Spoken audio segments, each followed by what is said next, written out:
All right. Whew. Nervous.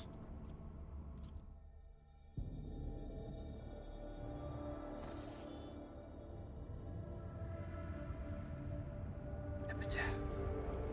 Whoa, there's a bunch of dead star. Oh, does that mean this is where what's his name is? Cervantes?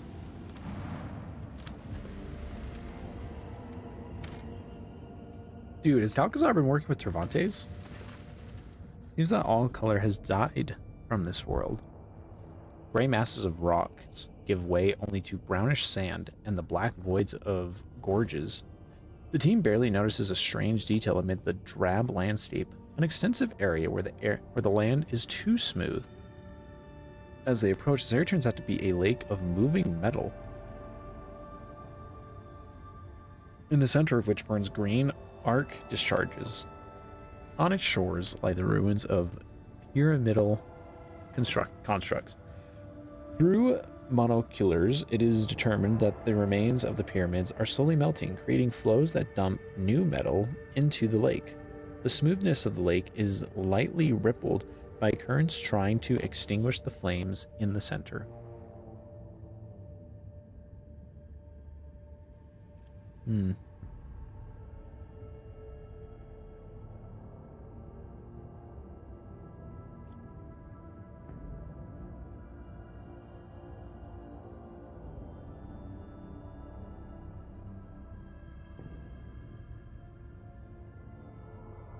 It's an exploratory shuttle.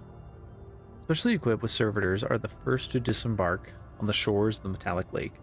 To the explorer's surprise, they return unharmed with samples of anomalous substance. The squad sets out to study the lake and the Xenos' constructions. Acolytes and Adeptus Mechanicus determined that the metal contains the same substance from which the pyramids are made. The behavior of the metal particles indicates that the constructs made from the metal are capable of regeneration just like living matter, albeit incomparably faster. However, the pyramids filling the lake by transmitting the metal through built-in portals cannot surmount the destructive force of the arc discharges in the lake center. Find out what happened to the pyramids. One of the pyramids lining the lake shore is more damaged than the rest, judging by its melted edges and the direction of the breaks. The damage is the thing that started the fires at the lake center. And analyze the movement of the metal. Endless flows of metal pour from the portals of every monolith.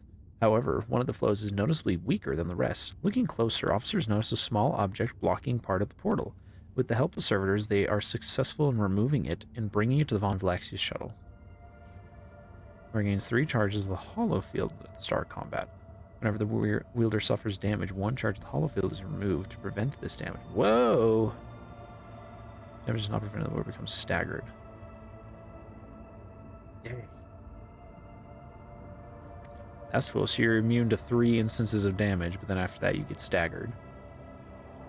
To extinguish the flame. Scaniers find the idea. The smothering the green flame with the ship's waste rather dubious, but do not dare question the will of the Lord Captain. The dropped cargo dissolves to no effect, barely touching the discharges.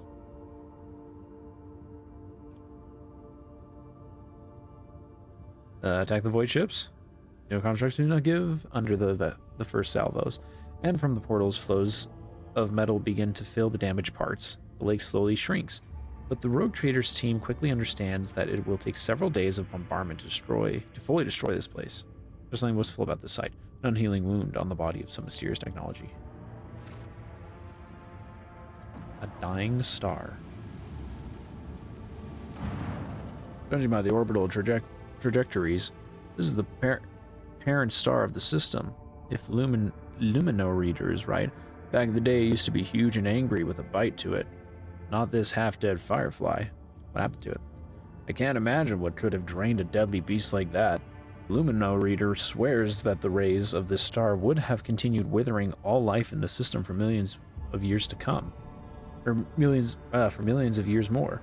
It was too young to have faded like that. It's like it was not out. Ooh, it was attacked, suddenly and fiercely. A hungry predator bit into its magnetic field and drank as much of its energy as it could. The predator was starving, and would have surely devoured the star whole had it had more time. That's not their new picture with the horns. Where'd you get this information? I do not know, but I can read the traces of what was committed here as if I had seen them as if I've seen it happen 100 times. We are done here.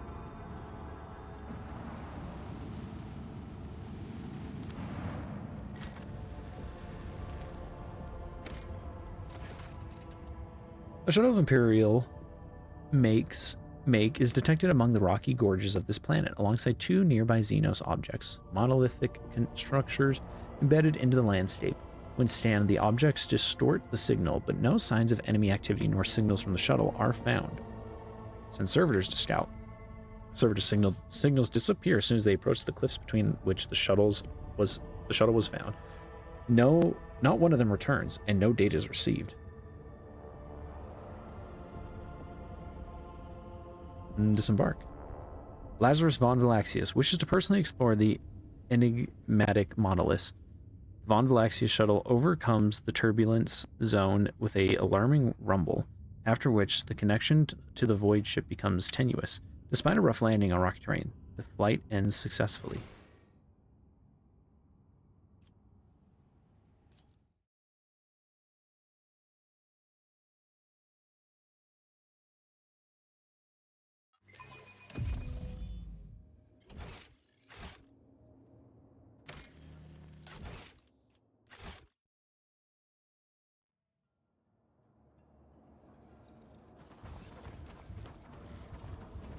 Serving the Inquisition means peering into the secrets of humanity's foes. Aren't you afraid that one day you will peer too deeply, Interrogator? Fear is the enemy of duty. Anyone who cannot overcome this weakness does not last long in the Holy Inquisition. I have a nose for profit and the taste for adventure. Another enemy has no right to exist. Death stands before you.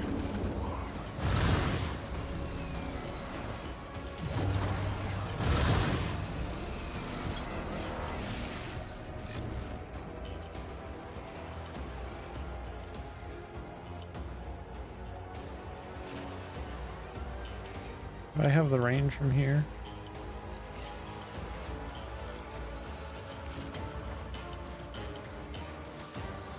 Actually, Pascal can deal with that side very easily.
Let's bring as many of them as close together as possible.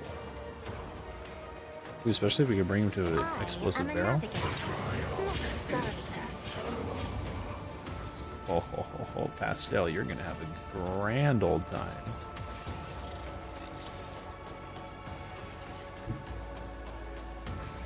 I have read tomes of military tactics.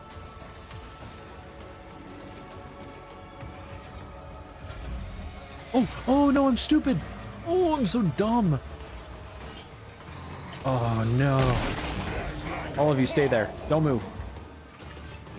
That's fine. I messed up. So long till Pascal has his turn. As long as those swarms don't move, I need the swarms to stay right there so that Pascal can assuredly kill them. That's fine. That's all fine.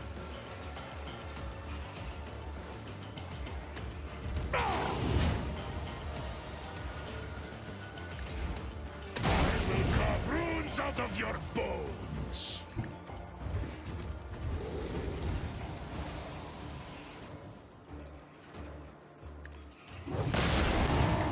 Feel the icy bite of death. And this thunder. My strike is ruin.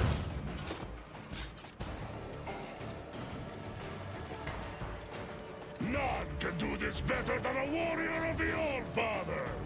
We have become the All-Father's worthy instrument. Okay. I can make it for my mistakes now.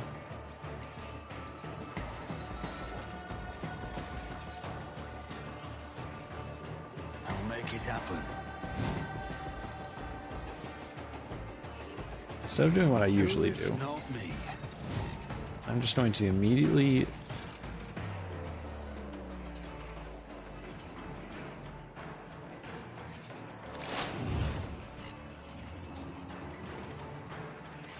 give Pastel a chance to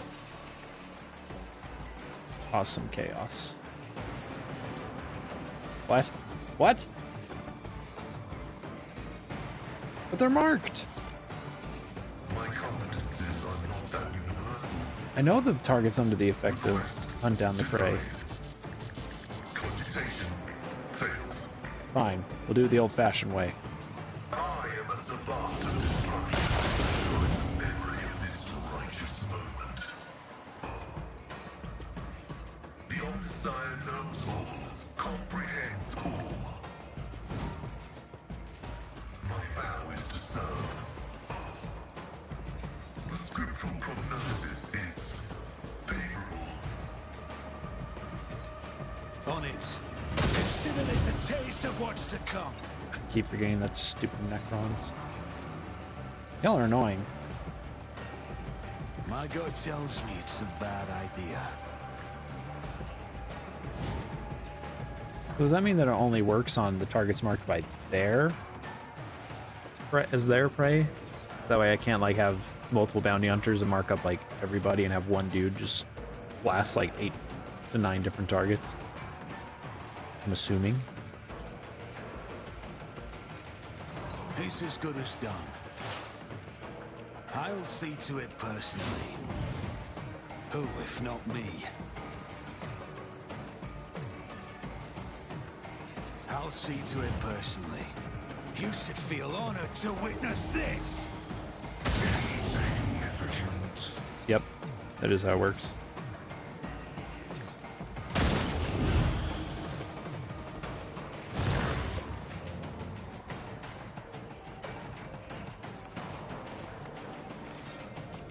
On it.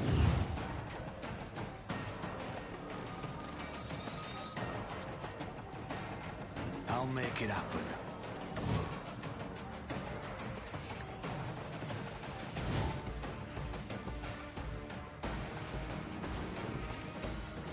It's as good as done.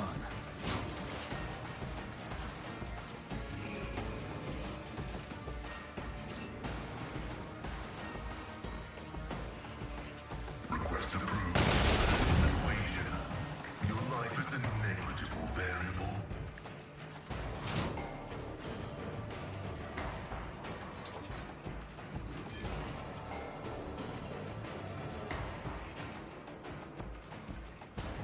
Guided by faith.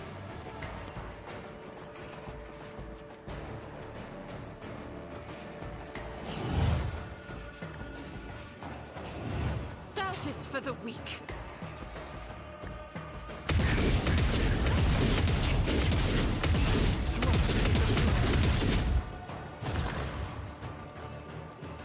Faith without deeds is worthless. God Emperor, move through me.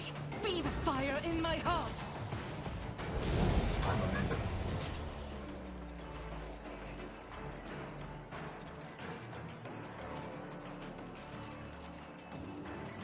Power resides in the will of the righteous. I'll do it. None can escape the judgment. Disgusting presence out of existence. I will bathe this battlefield in righteous fury. Oh, As the Emperor commands, I act. I will not. what? She supered. I refuse. Man. I'll do it.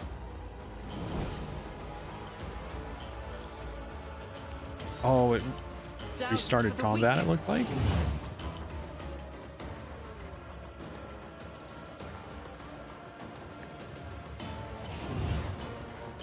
As the Emperor commands, I act.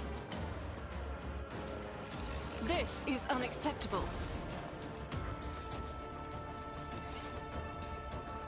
I'll do it.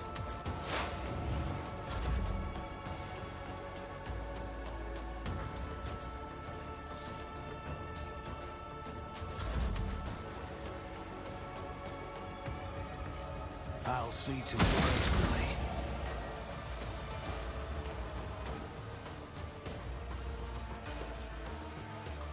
I'll make it happen.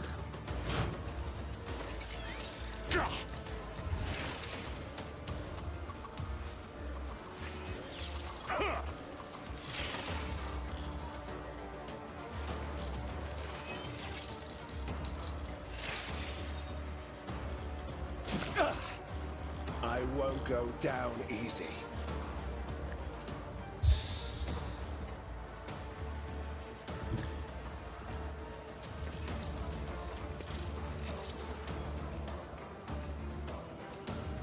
Let's see to it.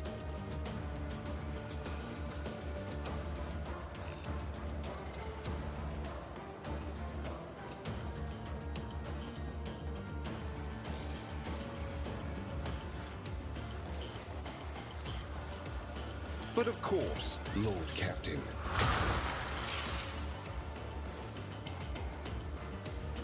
For the throne.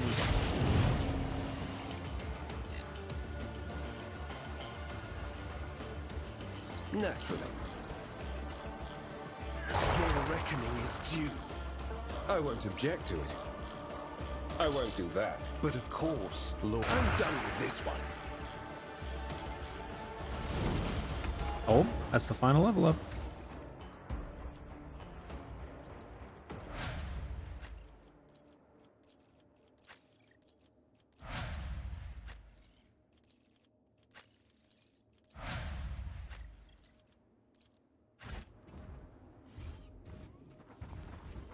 Nothing escapes my Young bodies sight. was smashed to the ground with such force that there are cracks radiating out from under it. Ooh. Ooh, it's a solid projectile. Oh, but it has 100% over penetration. Looks like to make up for it.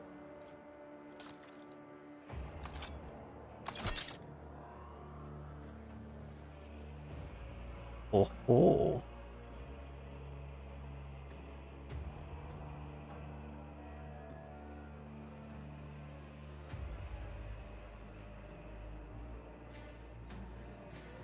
That's what I already had before, right? Yeah. So I picked up some sort of Garbaggio, I guess.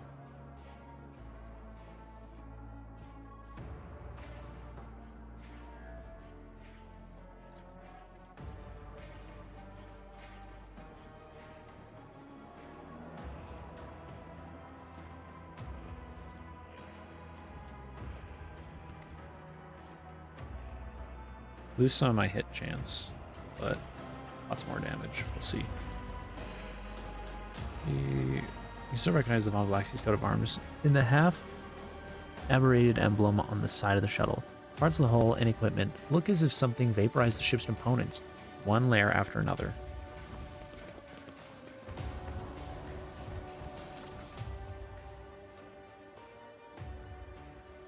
Whoa, that's good. Reckless Rush. Don't I already have this? I feel like I already have that. I know I have an item that has that exact same icon, but the description is also very similar. Whoa.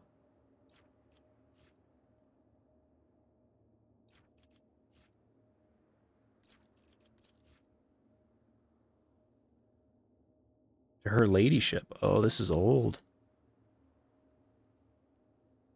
Here's navigation systems. What was Theodora doing here? We're probably going to find out soon. This is the last place to explore.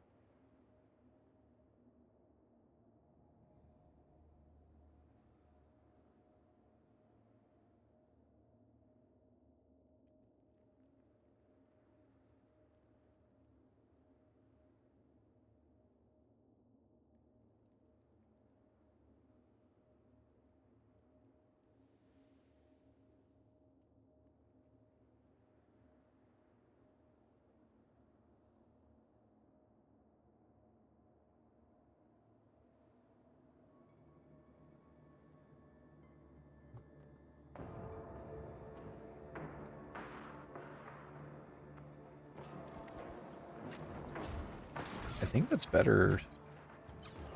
Yeah, I mean, it has to be. Yeah. And it looks sick, too. You shot with this bolter deals an additional 40% rending damage, with 40% armor penetration. All characters... Whoa. Oh, so it's big splash damage.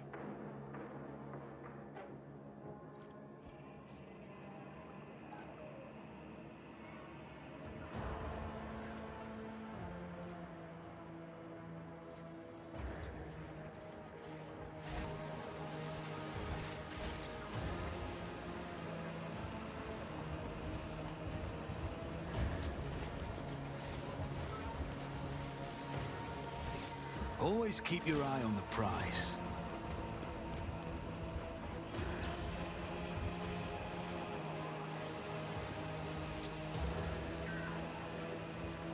And I'm pretty sure this is the crew that I'm going on the final mission with.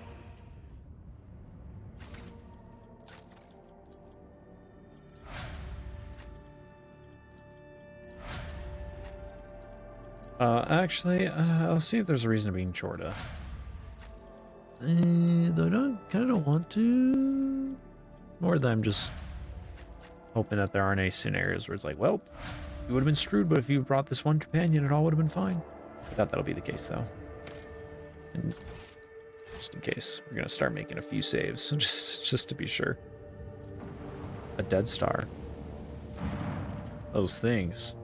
I've never seen anything like them before.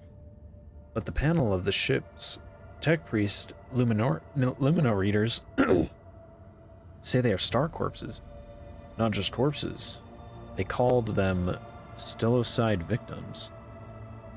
What do the lumino readers mean? Who knows with those star sages? Apparently when a star dies, a natural death, it's different. These look like they were murdered and plundered. All their energy was siphoned, like when a spider sucks the innards out of a fly.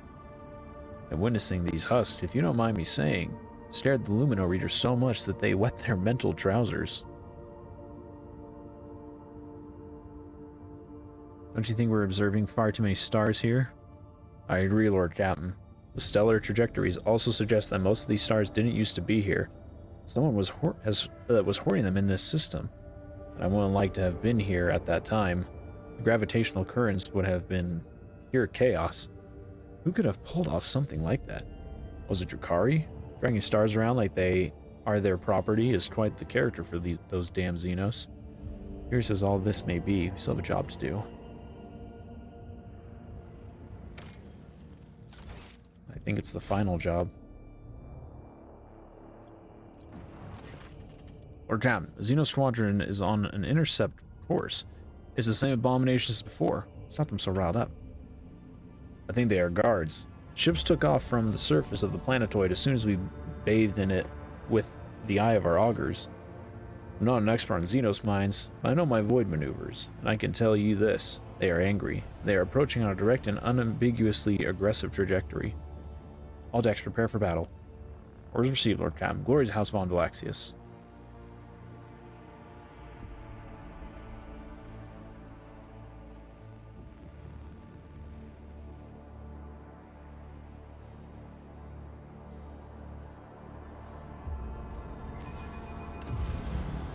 one last ship battle.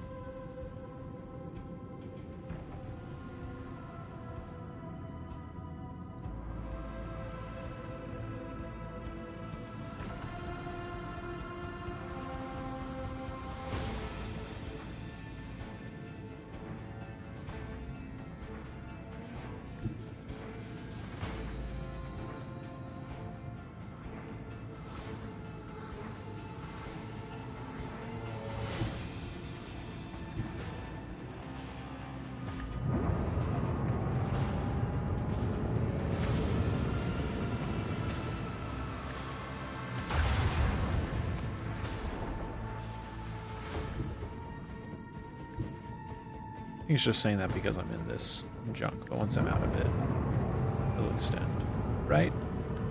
Ooh, just need to go one more.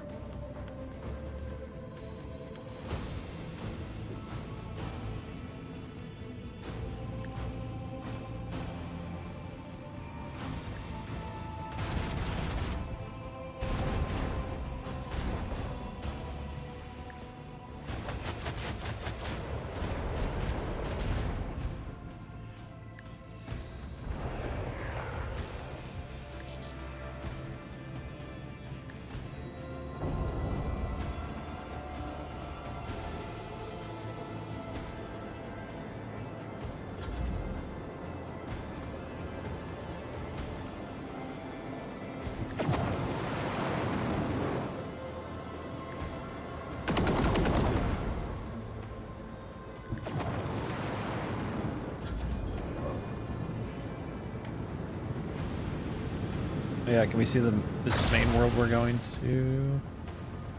We can't. It looks like it's on like fire on the map, but I'm just seeing a couple of plain worlds that I think are supposed to be the ones that we visited. How disappointing. Would have been cool to see the planet in person. Like from space. See just how crazy looking it appears it's going to be. I might have to leave him to deal with that one while I deal with the big boys. Don't go into that cloud. Stay right there. Okay.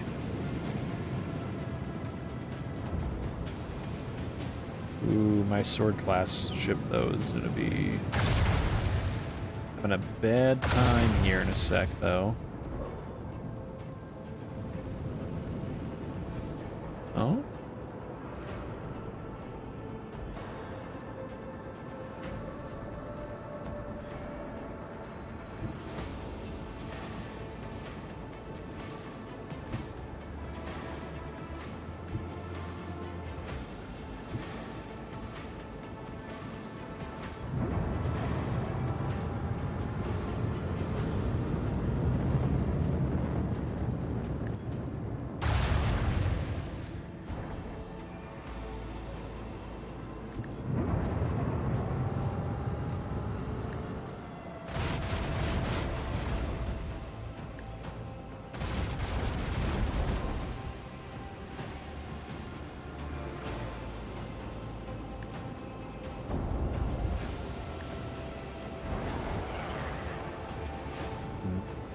I would just help him escape.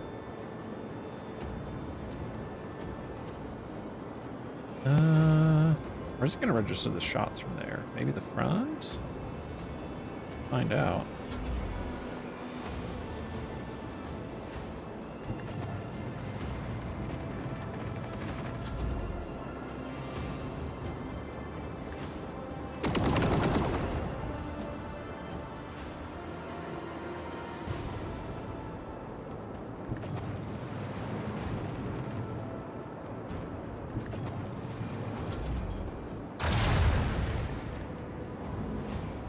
Oh, seems like I got it right. At least for that guy. If you can park on that side, so I can be sure I use something on those cannons. Use those cannons on someone.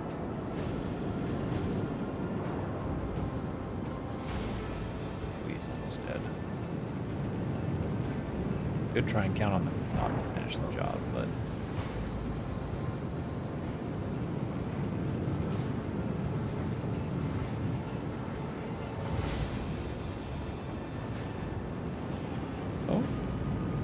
again, the shield being in the front was a good choice.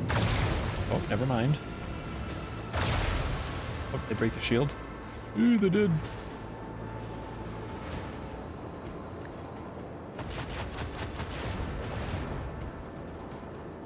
Make sure you're dead.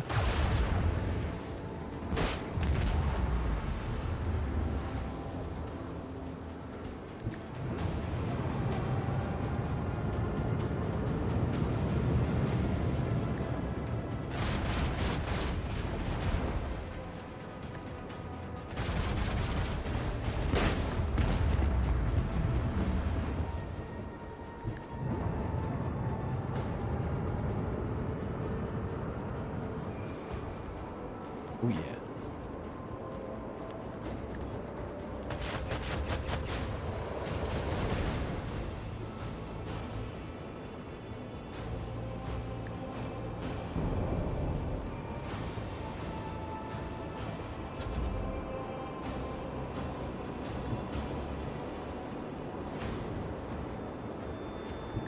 So close to being useful.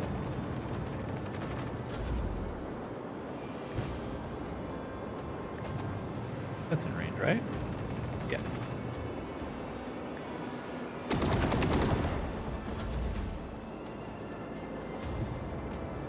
Let's just have these dudes bully this guy and surround him.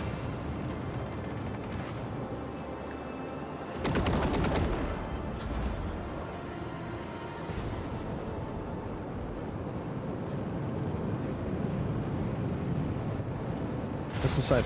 Oh, he didn't even attack. He just pulled up for our friend to shoot him. Nice.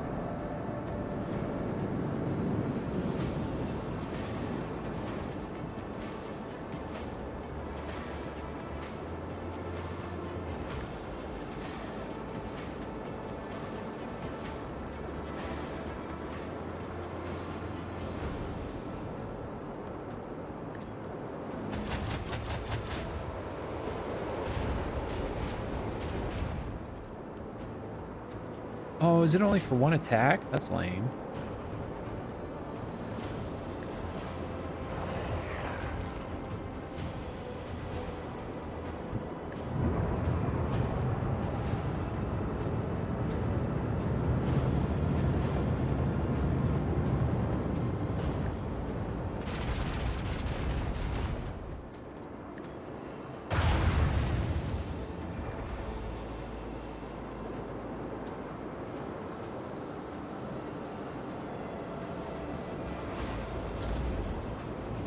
Okay, return home. Oh.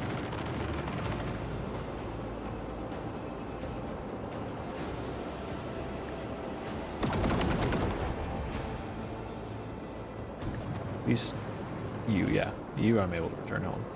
Thank goodness.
I muted my mic.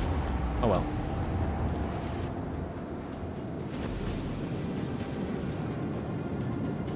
What do I even get? What do I even need at this point?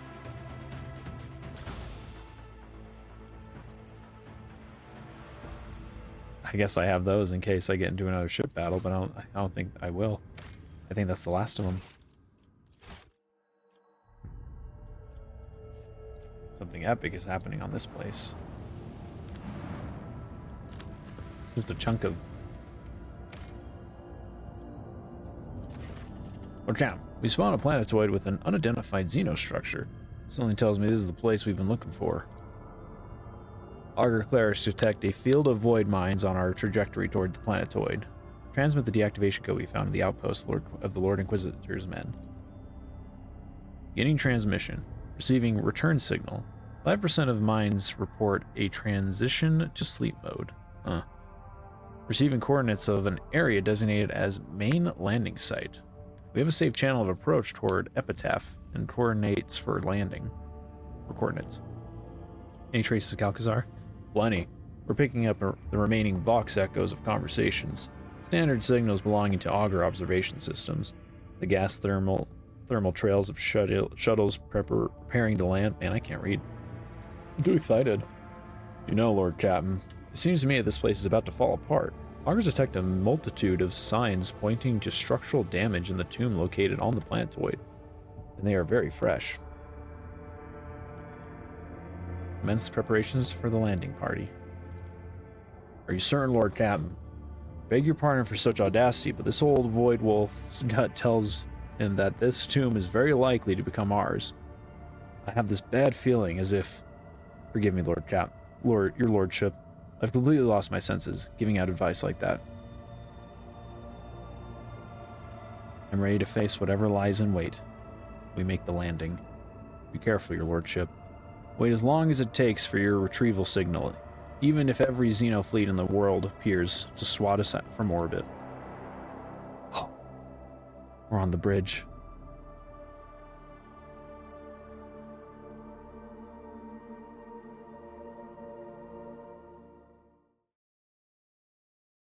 One last time. Oh, no, this is about Nomos, actually. Every person on the bridge freezes in astonishment watching the remarkable procession approach your throne. Officers and enforcers are glancing at you questioningly, but do not interfere until they are ordered to. Oh, what the heck? We have come to speak with you, Lazarus. You gave us food for consideration by revealing the mystery of our origin. From then to now, we observed, calculated, sensed, and we discovered that a great change is coming, a trial. We see the potential for a great disaster. It is already ripening. The wave could crash down upon the Coronis expanse and perhaps extend beyond it. We are headed for suffering and death. You are the one who can prevent the disaster, and we want to help you. We do. Let us help. Nomos are not human, but we have learned to see people as more than shells. We want to save them, protect them. What is the coming threat? Nomos cannot say. Something changed after you helped us remember our birth on Epitaph. We now sense the liberation of something vast, which is actually a mere fraction of something limitless. It is seeping through a breach, its shoulders pushing against the walls of its prison that are about to give. But what it is, we do not know. We must say, it frightens us to think about this unknown something that is trying to break free. It is so vast, too vast to measure or explain. But we now know the living souls are the same. They are always larger than they seem, and no capacity can calculate their potential. This makes us believe that we, Nomos, and you, Lazarus, can step beyond the limit of calculations. There, we will face the unleashing horror without faltering. What do you wish to do? Wait until the unknown threat appears before you, and face it. We do not know where or when it will happen. We do not know what we will face, but we know that we want to be there with you. There's something that we require to do it. Nomos are tethered to the shell of this ship. We can only follow you outside by using servitors as our shell, but they are lacking.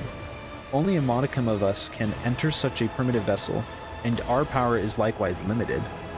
We need a vessel, a body. but very few things can house us. That is why we come to ask you. Magos Asclepius has offered his shell to us. It might do. Indeed I have. I cannot think of a prouder end to my pilgrimage than the liturgy of synchronization with the Great Spirit. I will become a vessel for the Omnisci's favored child and step beyond the confines of wretched living existence and into the halls of eternal machine god.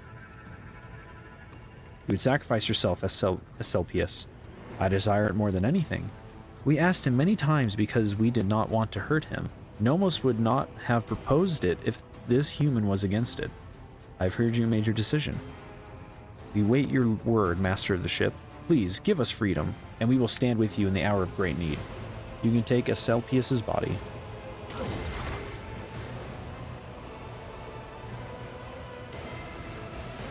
Praise the Omni-Messiah. I kneel before his favored child and humbly, and humbly offer this shell as a gift. May I become a temple to the machine and a vessel for its great spirit. How interesting. We feel restricted, but not as much as inside servitors. Some work must be done on the new shell. Then it will be ready for journeys to the outside. We will leave you for now, Lazarus, but in the hour when you stand before the great trial, we will return and stand with you, side by side. Okay.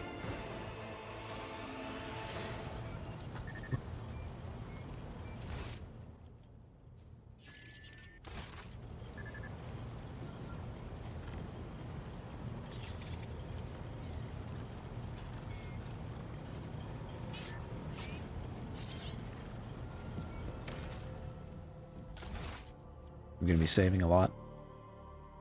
Oh, all these characters.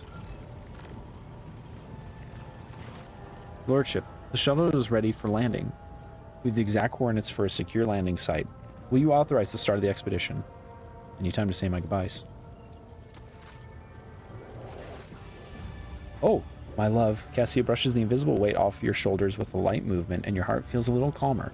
What lies ahead of us is uncertain. Perhaps darkness and oblivion, and yet I feel no fear, no trepidation, no doubt.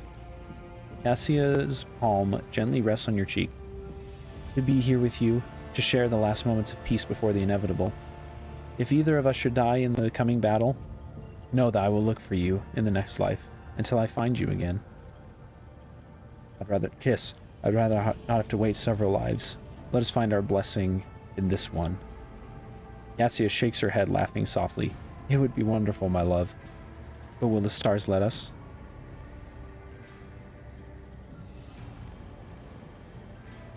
This is probably not the future you dreamt of.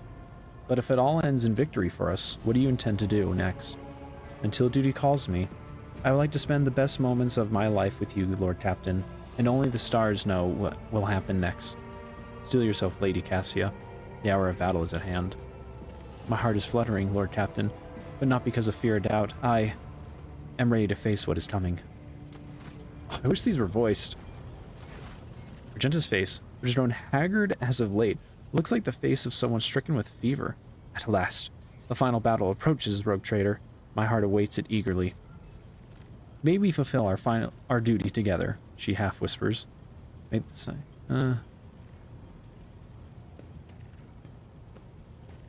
Make the sign of the Aquila, together to the end, sister, in his name and for Terra's light. In his name and for Terra's light, echoes the voice of the sister of battle. Have you had time to think about the future, what you will do should we prevail in this pivotal battle? A sister Repentia has no future. If I am denied my death in the coming fight, I will set out in search of new battles. Again and again will I charge into fire, eradicating enemies of humanity until my heart stops beating. You almost have time. Prepare yourself, Argenta. I'm prepared, now and always. Henrix Van Kalax nods at you. Our journey together approaches its end. One last push at the secrets of the expanse in Calcazar will be laid to the rest. I can't wait. I'm tired of the shroud of secrecy that has hidden the truth even from me. You will meet your mentor again down there. I have questions for him. I want to know why I was left in the dark about everything that was happening in the shadows of the expanse. Why all the acolytes died on the way here. Well, almost all the Lord Inquisitor's acolytes. Why? Henrix exhales sharply and stiffens. I want to hear what he has to say, and then make my judgment. When the war is over, what will you do? Henrix presses his lips together and shakes his head. I feel uneasy even thinking about it. But if Lord Inquisitor Xavier Calcazar falls today, Henrix locks eyes with you. Someone has to take the rosette of the Ordo Xenos, at the very least until the Inquisition Enclave determines who will be worthy successor to Xavier. Epitaph awaits. Steel your heart. The interrogator dips his head. Lead on, rogue trader Lazarus von Valaxius. Solomorn is still, deep in thought, looking more like a statue than a living person. Only when Glato lets out a low growl, drawing Solomorn's attention, does he break his stillness and raise his eyes. Come with some parting words, rogue trader.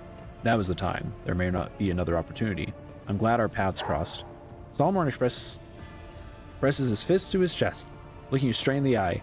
The rote gesture looks unexpectedly heartfelt. It has been an honor to serve in your retinue, and it does not matter what lies ahead. Isn't that right, Glato? Without a direct command, the Cybermassive barks his assent. What are you going to do if we survive?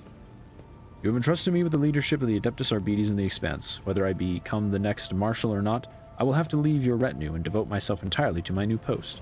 Hey, Glato. I'll keep an eye on your arbitrator if you die, I promise. Suddenly, Solomorn throws back his head and laughs. His laughter, unusually sincere and gleeful, rolls across the bridge. Will you now? As if I'd let Glato die while I still live. Man. You're dope, Solomorn. Ready, Solomorn? You know I am. Why can I only bring 5 people with me? I love them all too much. Solomorn places his hand firmly on his weapon, and Glato stands at attention, echoing his master's determination. The tech priest is checking his gear, whispering prayers to the Omni Messiah. He looks up at you and speaks matter-of-factly. The tactical equipment audit is 97% complete. No critical failures detected. The Omni Messiah shows favor. You don't seem too worried about the coming landing. Vox makes a rustling noise that sounds like a chuckle. A mission of reconnaissance is a blessed and desirable one for an explorator. The data soul of the one who explores, analyzes, and charts overflows with the joy of servitude. Pastel lowers his eyes. I would be honored to disembark with you.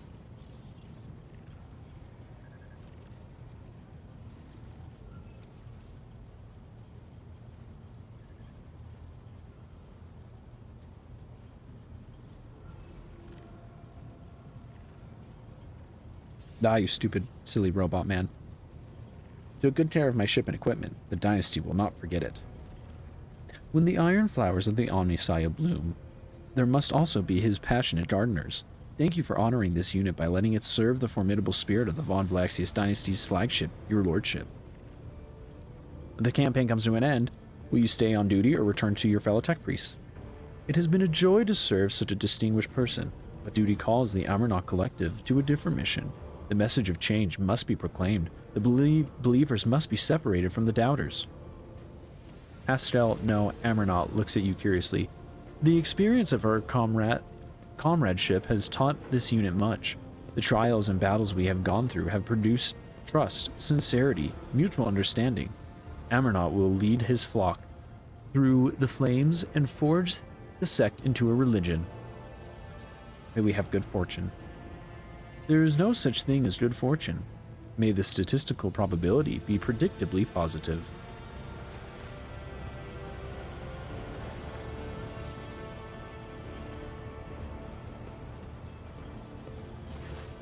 Abelard looks at you with a tired smile. He cannot resist giving you his characteristic appraising glance. Well, Lord Captain, my service to you began under the most remarkable circumstances. I should hardly be surprised that you have delivered us into circumstances more unexpected and surprising than ever before. Of one thing I am certain, the Von Valaxius dynasty will cover itself in glory today. Abelard, no matter what happened, you were always at my side. A seneschal's place is at the rogue trader's side. As you have learned, others can betray and abandon you in your darkest hour. If the Lord Captain cannot count on his seneschal, there is no one he can count on. That is not a fate that I wish for you, so I am doing my duty. You have a highly organized mind, so you must have already considered what you are going to do once this campaign of ours comes to an end. Somewhat embarrassed, Abelard tucks his thumbs into his belt. Now that I have your blessing, it is about time I took care of my family. Your Syrian clan has gone without its patriarch for too long. I should make time for my descendants before some noble upstarts tries to chew them up again. Are you ready to follow me all the way? As always, Lord Captain, I would follow you into fire and back. Why they make me read? Why isn't this voice acted? God Emperor, be my witness. I have had the honor of serving under 2 rogue traders and survived one, so there would be no shame in going down alongside the other. If it comes to that naturally. Abelard's chuckle sounds slightly sharper than usual. Get ready, Abelard. We have quite an ordeal ahead of us. We have been through worse. The old seneschal grins cheekily, and for a split second looks younger by a good 100 years. He then bows his gray head. I serve House von Valaxius, Lord Captain.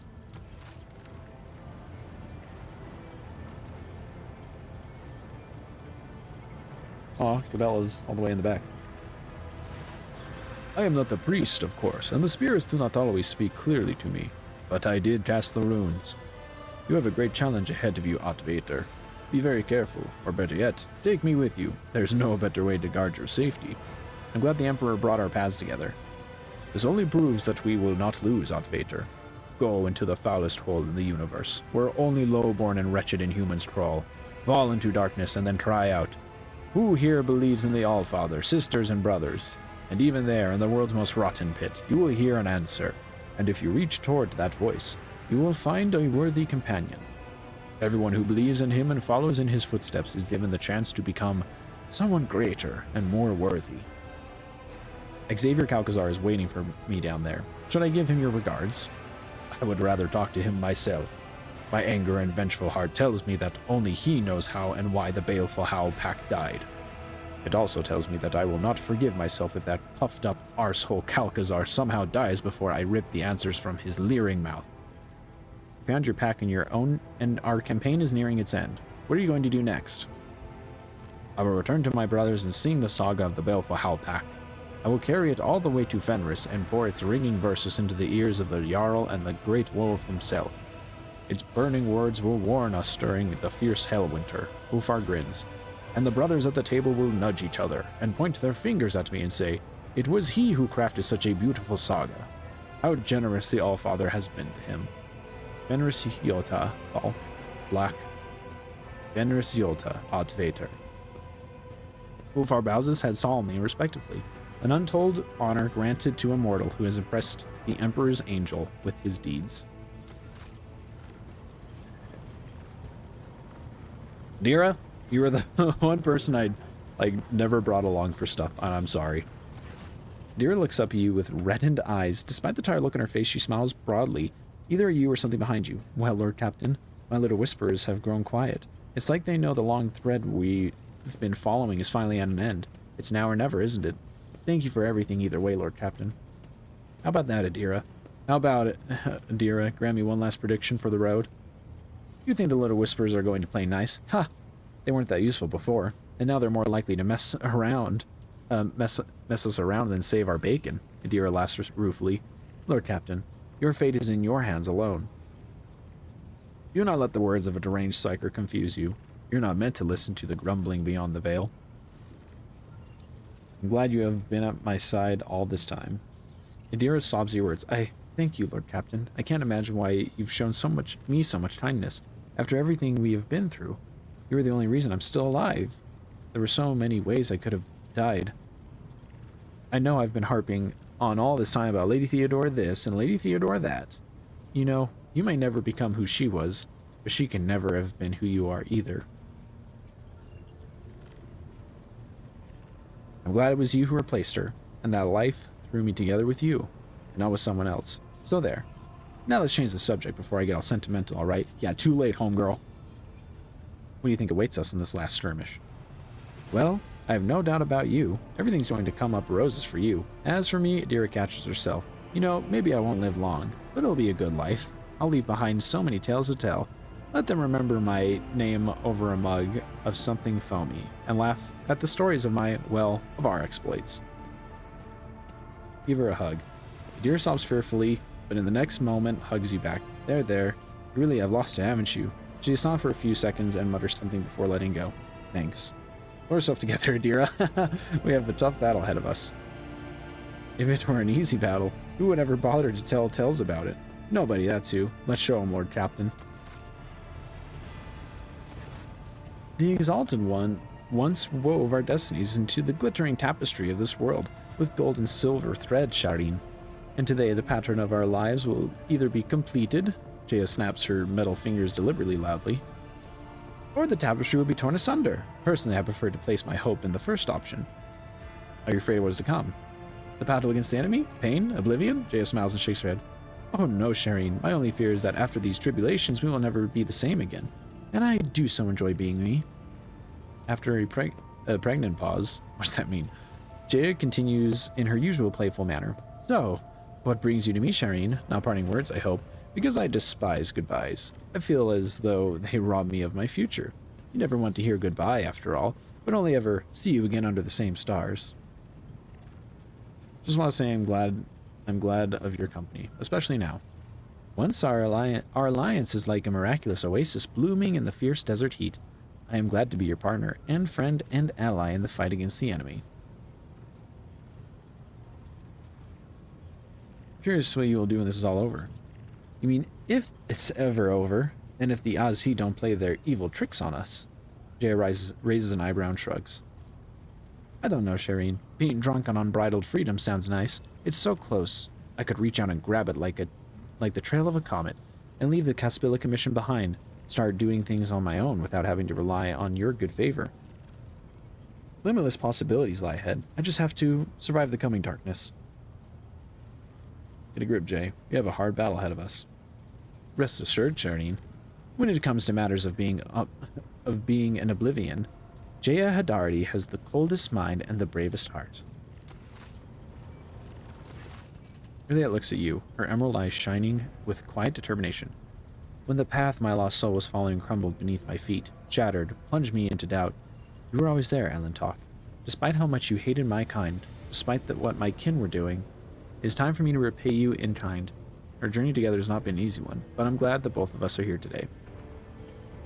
We both defended what we held dear, just as life has taught us, and today my soul is at peace, for we can share the pain of the coming battle between us so it is diminished. Or our paths diverge if we survive. Someday they will, Alantok. Exile opened my eyes to many things, but the path of the outcast weighs heavily on my heart. I think that I see my new path clearly now. It sings to me, calling me forward, the path of the warrior, the protector of those I could not save before. All that I have learned about the world, about humans, about you, I will take this knowledge to my new life, and into the lives of my kin. My fate will be decided in the coming battle. Juliet's voice rings like naked steel. I am ready to drive back the darkness, Alantok. Are you? Maharazi is meticulously inspecting his gear, and turns his entire attention to your person when you approach. Lazarus, there you are. You have something very special waiting for you, do you not? A trial that will determine whether you stay on top or become dust under the feet of your enemies. Whatever comes, I'm glad to have fought shoulder to shoulder with you. Maharazi smiles thinly. Careful, or else I might think you have gone soft and weak. After a moment's hesitation, he adds in a quieter, more agitated tone. I will say this once more, Lazarus. Only once, Lazarus. You are the reason for all my misfortunes, but you are also the reason why I survived. Despite the fury of all Kabora and the wrath of the Black Heart, consider this confession an expression of my gratitude. Will you remain with me when this... No, I know he's not going to remain with me. Of course not. My Cabal is waiting for me. Maharazi stares past you into the middle distance. I'm guessing that's just an option in case I chose to have him just slaughter everybody. The relieving tempest that tore a piece out of the Black Heart. An interesting future awaits me and my subjects. Perhaps we will be crushed. Perhaps we will be feared. Whatever happens, he looks at you. It is the life I was born to live. I hope your blades have been sharpened. The hour of the great battle is near. The Drakari bares his teeth in a bloodthirsty grin. My weapons are always ready for new victims, Lazarus.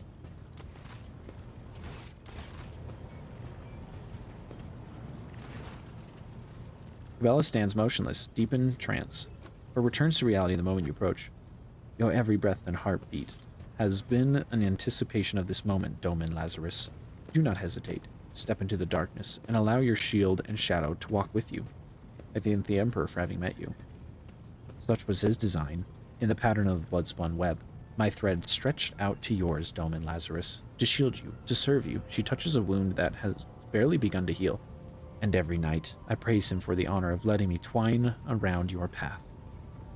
Have you thought about what happens afterward if we survive? She frowns as if failing to understand the question. The shadow is inseparable from her master, Doman Lazarus. I will follow you as before and guard your thread. That makes me feel great about my character's future. Should he get through this alive? Now would be a good time to receive an inkling about our future. Have you consulted the tarot? There is no need for a reading. The cards will ask if we are prepared to face the challenge with dignity, and that will be the answer to our own question. Whatever awaits us, it is time we set forth. Every thread ends in death, but only the undying one knows the time and place.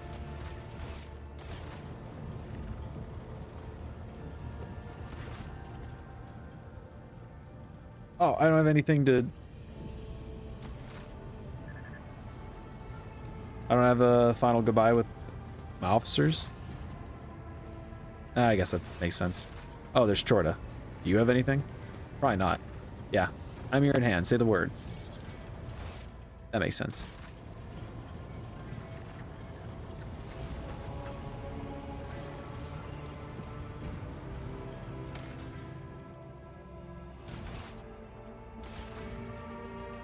I hope I've made the right choices. Your Lordship, shell is ready for the landing. Permission to take off. We're heading to Epitaph. Acknowledge. Glory to the Von Valaxius dynasty. Be safe, Lord Captain.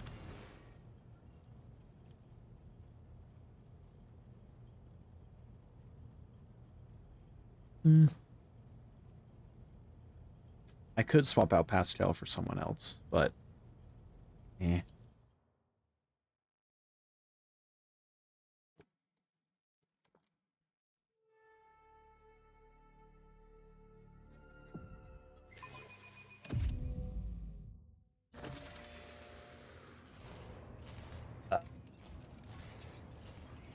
Huh?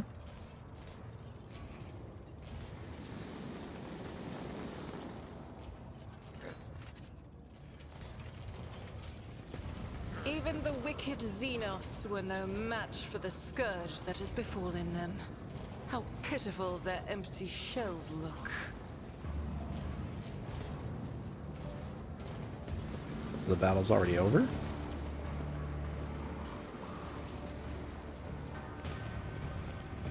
Let us not dawdle.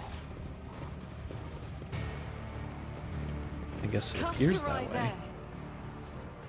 I don't know what goodies are. I'm Just guessing as just I grenades. planned. Whoa, what the heck is that? Hot shot laser gun. That's really strong. For something with a burst fire? Dang. Last ditch armor. Somewhere's wounds are reduced to 0. The first time in combat, they immediately regain +8. And remaining in combat in 100. Whoa, that's sick.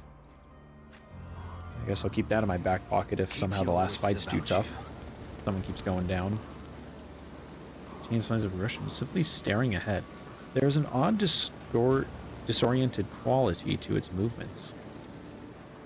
An odd haze obscures your vision, and for a moment you see the metallic corpses at your feet turn into the bodies of soldiers clad in colors of your dynasty. Oh. Oh.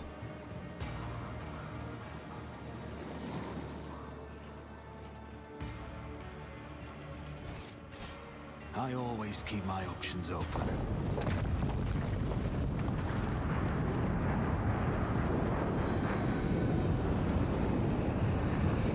Oh, one last sweeping shot. Haven't had one of those for a while.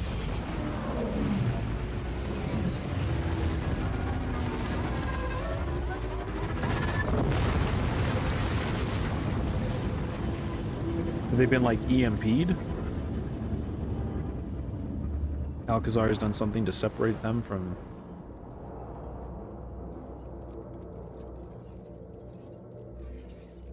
whatever supplies them energy.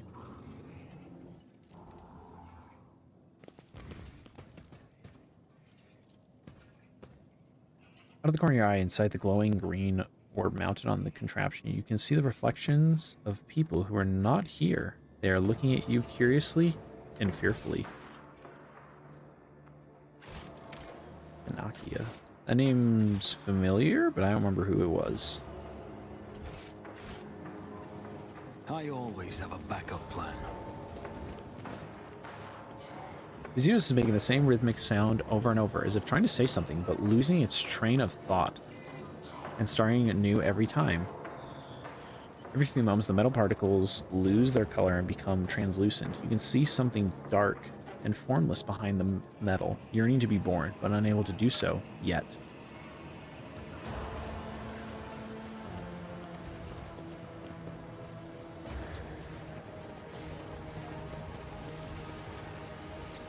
Metallic fingers stick out from between the sarcophagus doors that are slightly ajar.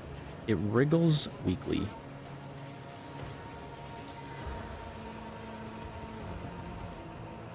Few warriors who have risen without noticing how their ranks have thinned. This procession is a far cry from the march of annihilation it was meant to be. That's how it's done. Woohoo. Whoever can make a free attack with this weapon if they shot from the ruin. That would have been really good on Jaya or Chorda. Close to AMB.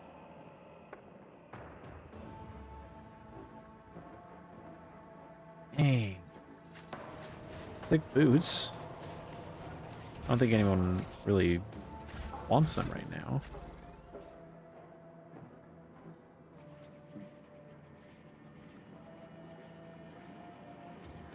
Guess her. I could consider giving it to her. You can't wear it.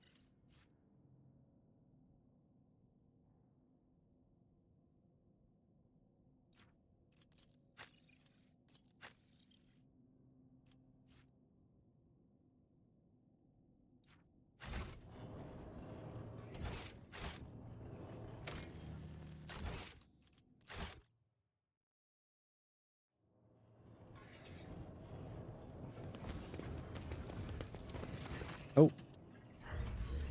The drawn-out metallic groans from a painful and melancholy melody, but one that oozes with venomous spite. The armored plates sing in an unknown language, because we weren't able to discern it. You feel as though the meaning is on the verge of reaching your mind, unless the monster cuts your life short before that. The grating roar is more like the sound of a metal torture instrument than a sentinel being's speech. I recognize a leader and a true warrior in this one. Yes, still a Xenos, unworthy of life, but a warrior still all the same. I bet this noble madman of battle will fall by my hand. Ulfar casts a joyous look over the party, as if expecting someone to take him up on the wager. Examine the creature. Elegy of Sorrow.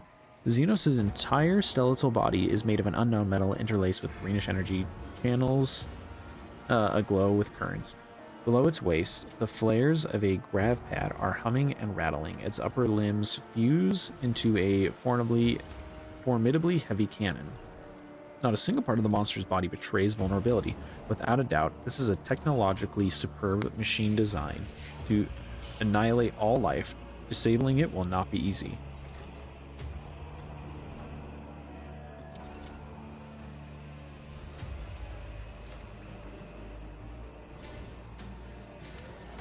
These ones are still active. But no harm to your race once I found comfort. The sound of vibrating metal plates is both the rhythmic malice of a march and the hollow hum of misery. Lament of an immortal mechanism doomed for eons of wrath and battle, or else an impeding demise.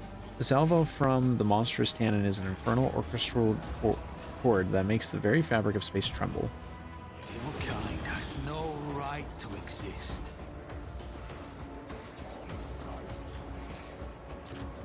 Well, lucky me. We were placed at a very good spot in terms of getting some advantageous shots off, maybe. And no little scarabs? Doesn't look like it.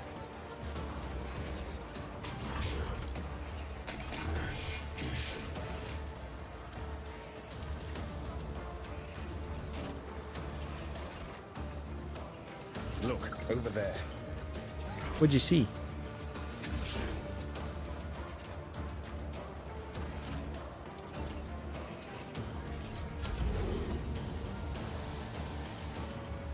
Isn't this a job for the serfs? Be careful not to cross my gaze. Come on, dog. Come on, dog. After all the times I was able to place them the other way around objects. Bah. What a shame. If I may, Watch it, let me do it here. Oh, nope, never mind. I'm not accustomed to being ordered around. Step aside. The navigator is coming.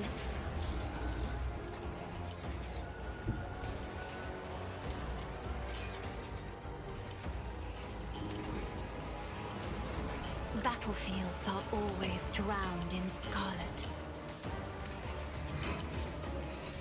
Me? Insist, Lord Captain.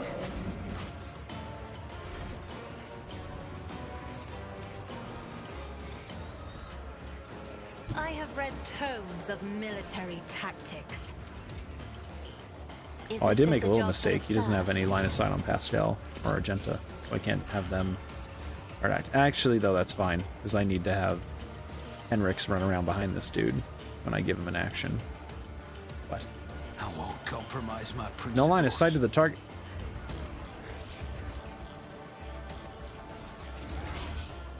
You're telling me you can't peek around this corner?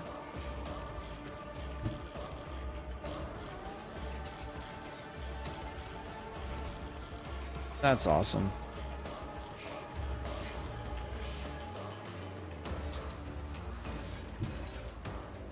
It does feel a little weirdly stingy sometimes with line of sight stuff.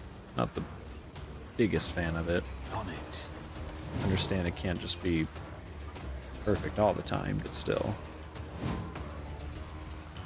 I'll see to it. Should have thought twice before crossing me. I always forget with the stupid Necrons that that's how they work.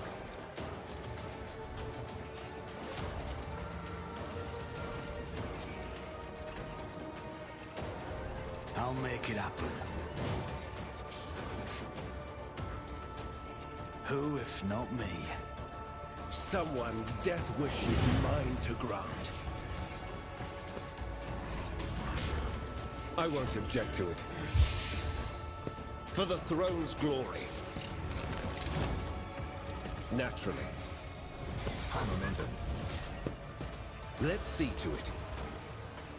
Oh, I won't object to it.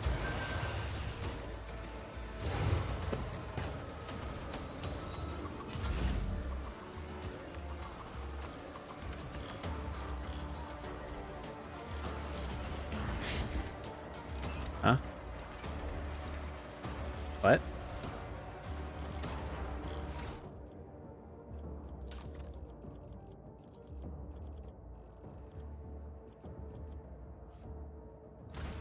Why can't I? I refuse. Oh, okay. For some reason, it just wasn't showing for me.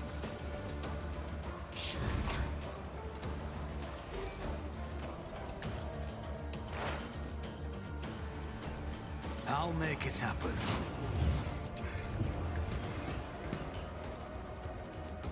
On it.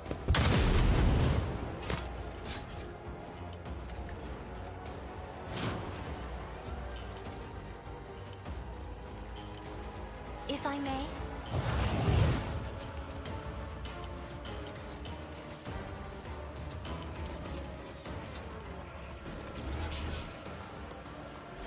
I am a navigator. Another foe painted black.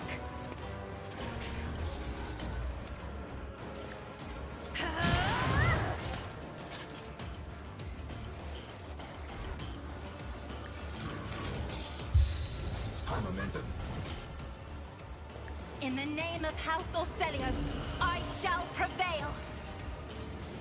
I'll put my psychic abilities to use. Let's see to it. Your reckoning is due.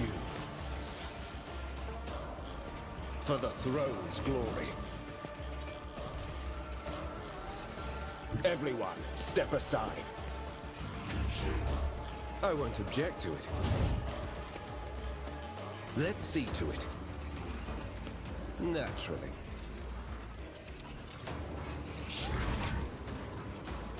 But of course, Lord Captain.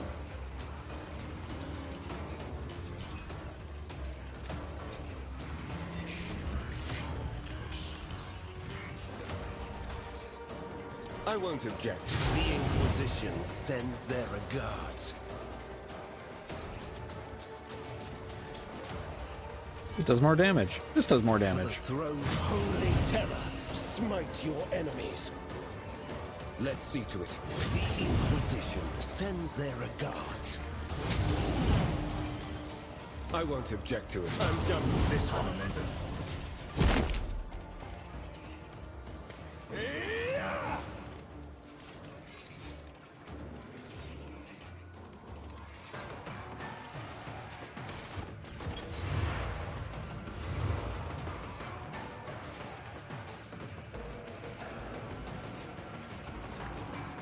Holy terror, smite your enemies.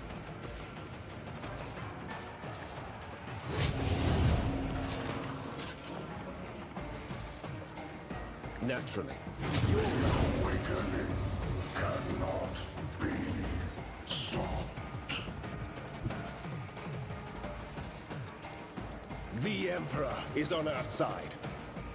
Holy terror, smite your enemies.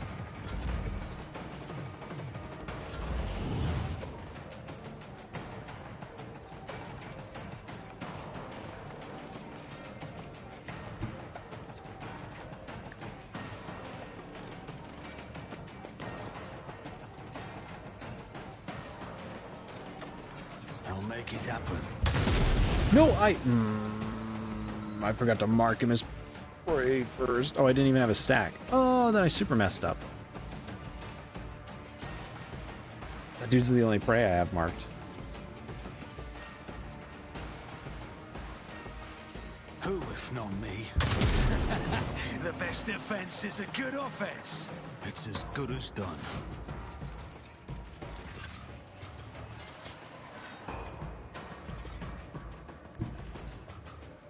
Our foes reek of cowardice. Fenris shoulder!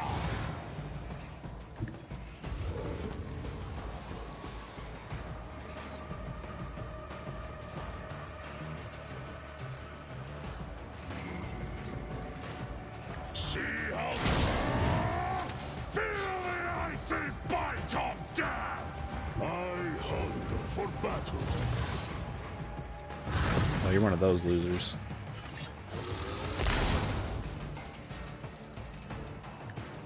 Die in disgrace! Wolves, my hand is thunder! Dishonor the lives with such ruin! I will carve runes out of your bones! I don't like that. I am your father's worthy instrument!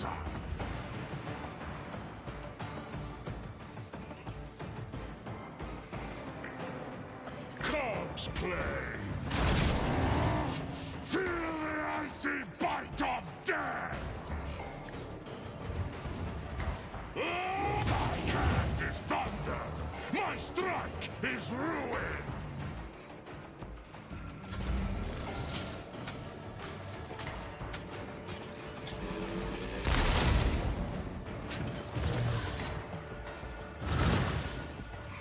The great sleep is over.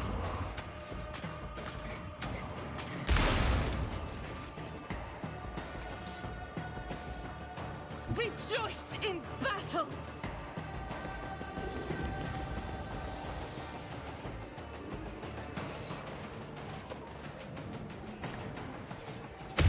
Significant. As the Emperor commands, I act. The enemies of the Emperor will be undone.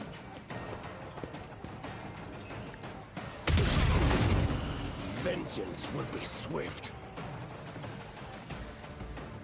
Faith without deeds is worthless. In thy light I stand, and thy light I crave. Doubt is for the weak.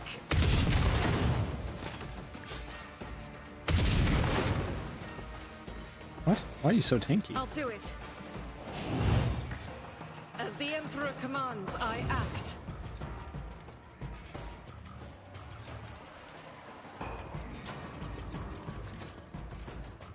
Faith without deeds. The Emperor's judgment. Doubt is for the weak. Strike is a prayer.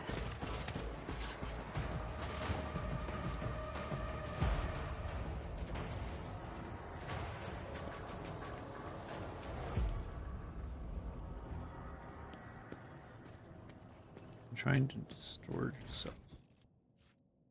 Misty notebook. The tiny notebook is adorned with the coat of arms of the House von Valaxius. The pages, made from real paper, carry a pleasant scent of perfume and are covered in ruler straight lines of text.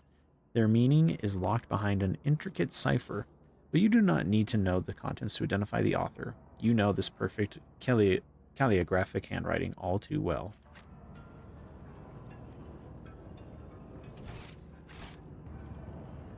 Since it says perfume, I would guess Theodora. Some of these ancient, sacred, and priceless machines are labeled with the von Valaxius property mark, while others bear the stark emblems of the Inquisition. Rise to the top or get left in the dust. Success is the The only device seems to be outcome connected I to the accept. energy system of the crypt and is powering the equipment of the camp, in violation of all operational canons. They siphon power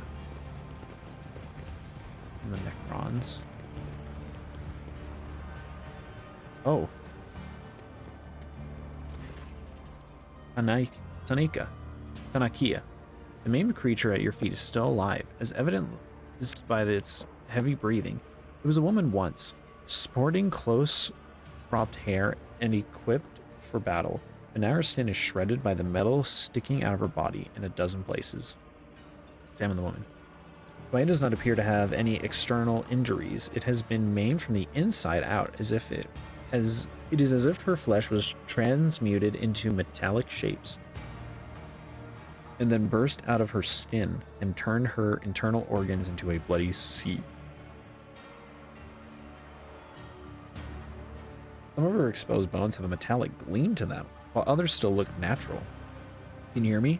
With a heavy jerk, the woman raises her head, emerging from oblivion, and focuses her gaze on you. Even in such a wretched state, her eyes still gleam with self-confidence, zest, and subtle shrewdness. You are, the coat of arms rings a bell. Von Valaxius.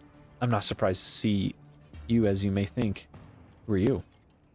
The woman tries to salute you, but the metal cutting through her tendons has cost her the control of her fingers. Tanakia Calibargaria, Inquisition Acolyte, and by the grace of the Lord Inquisitor Calcazar, the Warden of Epitaph 1 Covert Facility, or whatever's left of it. What happened to you? I've been having trouble sleeping lately. Oh, you mean the metal things in my body? I have no idea. Looks like something is not terribly wrong in the crypt. Her voice becomes more serious and dry. The auspexes detected some unknown radiation, and then everything went crazy.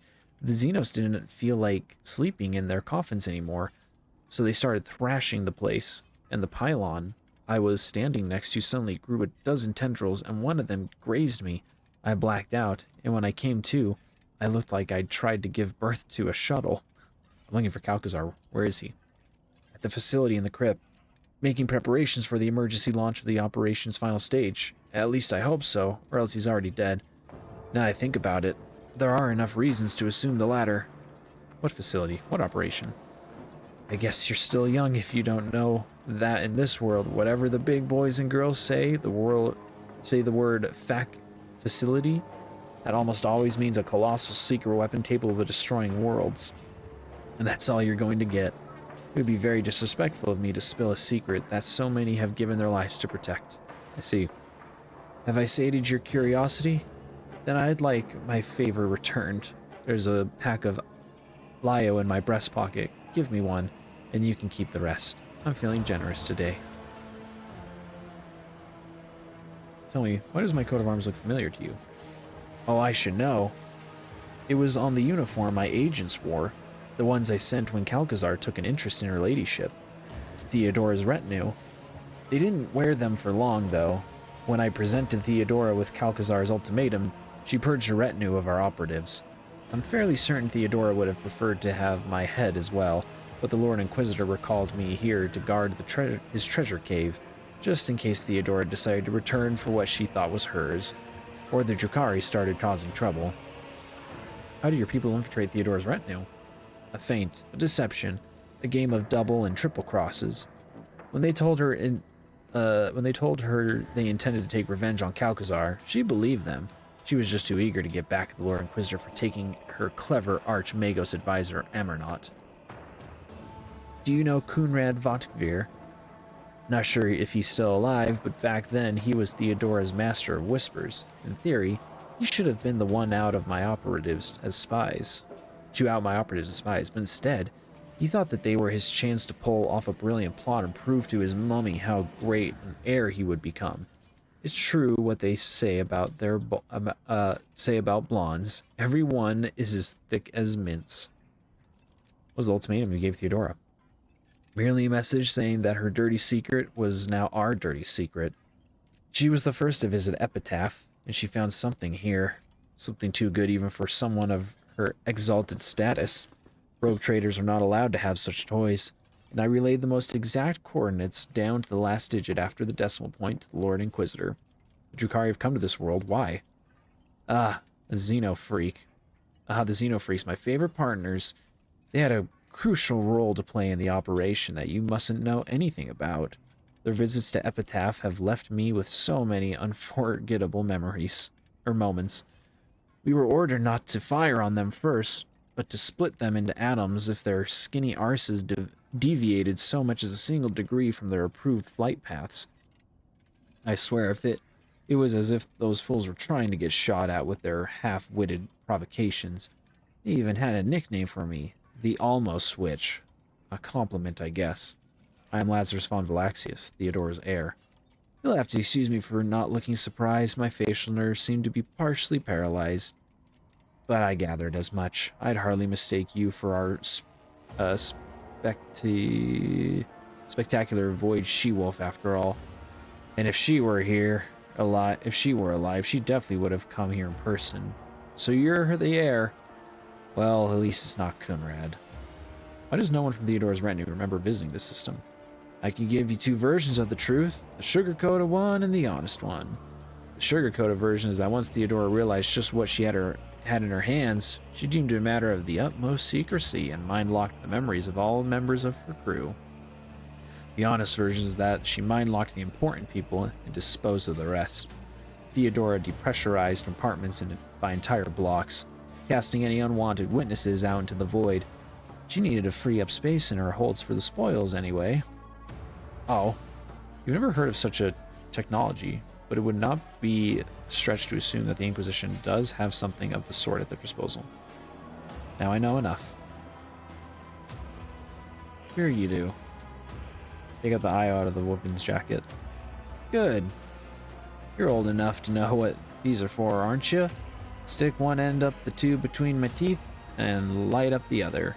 Just make sure you do it the right way around. Persuasion. Let's be straight with each other. You have nothing to hide now that you're dying. What is going on in this place? Tanakia gives you a long, piercing look, then speaks sadness audible in her voice. Straight, huh? Let's give it a try. I've taken a shine to you for some reason. One day Xavier decided to immortalize himself in history in a rather extravagant way. All for the Imperium's sake, of course. But then things didn't go as expected. Even though we expected that they wouldn't. And now you'd better get far away from here, because whatever happens next, I doubt you're going to like it. Or, you can go down there if you have the guts. Maybe you'll immortalize yourself too. That's what I would do, but I'm insane. So I'm not the best example to follow. A weak smile dances on the woman's lips. So, about that IO stick?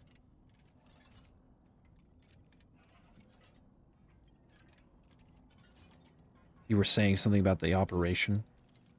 You're a funny one. The Inquisition secrets for the tube of Io. That would be something, wouldn't it? No deal. I'm gonna be a stonebag at the end. Stonebag, ex-crime lord. Oh, how clumsy of me. After I drop on the ground. You little shit. The woman cackles hoarsely and without any malice, lapsing into fits of bloody coughing. Turn to Pains. What do we do with her? I suggest granting the accolade to the Emperor's Peace, in honor of our years of working together. You've always been so sentimental, so attached to your colleagues, your hair, your eyes. Oh, I'm sorry, is that still a sore spot, huh?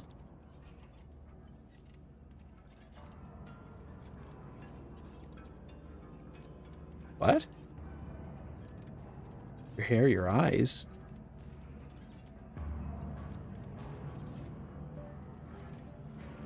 Raise your weapon. This is where it all ends for you. Her blood-smeared lips twist into a smile. In this act of mercy, is this an act of mercy or revenge?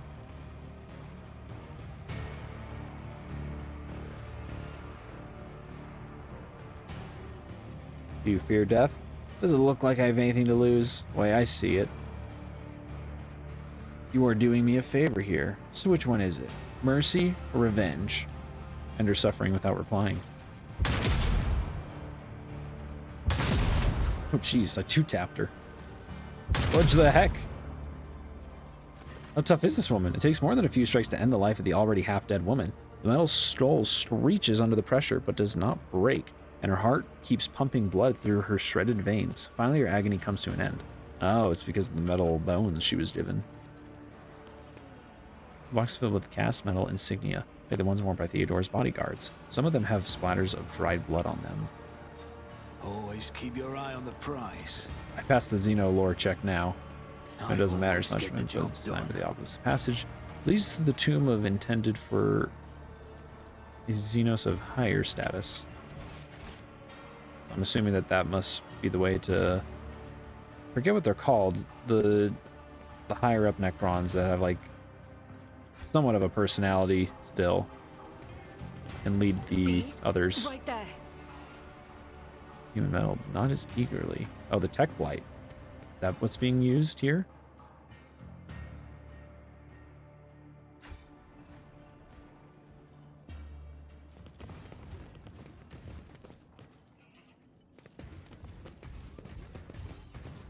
This is intriguing. Is that a gunshot I just heard? Full auto shotgun. Ooh, it has a burst fire. Become staggered for 1 lap. Sanguine thirst.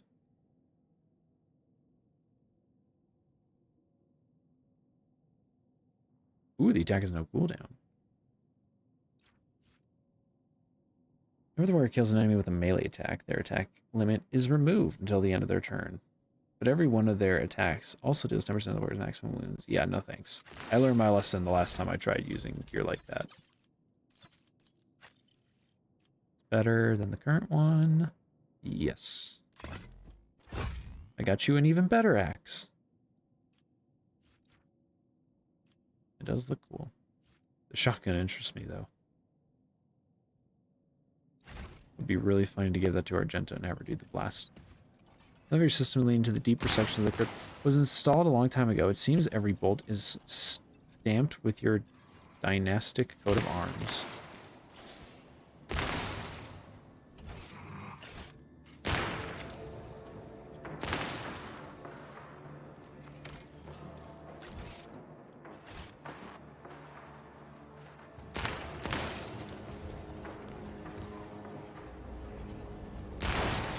Barrier is barely holding. Prepare for defense. In the name of the Golden Throne, hold the line.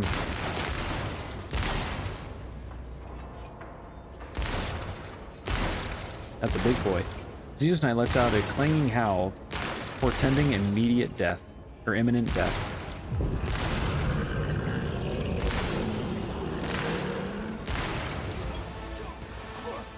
You don't belong in this galaxy. Exterminate on sight.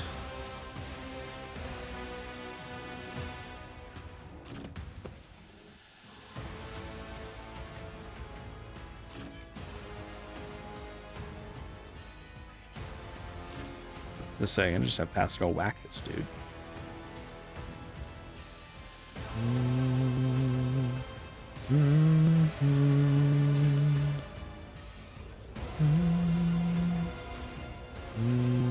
Okay, I have to remember, shoot and then claim the bounty.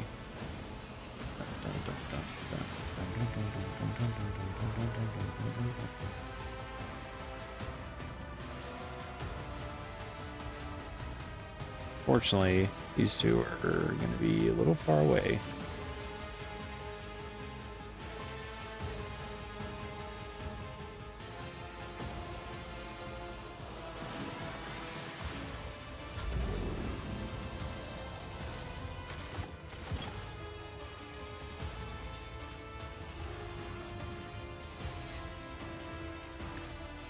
Assuming that those guys are going to run down there eventually. Isn't this a job for the serfs? Me? If you insist, Lord Captain.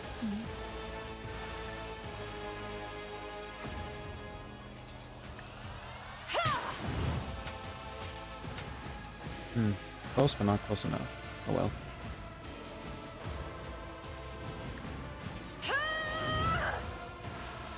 Isn't this a job for the serfs? Hey, hopefully nothing is in a stupid line of sight for me. Doesn't look like it. I think this dude's just out of range. Yeah, he's so far away.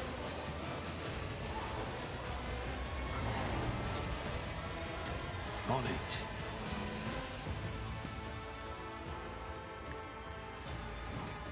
Hey, I I'll shoot make it you, happen. and then I claim you. You never stood a chance. That's how I get my extra actions. Who if not me?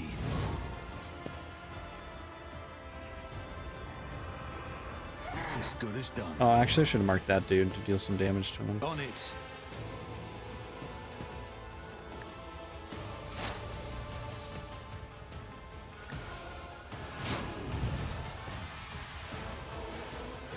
I'll make it happen.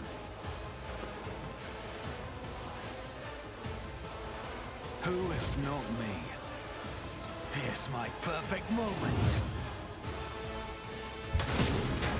Consider this come. I'll see to it personally.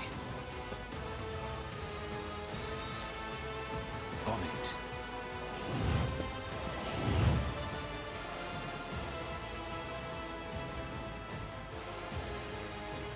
I'll make it happen.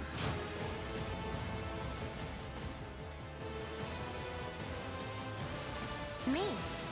Yes, Lord Captain. Oh, I didn't realize that was also flipping that dude on the side. Perfect. If I may. Help me, Lord Captain. You're fine, babe. It actually hasn't even surpassed your wounds, so you're still a big chillin' girl. Oh, I didn't give someone heroic to act on my turn. I'm so stupid.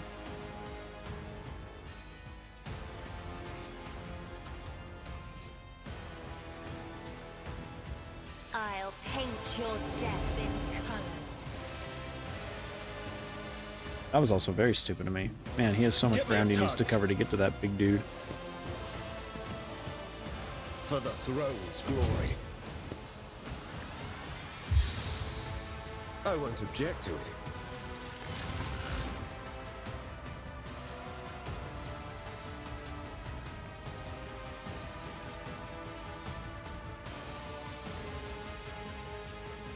Let's see to it. I'll put my psychic abilities to use. But of course, Lord Captain.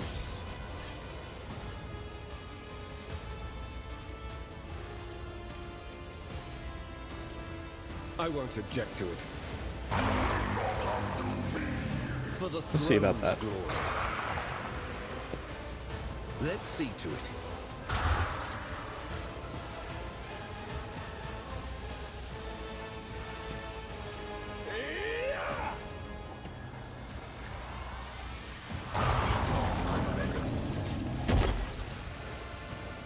I'll see our foes obliterated.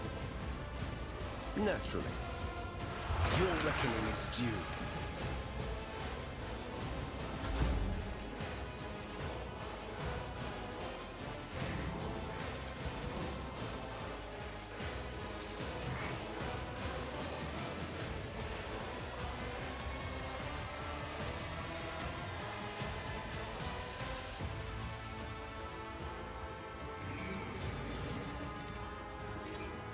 Me? If you insist, Lord Captain.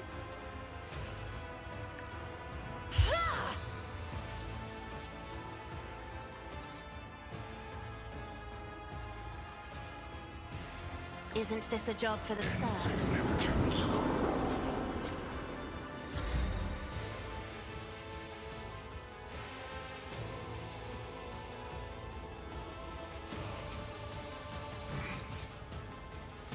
It's as good as done.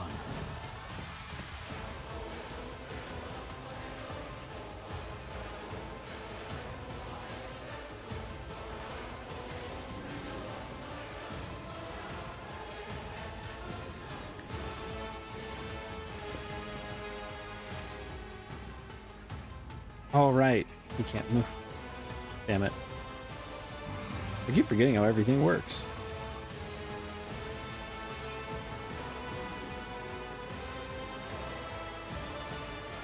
Let the cycle be discontinued. My competences are not that universal. Messiah no comprehends all. Running binary code. Yeah, if only I could have done that first. The scriptural prognosis is favorable.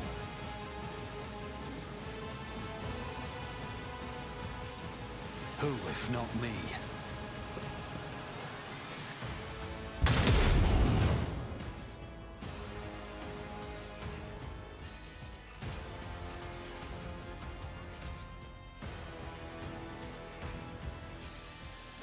I'll see to it personally. I'll make it happen. Okay. Do I send her after this? Maybe Ulfar. That would be the one I send after the sniper.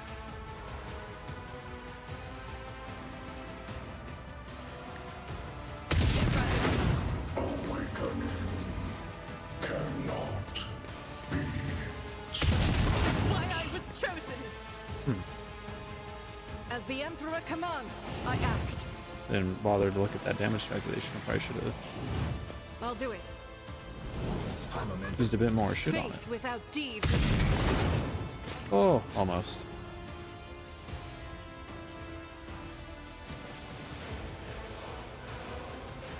I don't think I want to waste heroic attack on just one dude.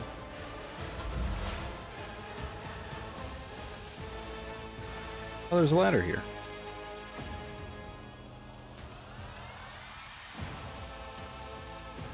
Holy moly, does he have good movement?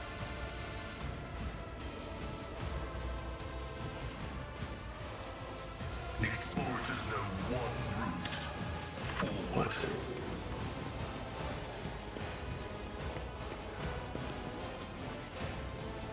Just barely out of range.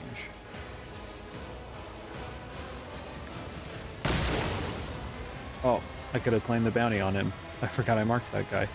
Oh well.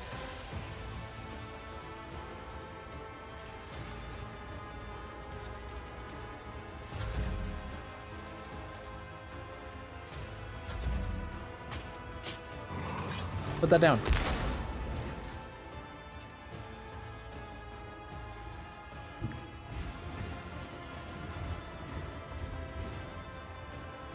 By claw and fang, the foe will be torn asunder! The fame-hungry come.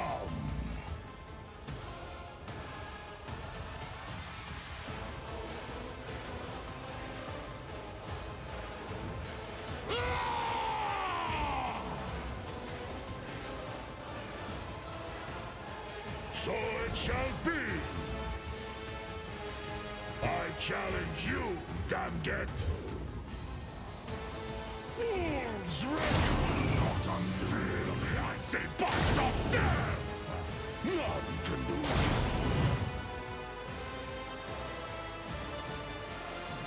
See how the wolf succeeds!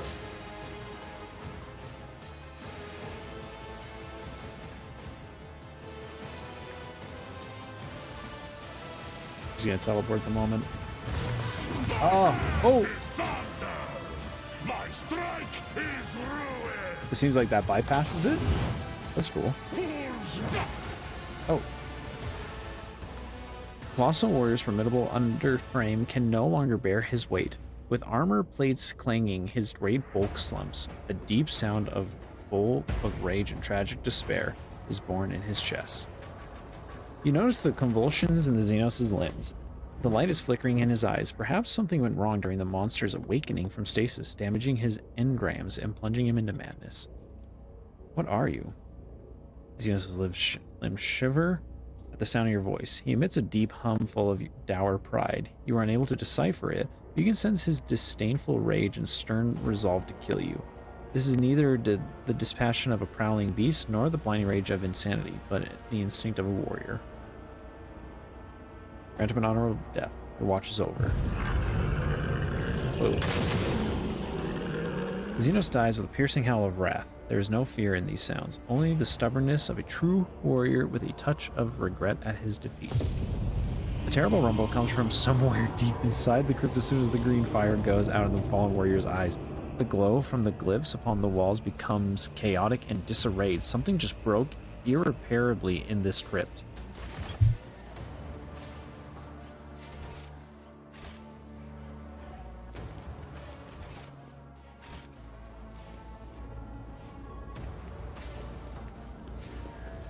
I doubt these dudes are going to play much nicer.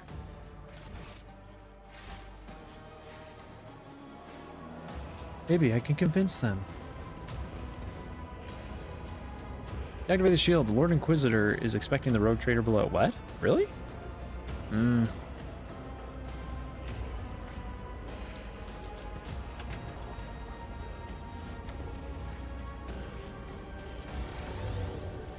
Let us not dawdle. Surviving soldiers bear grave wounds inflicted by Gauss weapons.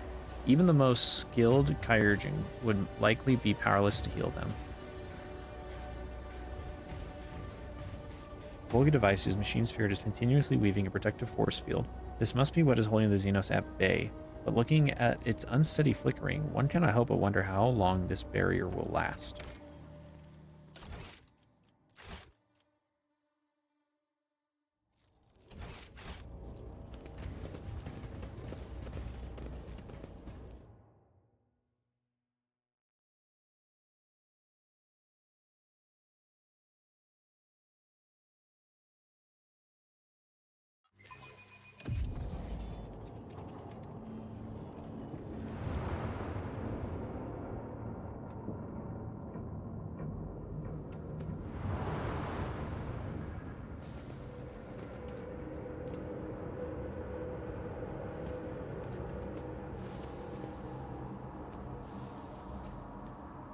Are they called a Crypt Lord, maybe? I could be getting that wrong, but whatever. Maybe he's trying to assume control of one of those really powerful Necrons that about you. command the others.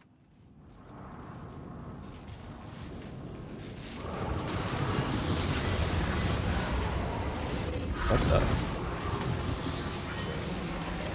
That's what I should look like with my hat.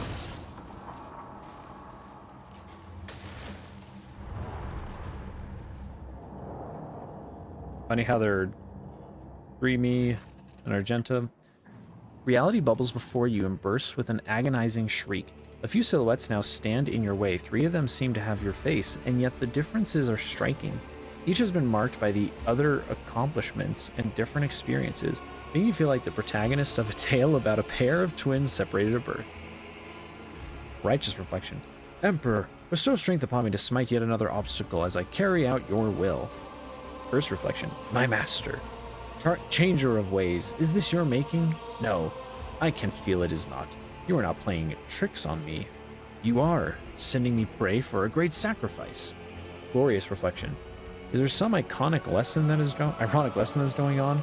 Should I be looking in the mirror a little less, or perhaps try to look at myself from the outside? Or is this a hint that I am my own worst enemy? I shall ponder this in my memoir. Is that Adira? Who is that? Look what your doppelgangers came from. The blatant abuse of the fabric of existence is causing the motes of reality to flare up. You see the mirages of the cross expanse in their glow, altered past recognition by the decisions you have made, or could have made in some other world. Who are you? Glorious reflection. Your replica smiles in understanding. I am Lazarus von Valaxius, the Magnificent, and if I know myself, which I most certainly do, you are now pondering what that makes you.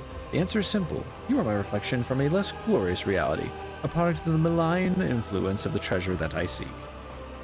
The doppelganger makes the sign of the quill and utters. I am a blazing paragon of humanity, unbroken by tribulations, the first to venture into the darkness without fear, and the one who unites and brings back that which was forfeited. I am a rogue trader of the God Emperor. The last doppelganger smiles coyly. Speaking of me, I am the only version of ourselves who chose the path to true power. I serve the Master, the changer of ways. I already chanced upon my reflections in his dreams, which is why I am the only one without a dumbstruck expression on my face.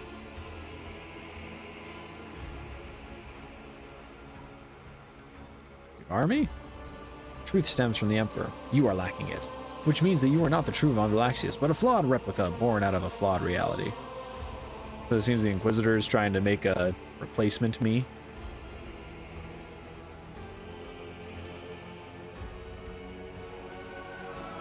Just the arrogant copy. You seem to think you are better than the rest of us, don't you?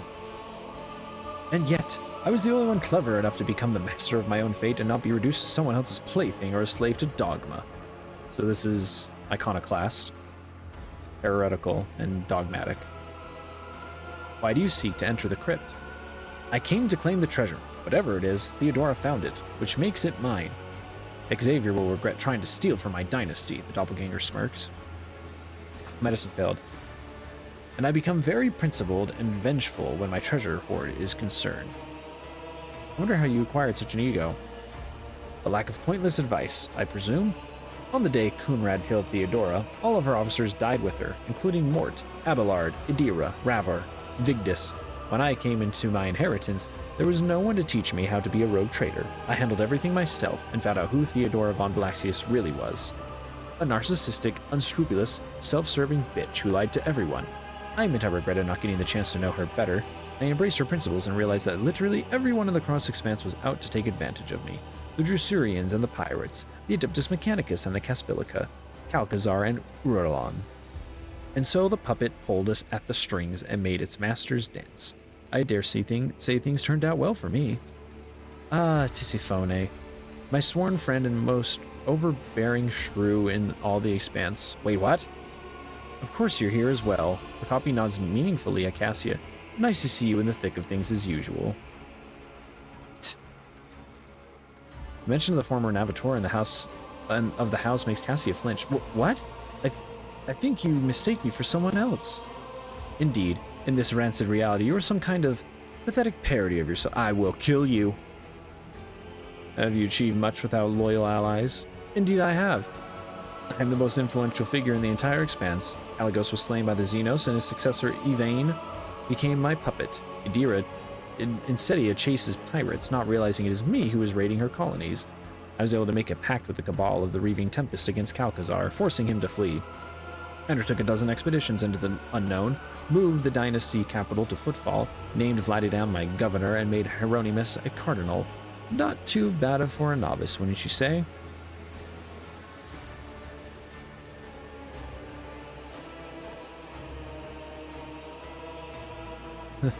You tricked everyone in the end. Nicely done.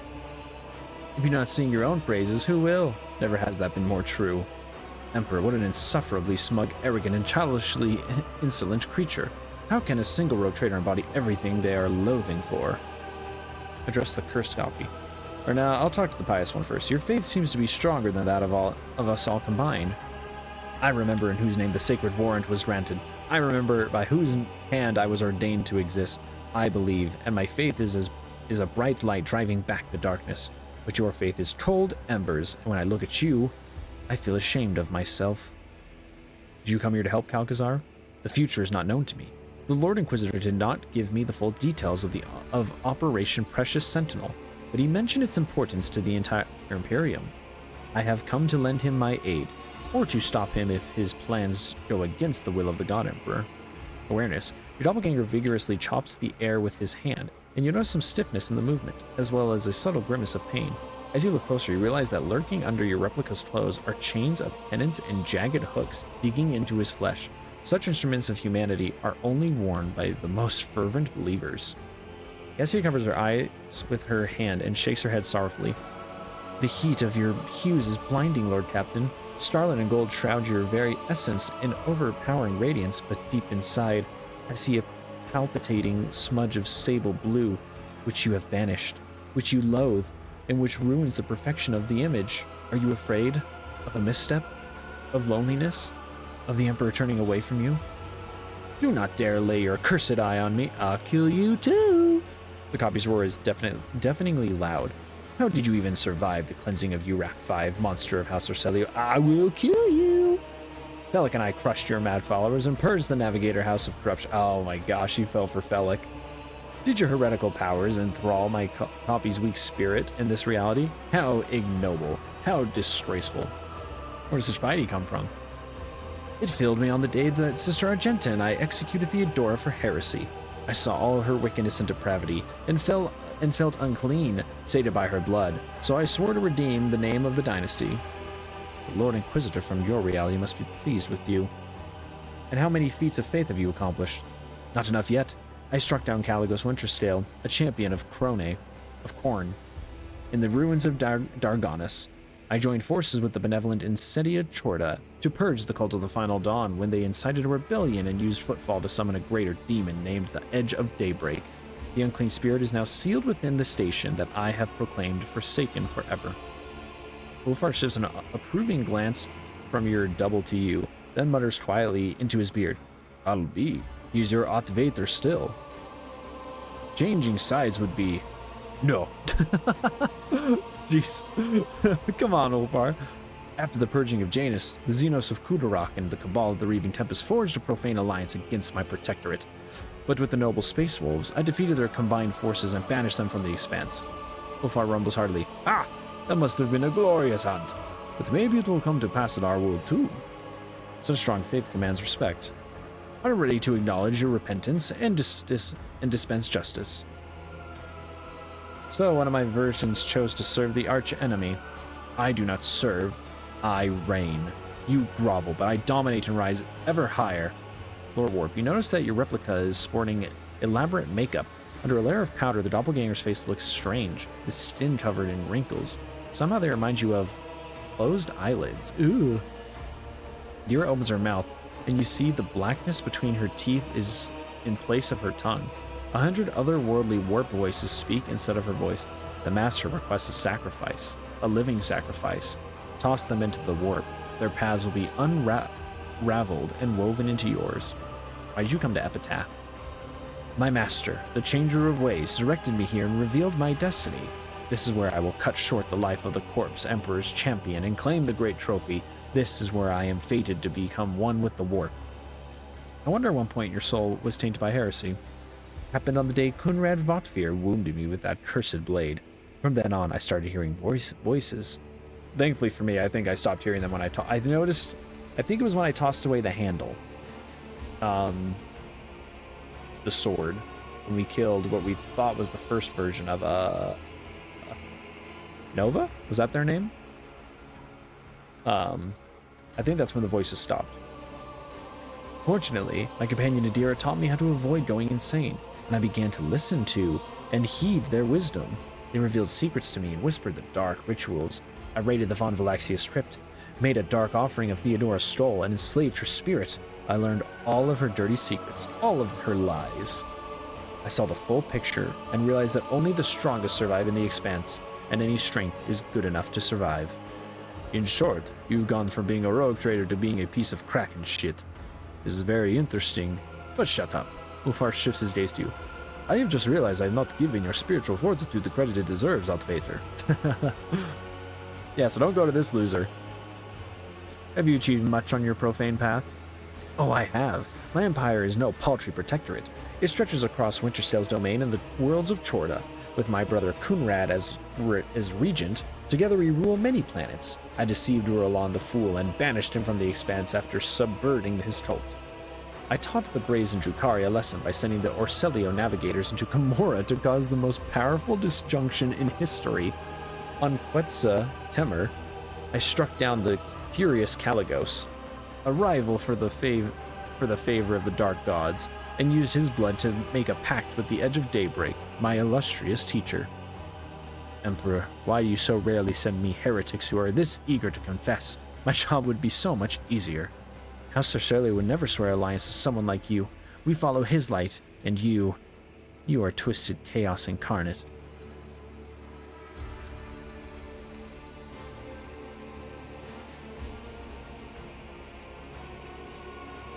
You are disgusting.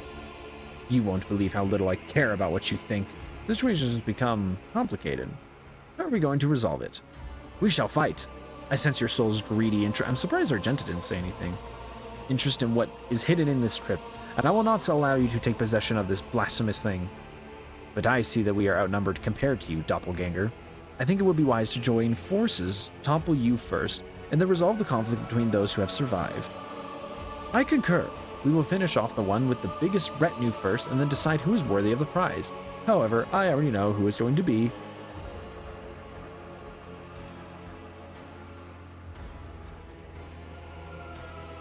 I'm giving you a chance to settle this affair peacefully and avoid self-destruction, in every sense of the word. A great deed is not accomplished by peacemaking. It is accomplished by spilling blood with a righteous hand. You will beg for mercy, but I will grant none. The whispers are getting louder.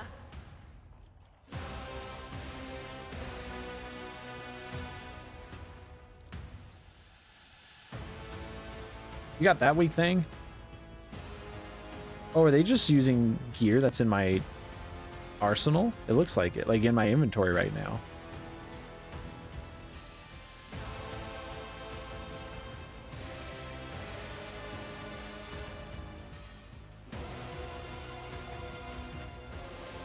I guess it's a good thing I have all this cover.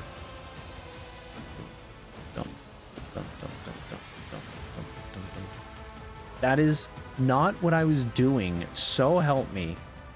Bro. Gosh fucking damn it.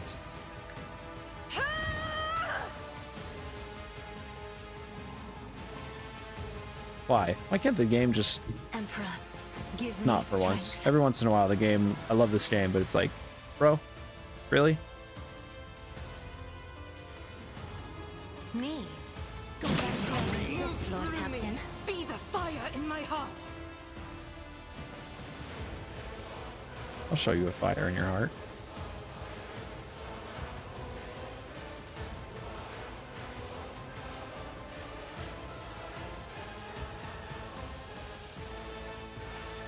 I'm not accustomed to being ordered around. If I may, On it.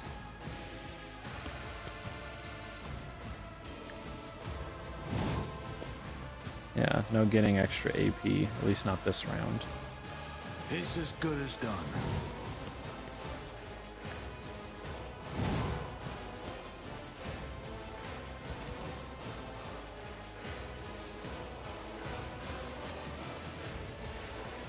I just one's the weakest one.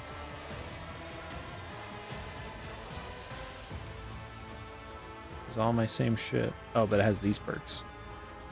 But I mean, they're gonna start giving people other actions and being annoying.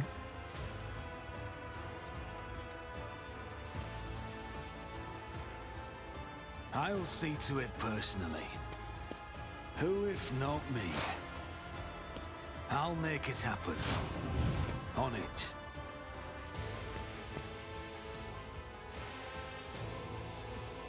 It's as good as done. You should feel honored to witness this.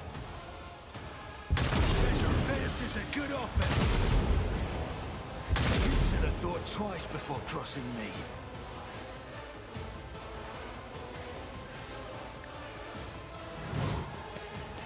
I'll see to it. This does mean that Pascal's not going to benefit from any of that, but let's now see if I give someone else a chance to wreck some I'll make it baddies. happen.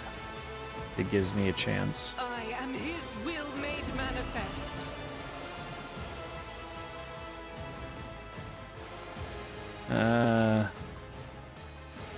Oh, she got I movement. will Good, good, bathe good. this battlefield in righteous fury.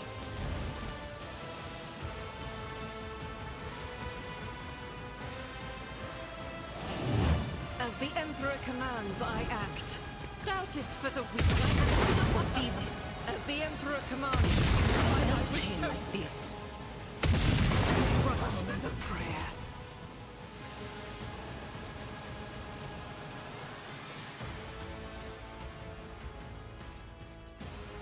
I'll do it. I think she can't miss. Faith without deeds. Oh, these guys are actually about to get totally wrecked. Power resides in the will of the judgment. Holy moly. See ya, idiots.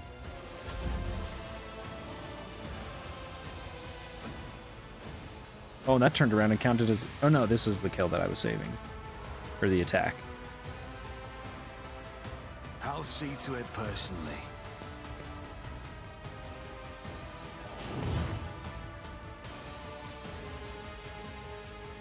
It's as good as done. On it.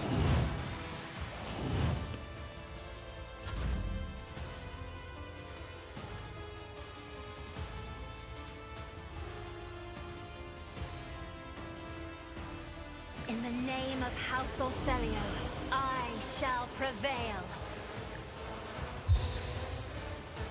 I won't object to it. Everyone, step aside.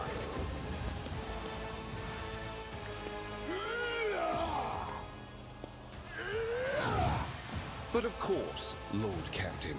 Let's see to it. I won't object to it. Let's see to it. Nothing stands against you. I won't object to it.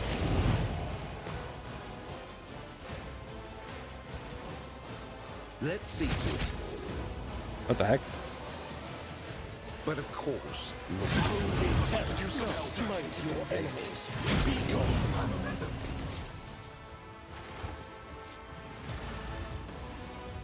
I'm just gonna re-loot my shit. That's funny.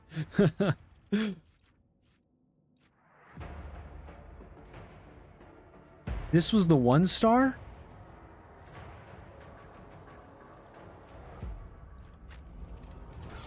The heck did I have to do to obtain it?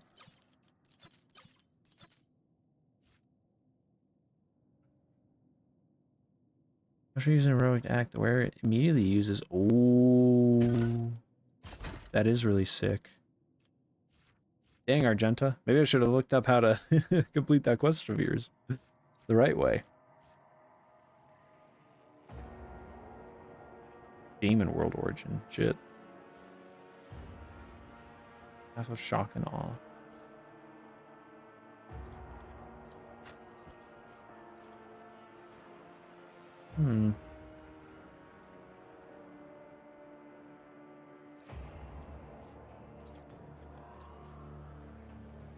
But this one does give +2 psi rating. That's pretty dang helpful. Oh, we didn't leave this die. Do you have any good iconoclast shit for me? Nope.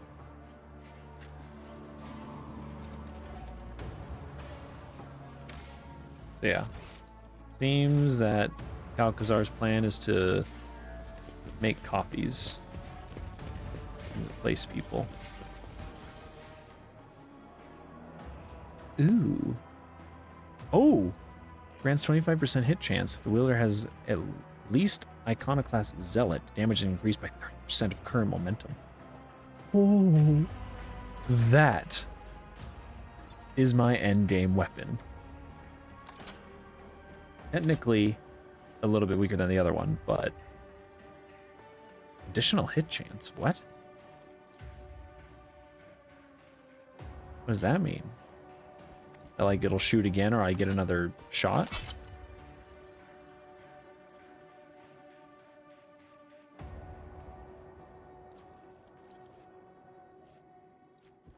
That would have been nice for if I brought an assassin with me. The bridge, but almost completely devastated the xenostructure below.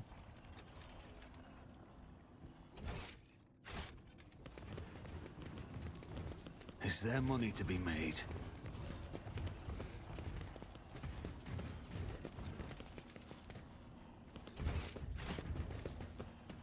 Just as I planned. Stands out when the rest likely use the simple Xeno Dynasty.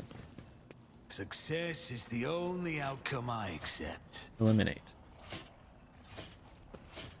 That looks like Xavier.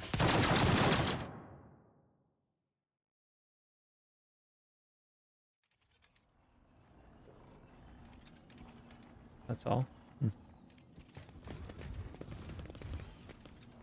Rise to the top, or get left in the dust. Ooh. Every die action with a plasma gun has a separate cooldown. All the plasma gun's attacks and actions to be used. Whoa, whoa, whoa, whoa, whoa. That's crazy. Oh, for each negative effect on the target. That would help me do more damage, but unfortunately, I feel like I kind of need at least this one. It is nice to have the general stats. I guess, let's see. What? Oh, I was hoping it would show everybody's.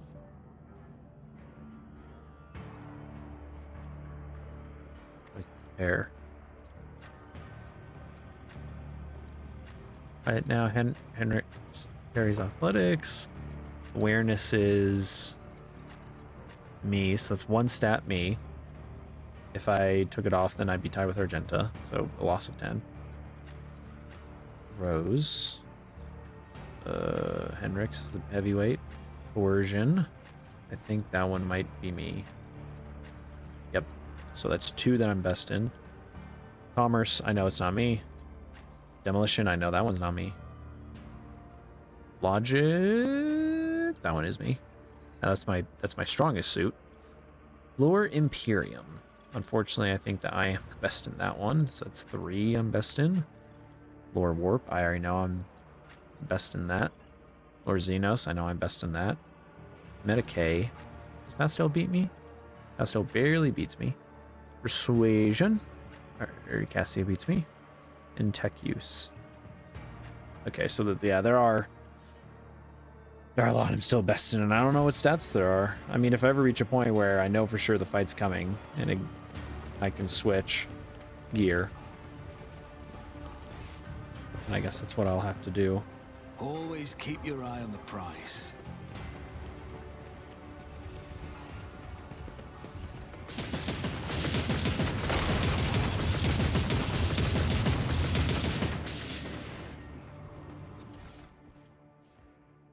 Rosary of Defense.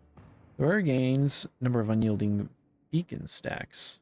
Chance to ignore incoming damage. Ooh. What's a sweet end-game gear here right at the end?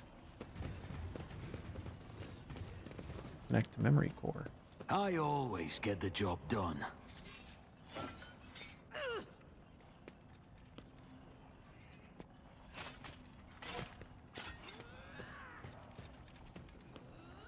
Lord Inquisitor, we are progressing according to plan. Our troops have already reached the target.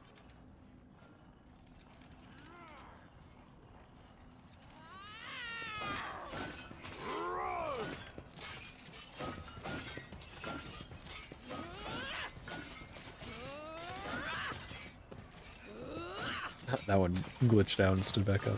There we go.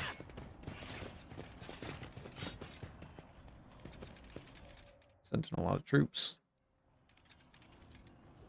Just as I planned. As soon as you touch the obelisk, ancient Xeno symbols appear in your mind, forming the move.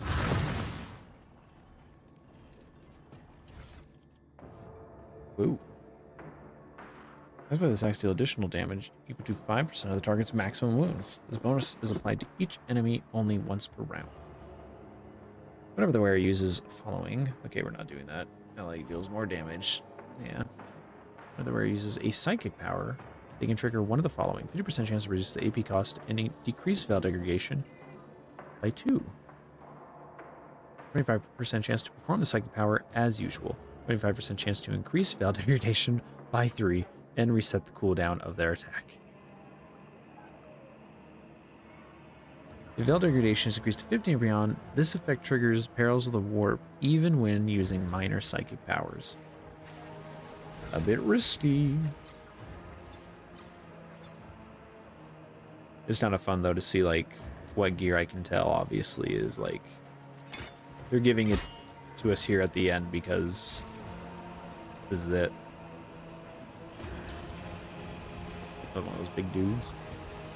The natural energies torment the Xenos' dead body, destroying the reconstructing it over and over. Is whatever the tech blight is. Which I guess is the main reason actually I brought Ambernaut Pascal to see if he has any input or insights on it. Let us not dawdle.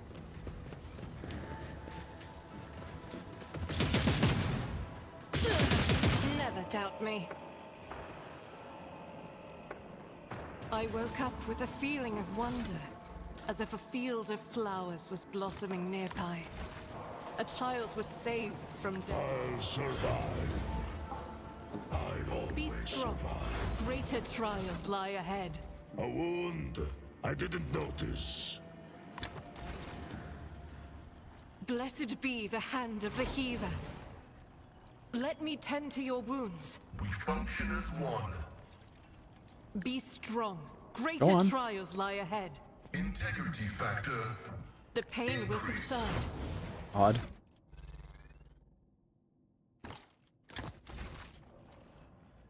Let me tend to your wounds. You have my thanks. Be strong. Greater trials lie ahead. I just thought of it. I should give her really strong grenades. Grateful. There's these ones, but then there's the better ones. I'll actually just give her one of the better healing kits too, in case we really need it. Blessed be No, the no, road no, no, that no, we no. take. Fleet perspective. What do I need that for, dog? I'm at the end. I don't need cargo. Okay. Okay. This is the area of the game so far with the most verticality. Oh wait, hold on. I actually might not want to go there yet. I always have a backup plan. I can see that the verticality is a little bit. Hey, hey, hey, hey, hey, hey, hey, hey. Where do you think you're going?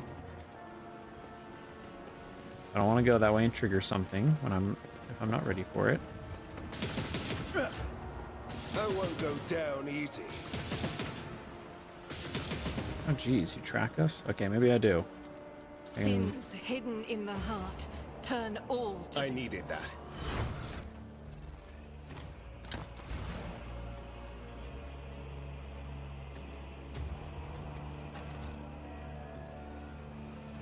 How about we all go together? That explains actually now why they were all... saw the bodies quickly flail back down dead. Okay, yeah, nothing triggered. Good, good. The tech light is spreading across the walls. Keep your wits about you. Oh my gosh!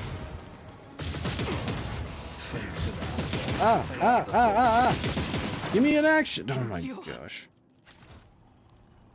I should have paused. What did I last say?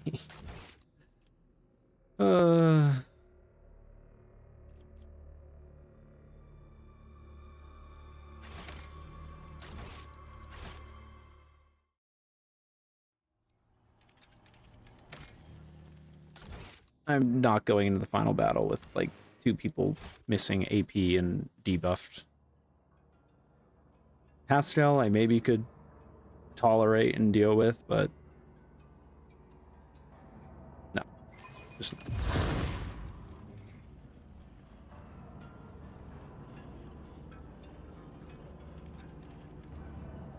Is there money to be made? can I shoot that thing from up here? Get a crazy line of These sight on it. calculations are for commoners. I don't make mistakes. I make profitable learning experiences.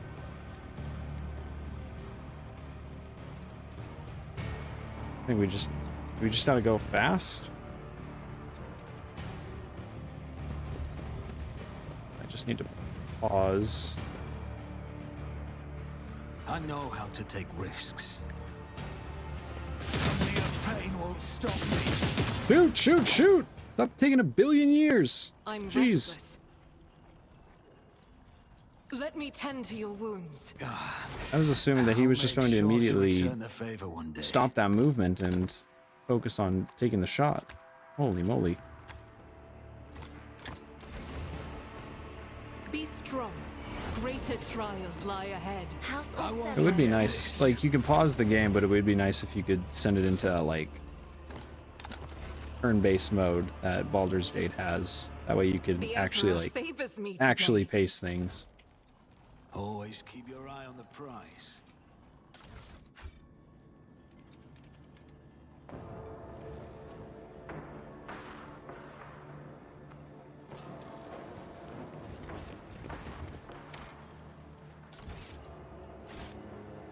Because, like, quickly selecting and clicking on someone else isn't the most.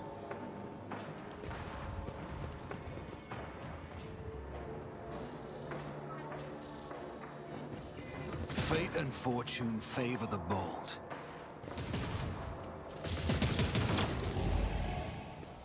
For some reason we got lucky on that one. And no one got hit. Duty prevails.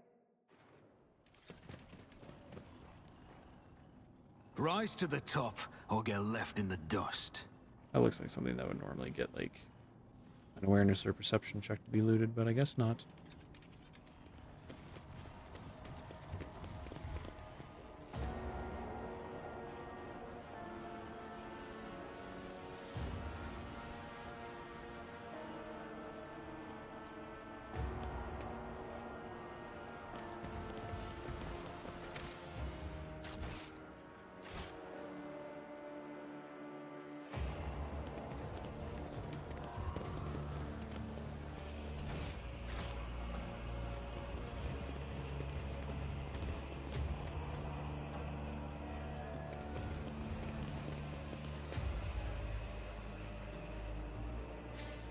I think this is it. Probably the semi-final showdown, and then something bad will happen, and like a Necro Lord will pop up. Necron Lord.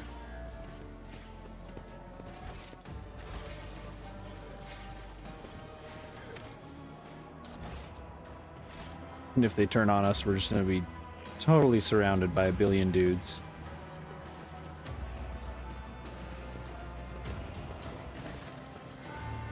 I see that you did not heed my warning, Lazarus. Your decision to come here in spite of them may have consequences, but we still have a chance to turn it to everyone's advantage if your lordship listens to me very carefully. Master Van Calax, I am pleased to see you. How was your journey? Illuminating, Lord Inquisitor. Henrik's tone would have frozen anyone else solid, but not Calcazar. The line you're treading on is a dangerous one, Calcazar. Stop this madness.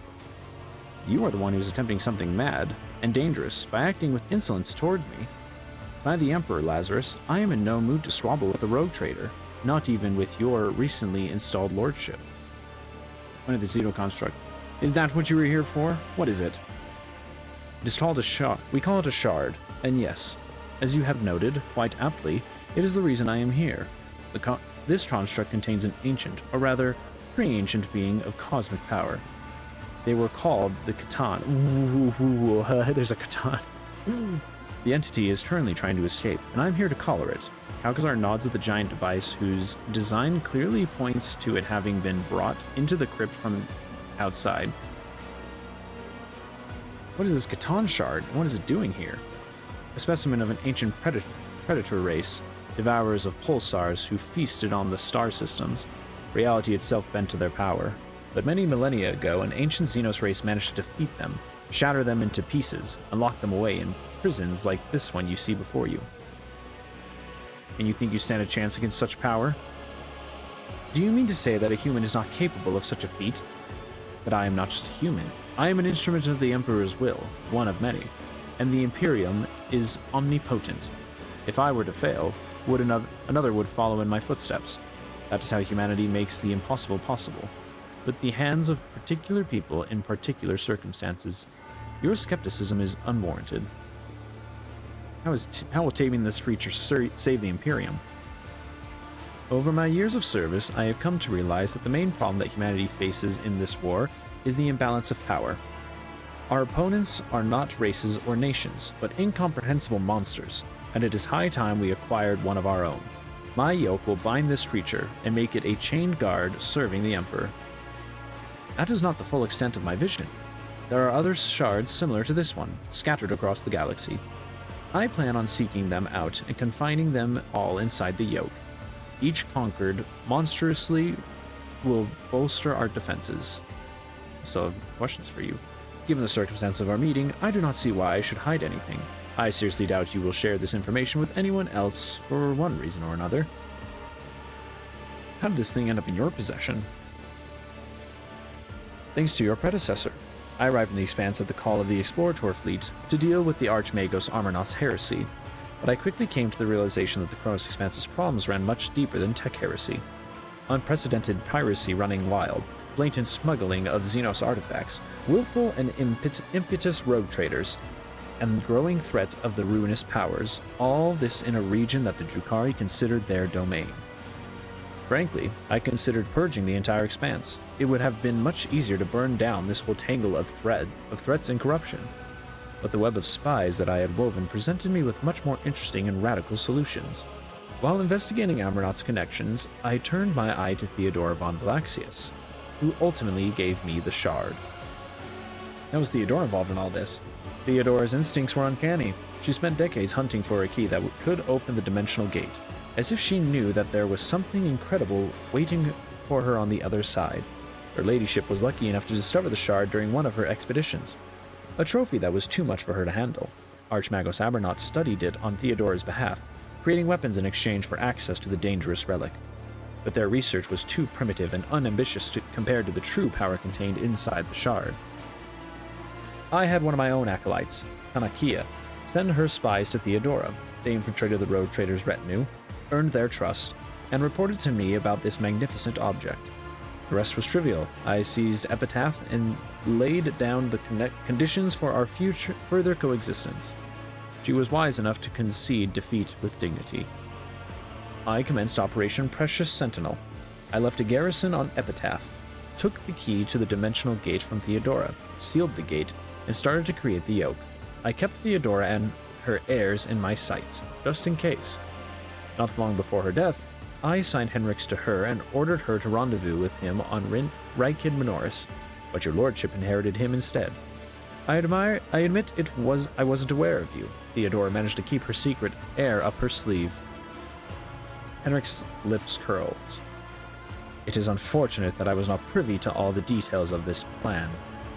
So instead of eradicating Theodora's misdeeds, you chose to inherit them? Argenta's voice rings with righteous steel. What is this yoke? A containment device similar to this one, except better. The yoke was devised by the brightest minds of two races using the ancient wisdom of long-gone Xenos civilization. A prison capable not only of holding the Catan shard, but also of controlling it while releasing fractions of its being. An instrument of obedience and destruction. A masterpiece whose creation required immense effort. It was on Euphrates too. I captured Amornaut's student, Axiomantha, and she passed all of her mentor's drafts to me. And the one overseeing the process was none other than your acquaintance, the tech priest Cubus Delphin. His fall was regrettable. It seems that the unorthodox, daring things he did at my behest drove him to break his vows and sink into heresy. But the human mind can never have comprehended the shard alone, and thus I appealed to the inhuman mind. I struck a deal with the Drukhari. Theft of sacraments and secrets of the Adeptus Mechanicus registered. Inciting a devout tech priest to commit heresy registered. Blasphemous merging of sacred technologies with forbidden ones registered. Further transgression registration discontinued. The drill on Pastel's mechanandrite screeches in fury. You collaborate with the Drukhari. Alas, the operation demanded it. Through the agent of one of my acolytes, Emelina, I contacted Archon Yemeris and made a pact. I gave her access to the technologies contained within the relic and destroyed her rivals in the Cabal. She would relay information on their raids to my spies, and I would solve the problem. In exchange, her homunculus, Tervantes, forged the yoke for me. Of course, I did not let him near the shard itself, but rather set up a laboratory for him on Quasar Temur. It was safer that way. All the pieces were contributing to my plan, but none had enough information to comprehend the entirety of it. Oh, that's what got stolen from him when there was the hole in the roof. That we were like, looks like someone busted in and took something from you. Henrik cringes at Calcazar's words. You disposed of Emelina like unwanted rubbish, like waste material, after all her years of faithful service to the Golden Throne. Unfortunately, I had to send Emelina away and remove her from the board. A shrewd woman of principle, I used to value those qualities of hers, but suddenly, they started to get in the way of my plan. It would have been safer to eliminate her before she could figure out what was going on, but I must have grown miserably over the years and was loath to part with a good agent. Or perhaps I was simply being sentimental.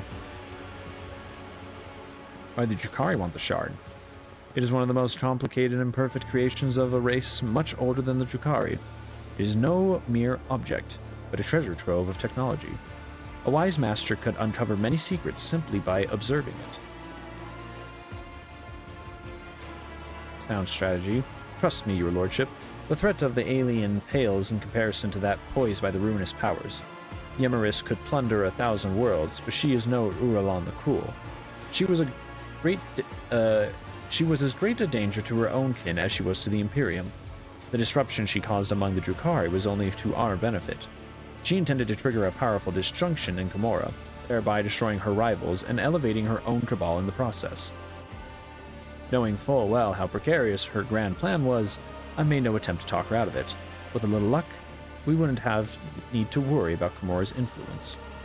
It was a dark day when you dropped from under the tail of your rotten-wombed mother, you loathsome traitor.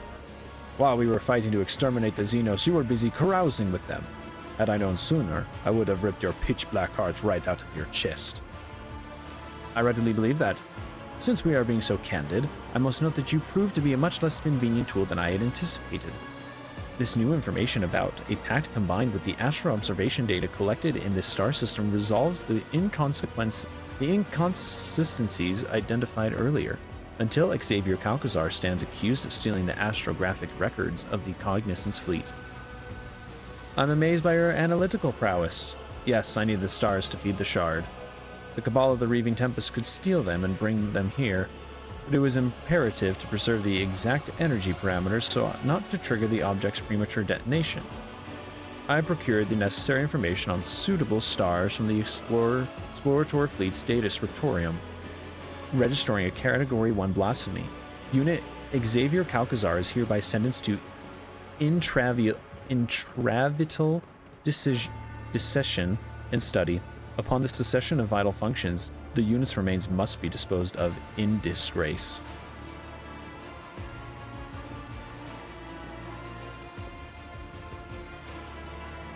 Why'd you call for these stars to come to your aid? I need a remarkably strong force to keep my Xenos allies in check. The Emperor's Angels were just the weapon I was looking for, except, considering the sensitive nature of my operation, I couldn't very well risk requesting aid from my allies in the Death Watch, could I? And then I remembered an old debt owed to me by a Space Wolves great company, so I decided to call in a favor. They were an asset at first. The Wolves helped me close the Dimensional Gate by overwhelming its security systems. I tasked them with hunting the Xenos condemned by Yemeris, but eventually they started prying, and that was unacceptable. I could control Thorvald by giving him more tempting targets, but the baleful Howl Pact. They raided an outpost where my agents had been meeting with the Drukhari. The Pact took prisoners, but lost the esteemed brother Ulfar. I hoped they would give their all to the search, but instead the wolves forced this system's coordinates out of the captives and came crashing down on my head. They had no gate to transport them. They used nothing but their warp engines. Thankfully, they realized their situation too late, so Tanakia managed to neutralize them. Ulfar stares coldly at him, the deadly frost of Fenris crackling in his voice as he speaks. You will pay for this, Xavier Calcazar. Know that I will have my blood vengeance. I will have your death. And then I take it you decide to get rid of your Xenos allies? There was no more need of them for them, seeing as the yoke was almost complete and the situation was escalating out of control. Theodora was dead. The cult of the Final Dawn had reared its head and was preparing to strike, and Yemeris had forged her place. She was putting forward too many elimination requests, and when I told her to curb her appetite, she retaliated. The theft of the Ragkid star was timed to occur when the Master Van Calux would be on the planet. The Archon wanted to rob me of one of my agents and send a message. What? Rakad's son vanished because of me? Oh, Tervante's masterpiece. And then the Kronos Expanse was engulfed in flame. I had to rush the operation and declare sector-wide martial law. Webway Gate and yet that Yemeris' warriors had been using was destroyed, and the facility on Quasar Temur razed. I evacuated the half of the yoke that Tervantes had completed, but it was too late to retrieve the second half from Euphrates II. Cubis Delphim revealed to Eurlon the Cruel where he should strike, and that almost spelt the end of Operation Precious Sentinel. I appreciate your efforts in resolving this problem. In fact, you turned out to be much more useful than Theodora ever was. The denizens of the Rykad system, Santiel's pride, and all the other starless worlds. You were the one who sentenced them to death by sending the Drukhari after their sons. Well noted. Yes, I acted as their executioner, as regrettable as those losses were. However, to overstate their importance to the Imperium would have been folly. Every single day, humanity pays a far more terrible price, and that must be brought to an end. I see. You have come so far in pursuit of answers, Lazarus. It would be too cruel to leave your curiosity unsatisfied. Seeing as the inhabitants of this place almost killed you, I gather something went wrong with this plan of yours? Not at all. Operation Precious Sentinel is in its final stages. The increase in Xenos activity is the vexing yet trivial development in the grand scheme of things. They were supposed to guard the device, but they slept through the intrusion, and only the Catan Shard's emanations could make them stir. Theodora's research de-established the Shard's prison. Or destabilized, distablished. And my project only made it worse. Whenever particles of the Catan Shard's energy seep out, many curious phenomena occur. The destruction of the crypt, the warped reality. When I tame the monster, I will order it to stop disturbing the laws of the universe. And that brings us to the most interesting part of our conversation. You know my plan, so now I want to know yours. Will you admit that I am in the right and join me in this undeniably ambitious act, or will you try to stop me? I will be upfront with you. It is in the latter. I will be forced to remove you, or if it isn't, is the latter. But I am sure you realize that already. Listen to yourself. No, I will not let you bring this insane plan to fruition. Henrix, eliminate the rogue traitor. Calcazar gazes at the unmoving interrogator.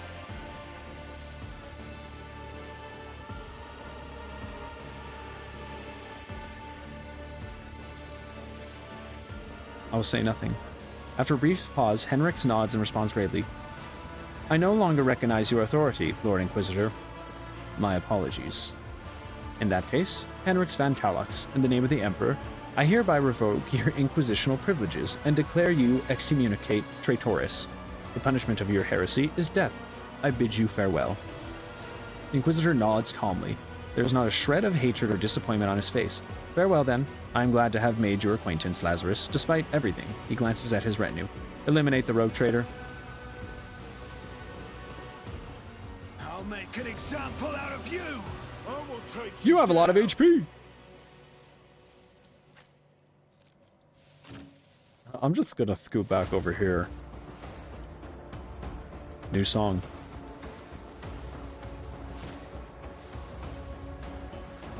Okay. I need to get Argenta on this dude ASAP and get her crits and everything stacking quickly. This little light post is about to become our best friend. We're all just gonna gather around it, get some sick crit, and start laying into him.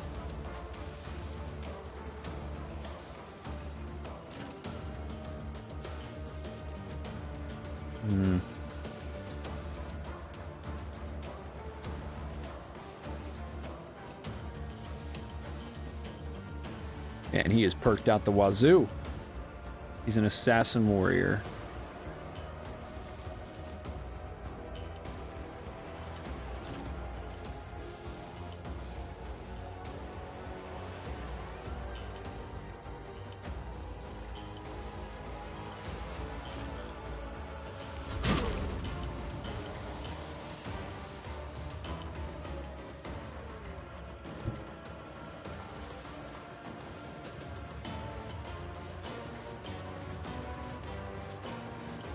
The only problem is that actually moves him out of Argenta's line of sight, if it works.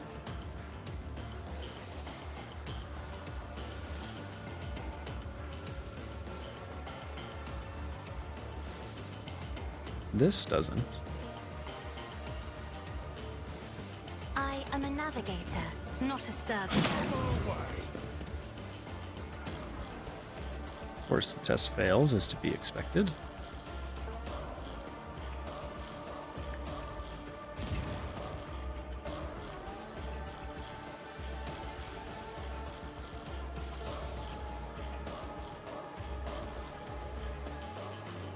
Step aside. The navigator is coming. Isn't this a job for the serfs? Just throw that Me? there. If you insist, Lord Captain.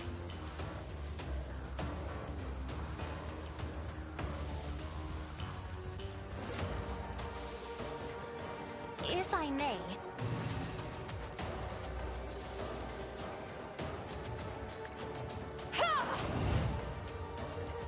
I'm not accustomed to being ordered around. Who if not me? I'll make it happen.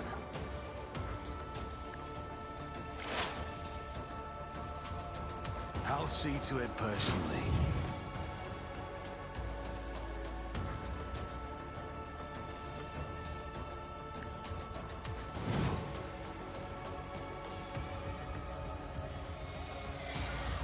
Oh, actually, this isn't a new song.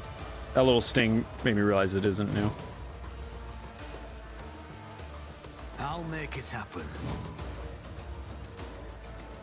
On it. Another enemy down. Whoa. That's a lot of damage.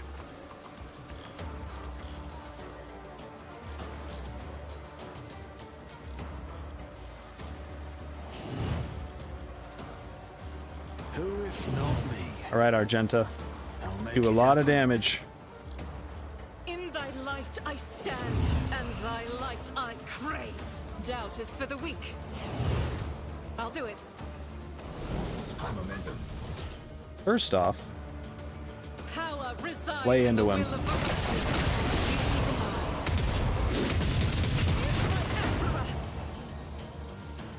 As the Emperor commands, it's why I was chosen. You, my Emperor, faith without... I'll do it. My Emperor. It's why I was chosen.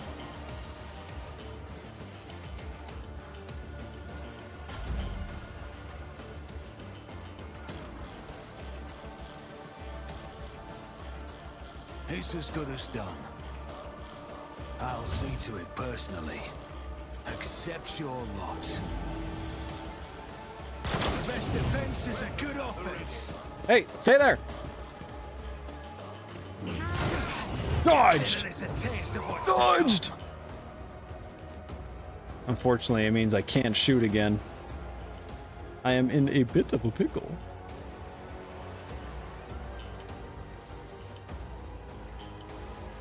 I wish it would be if I just used this and then didn't do anything as well as moved. It would give me the dodge and the parry perk. But unfortunately, gulp, not me. I'm a little susceptible right now.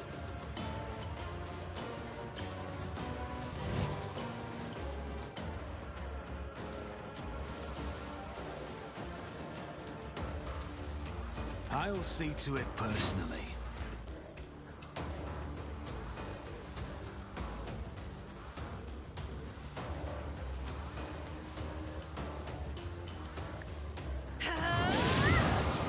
Hey, stay away. Oh, Cassio, use that big dodge of yours. I'll show you a heretic.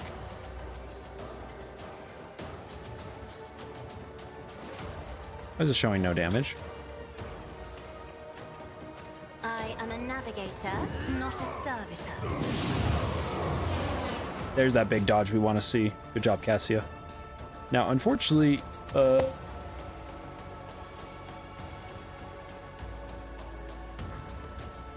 thanks for that ring you gave us earlier, Bozo. Oh, look at that. This is where actually Henrik's being here would have been nice. Pascal could start slashing and bopping him, but I'll show you why navigators are feared.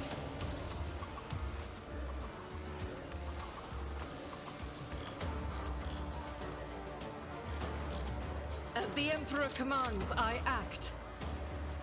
I'll do it.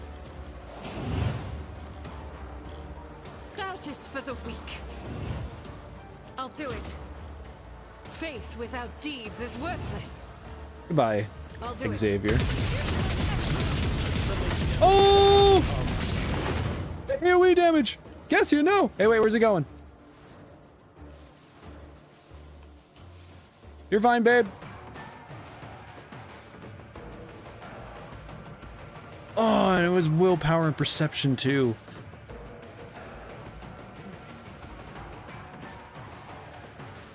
That's so lame. I thought because I popped this that she would dodge that splash damage too. The hell, homie?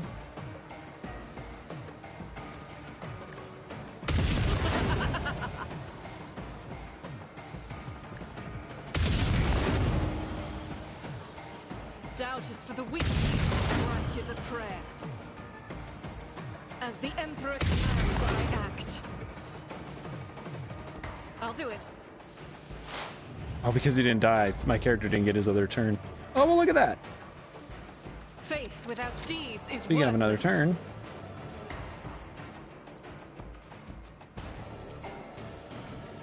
Doubt is for the weak. As the Emperor commands, I act. Surely Cassio will need that willpower and perception for the final battle, because this obviously isn't going to be the final battle.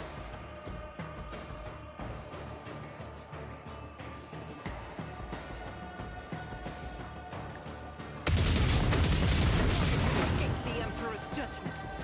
Hold on. Stay away. Ugh.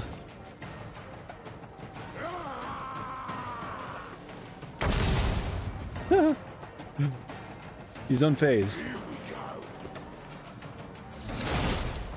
So is he.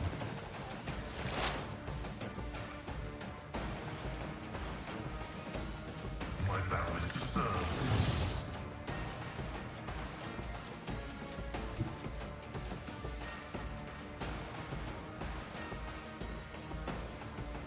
The Omnissiah knows all, comprehends all.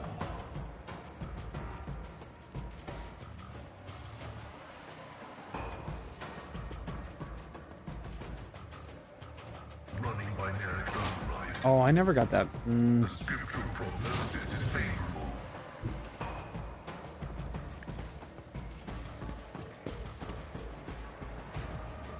Request approved. Running binary code. My vow is to serve. Let's get to it. Focus, Van Kellogg's. Focus. Cards play. The wolf is on the hunt. So it shall be. Feel the icy bite of death!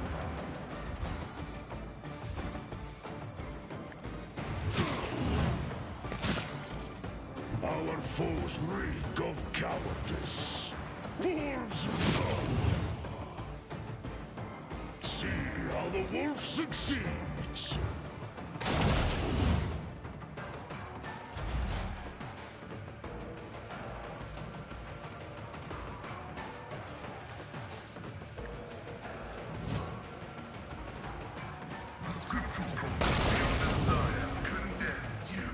What the? Oh, there's dudes way back there. Come on now.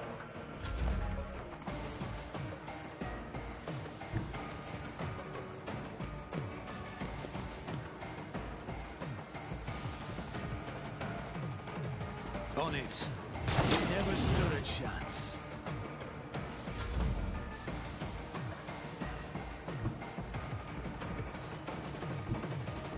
I won't stand for it. It's as good as your end was inevitable.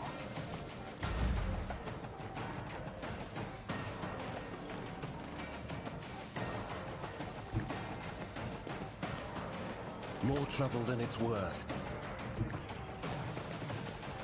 For the throne's glory. I'm Amanda. No, it is too early. The yoke must be activated, or all is lost.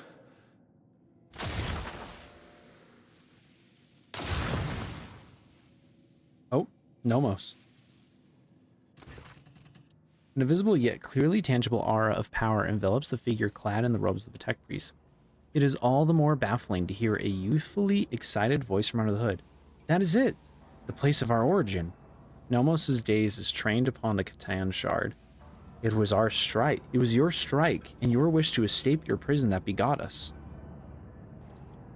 The mysterious creature that has been your ship's soul for so long turns to face you.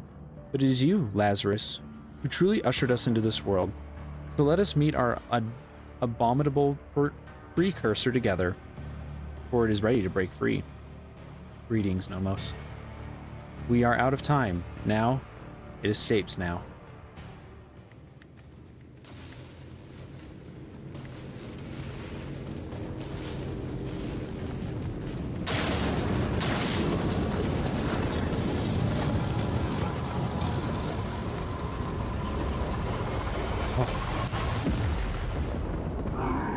Oh, that's why his picture looks like that. Nomos' picture.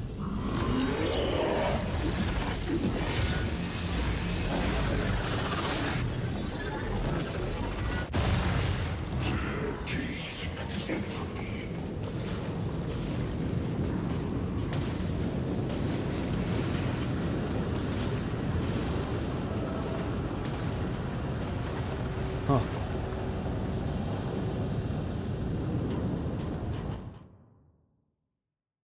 Showing up uninvited?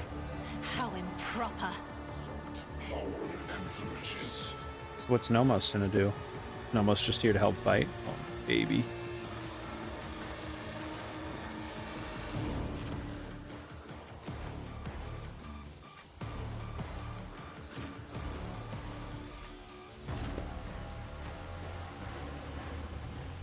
Now I know I actually need to be careful with Argenta's blast attacks, though.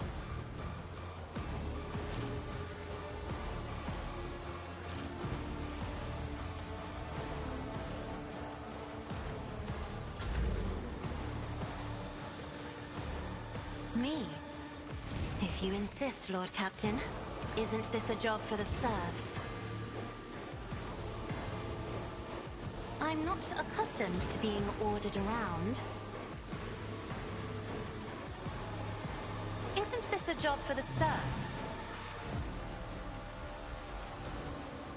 That's a lot of HP.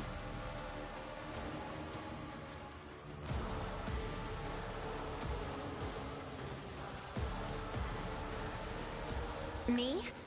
If you insist, Lord Captain.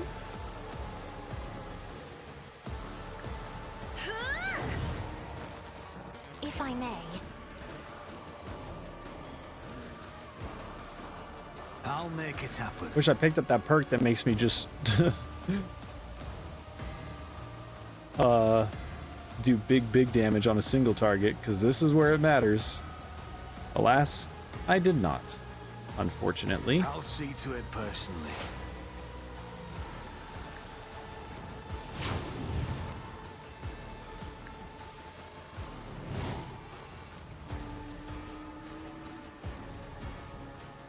Here's my perfect moment. The best defense is a good offense. Gave me some more AP to work with.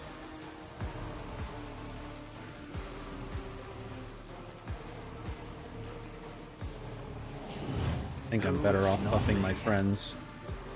It's as good as done. I am his will made manifest. As the Emperor commands, I act. That is not the Emperor's will. All right. Doubt is for the weak. The Emperor. I'll do it. This is why I was chosen. As the Emperor commands, I act. Isonomos was the shard of a Catan. Emperor. This game's insane. Not what I usually expect from an Argenta moment, but we got him burning, we took some chunks off. Do I go for 2 attacks? Or a buffed attack?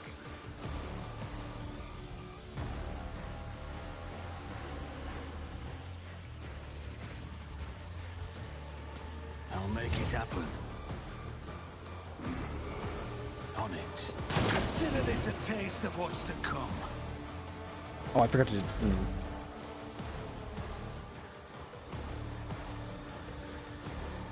Almost want to use this more just to give us all some temporary wounds. Is there a way for me to hit everyone? Everyone but me. But I think that's okay.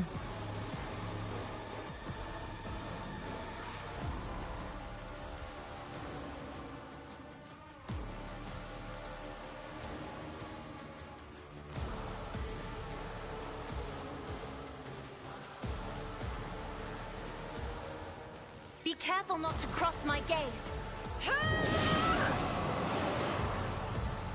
I am a navigator, not a servitor. Oh, not line of sight.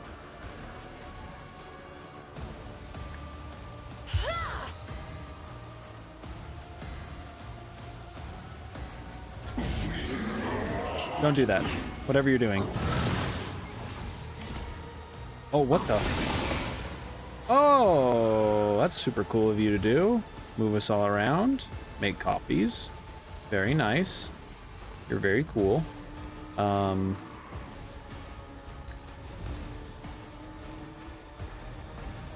could actually just... it might actually be for the best. Just keep her close to friends. Guided by faith.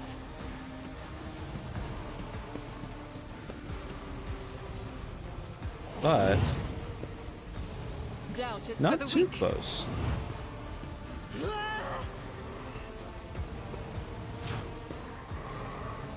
How you like this? As the Emperor commands. Go Argenta, go Argenta, go Argenta! Yes, yes, yes, yes! You're insane, woman.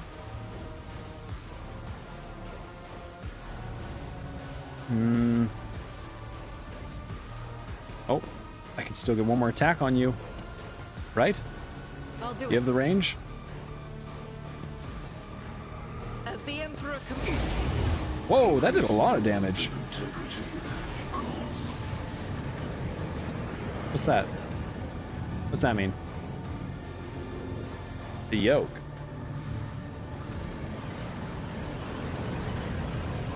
Oh, is this like a phase to hurt it?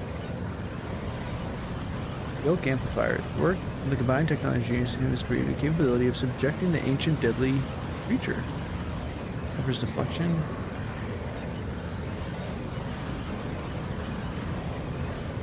I'll do it.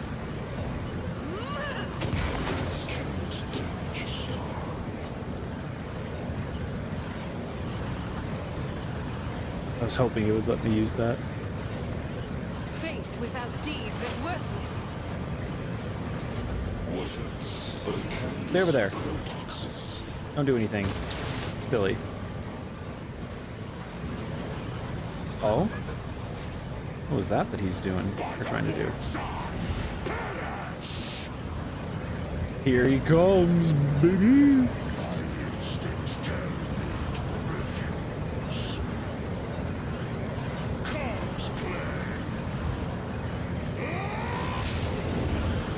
Oh, you're like, ah, dumbass. Get a kick. Uh-oh. What you doing? Bring more.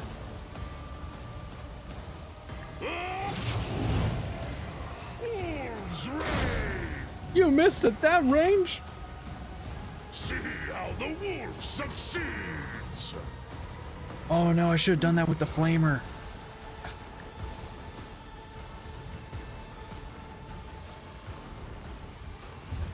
I know, I should have attacked, but I'm stupid. So it shall be. Gosh damn it. Why does it work where it has to be with the currently equipped weapon? I'm not just saying the kit. So what's stopping you from switching and using it? I don't get it. My strike is ruin. I Dodge it. for battle. Even better? Wolves reign.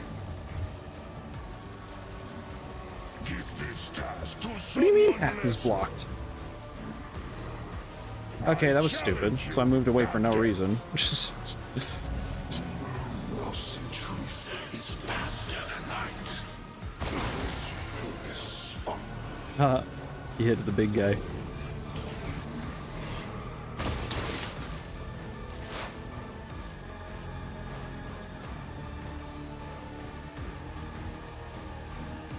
The undesired knows all, comprehends all.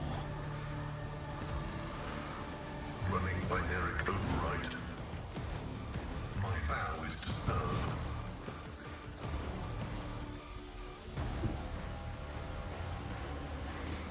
I'd rather keep my cover.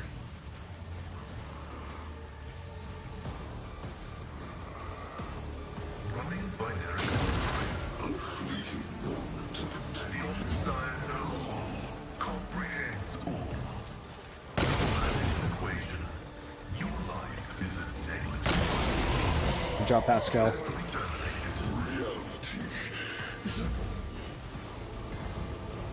Leave Cassie alone. Yeah, get up, Cassie. Good job, babe. Oh, what are you doing? Oh! Oh, geez, you put me over here? I can get back to my crit spot, though. I have strategy. Think straight, I do. And your little boys here are much weaker than you. Especially if I get the right one.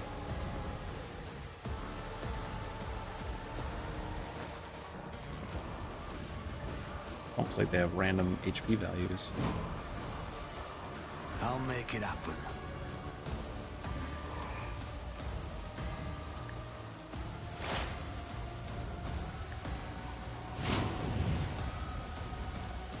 I'll see to it personally. Who, if not me? Best defense is a good offense.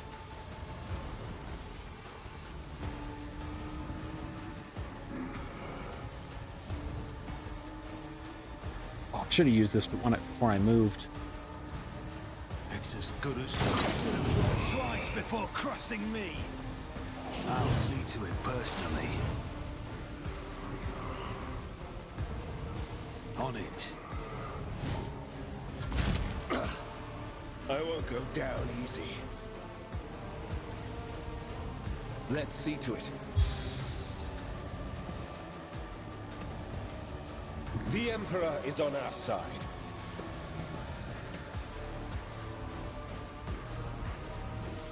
I won't object to it.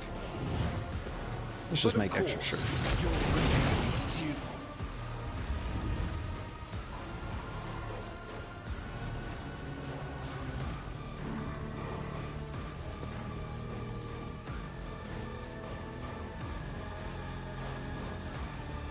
I won't object to it.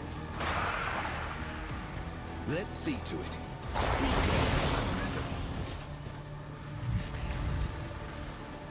Someone's death wish is mine to grant. I won't object to it.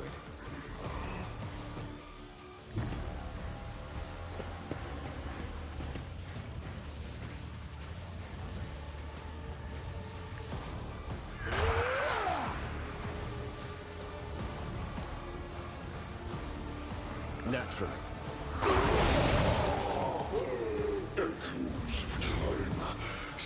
I won't object to it.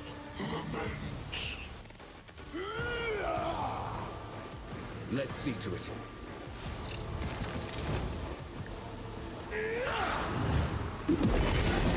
Whoa, whoa, whoa.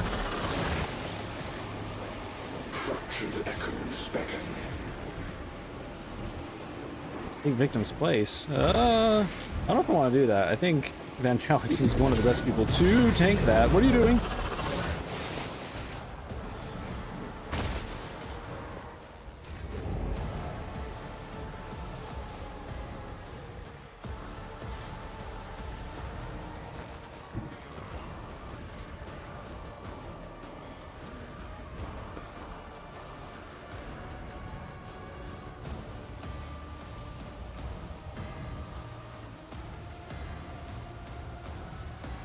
What?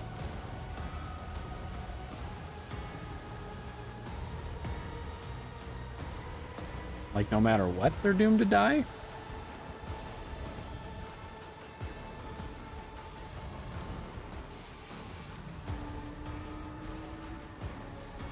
Does that mean the person who takes their place will also die?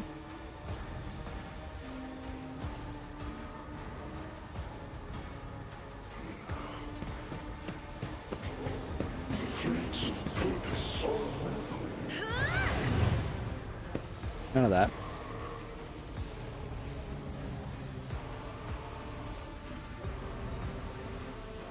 I'm not accustomed to being ordered around. Isn't this a job for the serfs?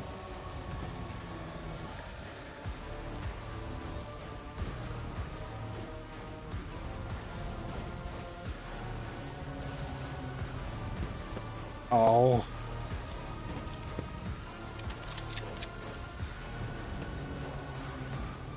As the Emperor commands, I act.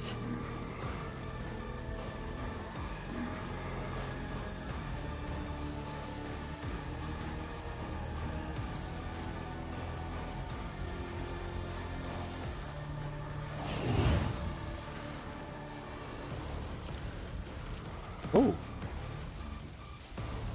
Oh. Doubt is for the weak. I'll do it. Goodbye. This is why I was chosen. Near goodbye. Cassia? End it. Me. If you insist, Lord Captain. I can think of no one better, babe. Also, I have no idea what Nomos even did.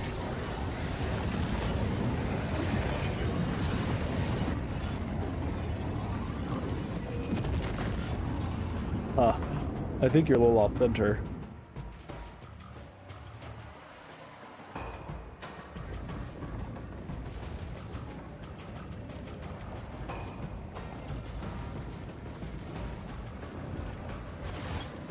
The ancient monster struggles against the energy manacles of the yoke. Its impossible powers can make reality itself burst at the seams, are now being forced into a compact dungeon, quirk by quirk, returning it to a cruel and painful non-existence in the moment.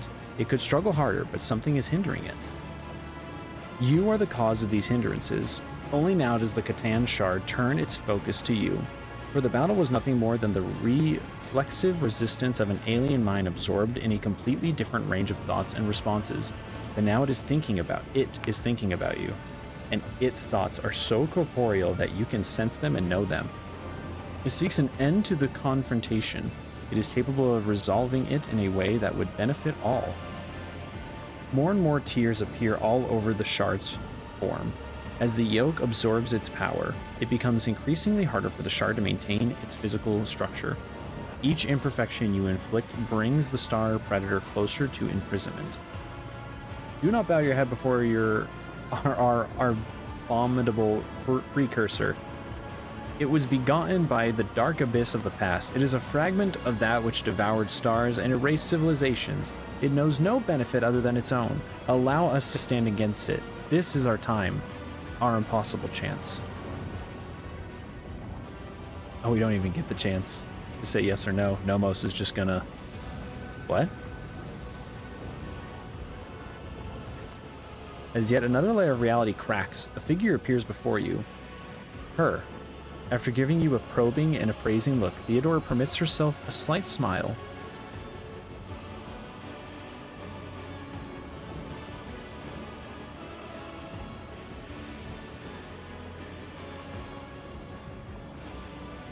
I touch Theodora.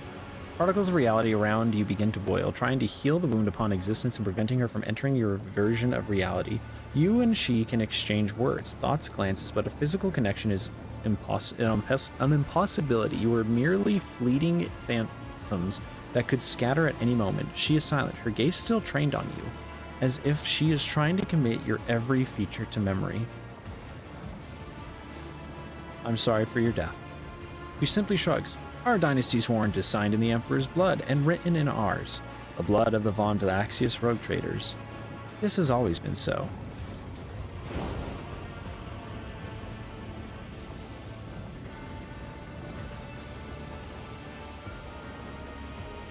The wound on reality is healed and the vision of Theodora quickly fades away. You catch her last words. Whatever fate you choose, one can only hope it will be better than mine. Nomos, if our birth ever had a purpose, then it is here and now. Why do you call the shard your precursor? Because that is what it is, and what we are. We have told you before about Theodora's ambition, Amernaut's mind, the ship's cradle, and Epitaph's secret. One sprouted into another and spurred yet another, thus Nomos were born. We were but an echo of the shard's power, an echo that left its prison, but we have become something so much more with your help. What do you tend to do? Flash with the precursor, touch it, absorb it, so that the reflection becomes the object reflected, so that the shard becomes Nomos. Then, and only then, will its threat be eradicated, forever. You think you can do this, Nomos? Or what will happen afterward? We stand at the threshold of probabilities, and outside the bounds of the predictable.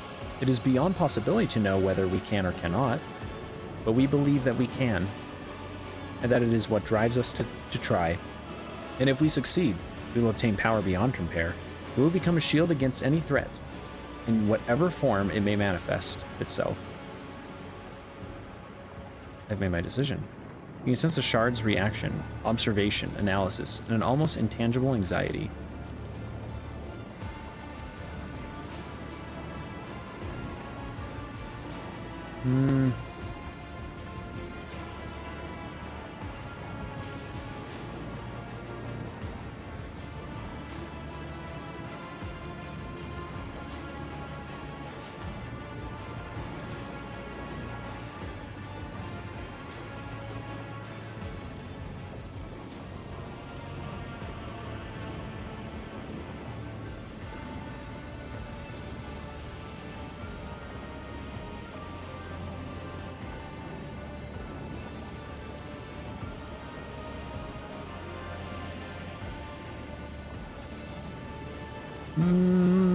I don't know. I'm having a bit of a problem trusting it to Nomos, but screw it.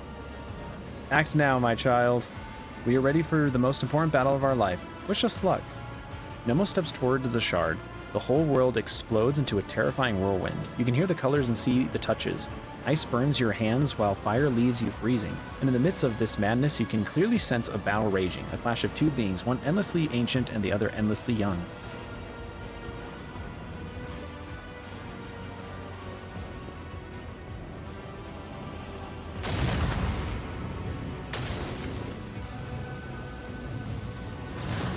The power of the Catan shard is such that it redefines the very notion of power, but it has a weakness, one that you can see only now. With the shard and its rival standing face to face, the shard is just that, a shard. It is incomplete, it is not whole, and it cannot be what the Catan was before. What opposes the Shard is something entirely different, an undivided, sentient being with a clear purpose in mind, akin to a well-aimed arrow, and the one who fletched and loosed this arrow was you. The battle goes on and on and on, outrunning the course of time, but you do not need the gift of clairvoyance to know who will emerge victorious.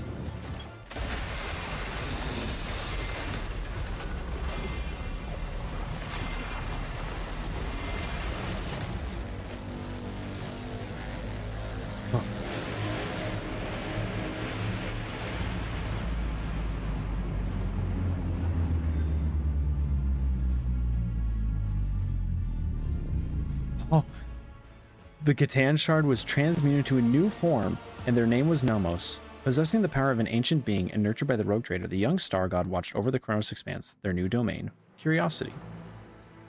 Gathering its bleeding worlds together again, the Rogue Trader dared to build something more noble and civilized in the Expanse, a haven for those drifting and unprotected in the strict hierarchy of the Imperium. It would be an unbound frontier where freedom and compassion were not wholly extinct. The shackled monster under Von Valaxi's control ensured the survival of the fledgling utopia. The Star God destroyed all who threatened its peaceful civilians and instilled fear in those with little faith. The Expanse tasted the sweet fruit of freedom and tolerance with reverent fear. The Imperium could not forgive such insolent deviation from the order prescribed by Holy Terra. The Von Valaxi's dynasty was accused of the seditious formation of their own empire, an invasion. Oh, I didn't know that's what I was doing. I thought I was just making something to. Invasion fleet gathered Calixtus sector, and the lifespan of the young utopia was as short as its creators. Expanding the young kingdom of its freedom, Nomos created dimensional barriers that cut the Chronos Expanse off from the Imperium more soundly than the Great Rift. The humanity of the Expanse was left in isolation, relying only on themselves. They either had to build something new and different from the Imperium or fall to the horrors lurking in the darkness. The ideals that Lazarus von Valaxius was committed to were alien to the Imperium, but close to the hearts of many in the Expanse. Anyone who could not resolve a dispute or who was denied justice rushed to the palace of the Rogue Trader in search of mercy. Rumors and stories of his humanitarian rule formed the foundation of the Valaxian school of philosophy. The sect united commoners and aristocrats in the belief that for the Imperium to flourish, it should stop seeing its subjects as mere tools. This dangerous heresy was denounced in many systems, but persecutions only hardened and multiplied its followers. Having learned a bitter lesson on Footfall, Insidia Chorda let go of her fanatical zeal. Relinquishing the reins of power, she secluded herself on a cloister world. The time of purges passed, and with it the time of law and order. In the power vacuum that followed, the dark legacy of the abominable Aspice reared its ugly head, and Insidia's dominion gradually devolved into a nest of criminals and pirates. Resisting the temptations that besieged him, Caligos Winterskull returned to his domain and began to piece together the shattered remains of his protectorate. Until his dying day, his actions and thoughts were dedicated to saving abandoned worlds and protecting survivors. Alas, he was not able to achieve much in the time he was allotted. He breathed his last breath on the same throne that he refused to leave for decades, adamantly refusing augmentics that would restore mobility and power to his legs. Thanks to the patronage of the Von Valaxius dynasty, the cult of Saint Drusus was successful in spreading its influence across the Expanse. Overshadowed, the cults of other saints lost their followers and faced a harsh choice: slip into obscurity or swear allegiance to the ideals of Drusus the warrior. After the death of Reverend Hieronymus Doloroso, a man called Chaplain took over the leadership of the Drusian mission. He hid his name, but not his crimes or his piratical past. With the resolve of an experienced voidfarer, he steered the cult and even led his fellow believers on military expeditions against brigands, enforcing order and converting depraved captives to the faith. The deal struck by the Cognizance fleet and the Von Valaxius dynasty replenished the Explorator's dwindling supplies and allowed them to re-embark on a rapid and unrelenting expansion campaign. With powerful bases established in the Expanse, the Omni Messiah's scouts bravely ventured forth toward the unnamed stars with the same drive that propelled their ancestors to explore the Expanse itself. The schism of discontinuing the cycle engulfed the entire Cognizance fleet, and soon the Civil War was over. Disregarding the commandments of their forefathers, the Explorators started down a dangerous path of new comprehension, creation, and revision of procedures and algorithms. The fleet was united once more, and in its unity, it was ready to stare down any horrors standing in the way of the catechism of maintenance and operation. Magos Dominion Opticon 22, one of the first to hail the return of the Messiah, took the helm of the Mother Squadron of the Cognizance Fleet, unquestioningly embracing the teaching of discontinuing the cycle. He personally saw to the crushing of any renegades who did not accept the Messiah's word as truth, and earned himself the identifier Chrome Scourge. Profitable deals made between the Fellowship of the Void and the Von Valaxius dynasty helped them subdue smaller brigand squadrons in the sector. Many worlds and stations saw the opening of Fellowship dens, in which grotesquely sincere pirate representatives took kickbacks from traders in exchange for safe passage. Naturally, the servants of the Von Valaxius dynasty and people under the Rogue Traders' protection were safe from the Fellowship of the Void's attacks, mostly. The first command that Riza issued after her miraculous rescue on Footfall was the complete extermination of all worshippers of the Dark Gods among the Fellowship of the Void. The old pirate wanted to find another way for her people to survive. The former renegades hoped to live by the law, working as mercenaries and traders. When it seemed they were finally on the path to a peaceful life, the Imperial Navy conducted a flash raid and destroyed all their ships. Those who survived the bloodbath were publicly hanged. The Caspilica mission thrived on the riches it acquired in its deals with the Rogue Trader. The organization expanded to new markets, built up a mercenary army and fleet, and was ready to defend the legitimacy of its business from the authorities. Those foolish enough to deny it, that right, died quick, brutal, and unexplained deaths. Vladidam Tokara, the Liege of Footfall, survived 14 assassination attempts and thwarted no less than 2,000 schemes before a shot finally took his life. The esteemed Liege's funeral was held in great secrecy, with only his closest entourage being permitted to view his corpse, which spawned some peculiar rumors. A multitude of agreements bound the Imperial Navy to the Von Valaxius dynasty. Captains were eager to patrol the Protectorate, knowing they would be richly rewarded. Competing ships were lost to pirate attacks and subjected to harsh inspections. Many officers quietly entered the dynasty's service, receiving a salary and a tithe in exchange for their excellent skills. Worthy admirals valued their new friends and enjoyed more gold on their uniforms. Tartistus Captain Asturius Thorfast founded the Thorfast and Companions Merchant Company, excelling in trade and acquiring a substantial escort fleet. After 3 decades, he traveled to the Maw to return to the Imperium in hopes of obtaining the fabled warrant of trade. It is not known how this venture ended. When the Rogue Traders' apostasy became apparent, the Imperial Navy fulfilled its duty and fought the Von Valaxius dynasty. The Battle of Darganis ended in resounding defeat. The surviving ship, man, I didn't want to break away from the Imperium. I'm still kind of, There's a part of me that kind of wants to reload. The crucial reason for except I have to do both the fights all over again. First, he was extraordinary high percentage of the captains who betrayed their oaths and defected to the Rogue Trader side. Overnight, he acquired a battle-ready fleet of his own. Darganis grew and prospered until it became the capital of the Chronos Expanse. The capital was like a giant magnet whose pole held together the worlds of the Expanse, absorbing the treasures and vices of the sector. The voracious and shameless nobility of the Expanse flocked to Darganis in search of the forbidden pleasures. Its librariums harbored dangerous volumes, and its dark corners harbored dangerous people. The rule of law could not reach the tops of the spires, shrouded in a veil of sinister and mystical rumor. Yavagama washed off the stain of its former defilement and became known as a pious and protective world. Hard work and inquisitive study of the mysteries of technology glorified the Deus Mechanicus. The enthroned Null Caliph drew millions of pilgrims and granted the planet hallowed status. Its sacred calculation continued for centuries, and the foremost sages of the Adeptus Mechanicus traveled to the world so they could attempt to divine its meaning. Janus was conquered. The Xenospirits were exorcised, and the wilderness was subdued. The fields grew until they covered the entire planet, and billions of tons of provisions were harvested there. Janus had become the breadbasket of the Expanse, and to threaten it would be to condemn millions to starvation. Janus became a melting pot for culture from hundreds of worlds, and taking in refugees from across the entire Expanse in its darkest hour. It became a stronghold and a symbol of hope. After the crisis passed, the refugees started to return to their home planets and to reclaim their lost worlds, thus earning Janus the proud name, the home of the Reconquista. The mines of Eobos 6 grew deeper and deeper, and soon the planet became the darkest and most frightening colony on the Expanse, the final stop for the exiled and the damned. The brutal, hardened inhabitants of the Death World feared neither humans nor xenohorrors, knew no mercy, and were known as the most fearsome fighters in the sector, who had traded their lives for the right to leave the eternal darkness of the mines. Guarded luxurious palaces were built under the climate domes, shrouded by clouds of poison. They housed so many powerful black guards, persecuted aristocrats, and wealthy scoundrels that Veavos VI granted unimaginable political influence. Such grand and sinister deeds were done there that before long the grim death world was spoken of as the new political center of the Expanse. No longer secluded and forlorn, Valstone turned into the spiritual center of the Expanse, clad in gold and power. Rulers went there to be anointed for greatness, criminals for penance, and the righteous for encouragement, and there was no end to them in sight.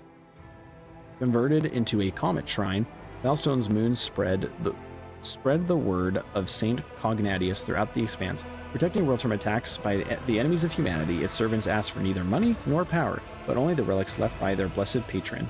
The wise handed them over with reverence, while the haughty learned how heavy the hammer of Valstone was. With the fall of their unholy patron, the Edge of Daybreak and the Cult of the Final Dawn perished as well. Every cell of the cult was hunted down and eliminated. Rumors that some worshippers of the ruinous powers had managed to get away, hiding the writings of their warp-banished lord under their robes, were baseless. Left without a mission or leader, the Word-Bearers retreated to the depths of the Immaterium. The last act of vengeance was a bloody assault on Footfall. The populace of several asteroids was exterminated or enslaved, and the statue of the God Emperor was badly damaged. After recovering from Chorda's regime, Footfall reclaimed its status as the trading hub of the Expanse, having learned a bitter lesson. Gladiadam Tokara created the Footfall Partitions Militia, a well-equipped mercenary army that answered only to him. A modicum of order returned to the station. The changes that the Von Valaxius dynasty brought to Footfall endured on the station long after. Poorhouses opened by the order of the rogue traders saved many hungry and homeless from death. Unfortunately, this disrupted the station's delicate ecosystem. No longer freezing to death in empty compartments or tormented by epidemics, those who lived in poverty and Footfall began to choke the station, leading to a sharp rise in crime. Organ traders, illegal augmented specialists, and savage gangs of Anvers proliferated. Left without a sun, the Ricad system ceased to exist. Its now frigid planets spun away into the darkness, no longer held by the gravitational pull of their star. A century later, a fragment of Ricid Minoris entered the Furibundus system. It was snarled by void miners. A piece of its rock was delivered to Footfall with reverence and used in the restoration of the God Emperor statue as a final memorial to the world devoured by corruption. All the best minds in the service of House Von Valaxius took up the study of Thassauritum. We're coming back to this. Thassauritum. Numerous uses were soon found for the natural psi focus, but the jubilation was short-lived as a series of major warp breaches in Thassauritum export destinations put an end to any and all goodwill toward the research. People began zealously destroying anything that remotely resembled the mineral. However, a few exceptionally strong psychers managed to bend the sinister rock to their will, magnifying their sorcerous powers several-fold and turning them into a force the Expanse had to reckon with ever since. Rumors of the rotting remains of an Aldari craft world spread around the Expanse. Explorators, privateers, Caspilican agents, and anyone hungry for easy money all rushed to frontier systems to vie for a piece of the prize. Some were swallowed by the warp, while others perished in skirmishes with their rivals. The most skilled and fortunate returned empty-handed after decades of searching. The colossal ship, as big as an imperial world, simply vanished, as if it had never existed. But the legend of the forbidden treasure lived on and continued to bring daring souls to ruin. Aldari from the fallen craft world Kudarok, who once traveled through the darkness of the Expanse in a desperate attempt to gather the remains of their kind, were becoming a rare sight. Even the most skillful Caspilica agent and audacious bounty hunters with knowledge of Xeno settlements on the edges of the Expanse could no longer find their trail. Squads of Aldari Rangers suddenly appeared on different worlds and disappeared abruptly without shedding a drop of blood. Their purpose remained an enigma. The spirit monolith, purified by the Harlequin troop on the Crone world, was hidden from the insatiable eyes of the monkey by raging warp storms. Ships started going missing more frequently in the systems close to the planet. Even the most courageous captains gave the region a wide berth, and it was named the Damned Reefs. Somewhere on the underside of reality lay Komorra, woven from manifold other dimensions and illuminated as always in the light of stolen suns. its streets ever filled with screams and agony. Any misfortune experienced by the Dark City became another scar on its appalling face. Lost among thousands of other vile blemishes, as long as pain pulsed in its blood-soaked spires, the insatiable and unshakable Camorra continued its flight through the webway. Along with its unchanging ruler, the leader of the Cabal, the Blackheart, and the most dangerous of all Drakari, Asturabel Vect. The fall of the Cabal, the Reaving Tempest, united Camorra for a brief and bloody moment. The elites of the Dark City set their squabbles aside and found a new game in tearing apart the domain of the Archon Yemeris.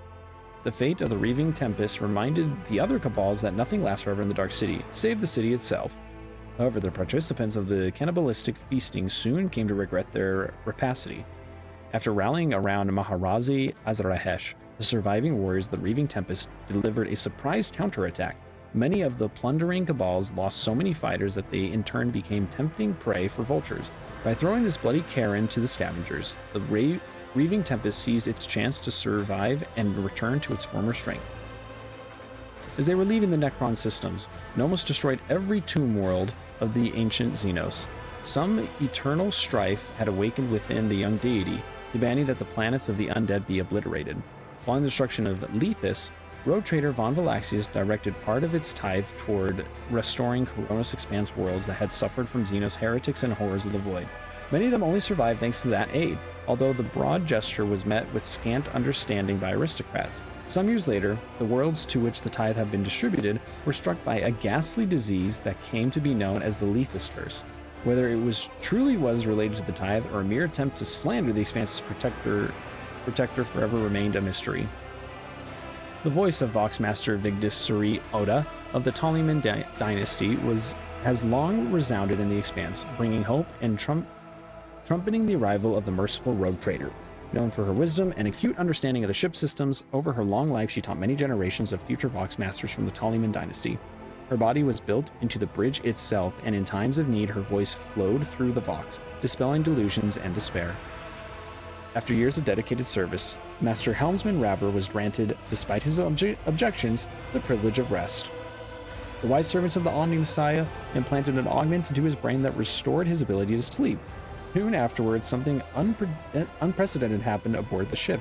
The Master Helmsman overslept and missed the start of his watch, but his temper did become much more agreeable from then on. Many years later, High Factotum Janris Danrock sought permission to retire. He said that age had softened his heart and that a more worthy, young, and assertive successor should take over his position.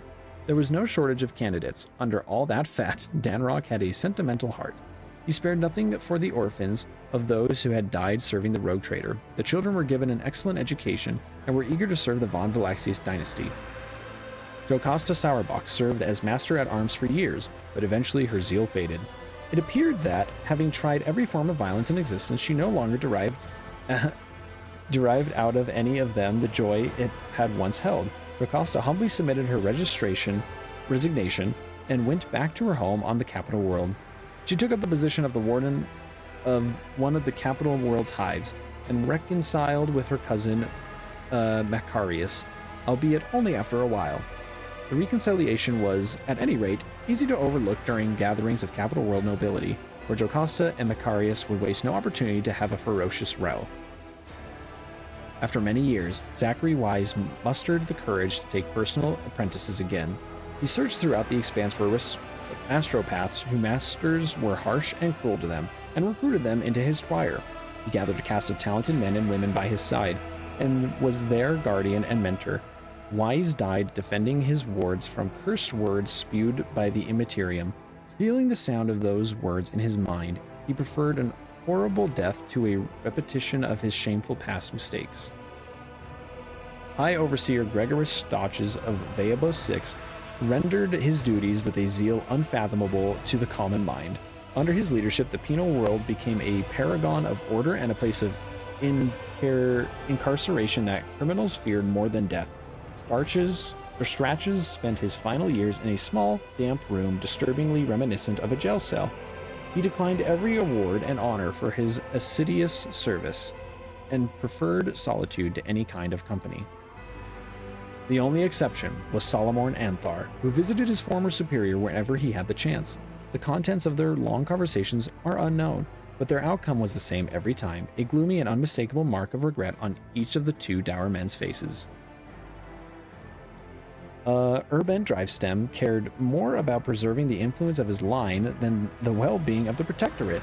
His blind ambition lost him his governor's seat and the respect of his family. Within a few generations, one of the largest houses of Dargonis turned into an obscure family of petty aristocrats. Coriana, I think it was Coriana. I can't. That's a fancy letter. I don't know what that is. Is that a C or a G? Gaprak missed the moment when her family, which had previously functioned like a well-oiled machine, started to fall apart, racked by infighting. Among her distant relatives, many blamed Toriana for the Kavagama disaster. Soon, the Gaprak family splintered into warring factions and spent centuries locked in a violent struggle, only occasionally punctured by futile attempts to reunite the house. Macarius Sauerbach was loyal to the Rogue Trader to the last, despite all the rumors to the contrary. Really? Finding little affection among his subjects or family, he stayed true to himself, remaining a forthright, severe, and pious person. Macarius strived to ensure that every soul in his charge felt justifiable dread before both him and the God Emperor. Members of House Wersurian served the dynasty faithfully and loyally, amassing more and more power. A century later, they had finally gained the respect enjoyed by other noble houses, yet power and luxury can dull any blade, and now pampered and idle aristocrats were scarcely recognizable as the descendants of the formidable Seneschal Winterstale, or Wersurian, Winterstale. Hermentia Wersurian, granddaughter of Abelard and Chancellor of Dargonis, executed her duties irreproachably, and even found time to school the younger generations of her family. She was an equally skilled mentor, chancellor, and political observative. After a century of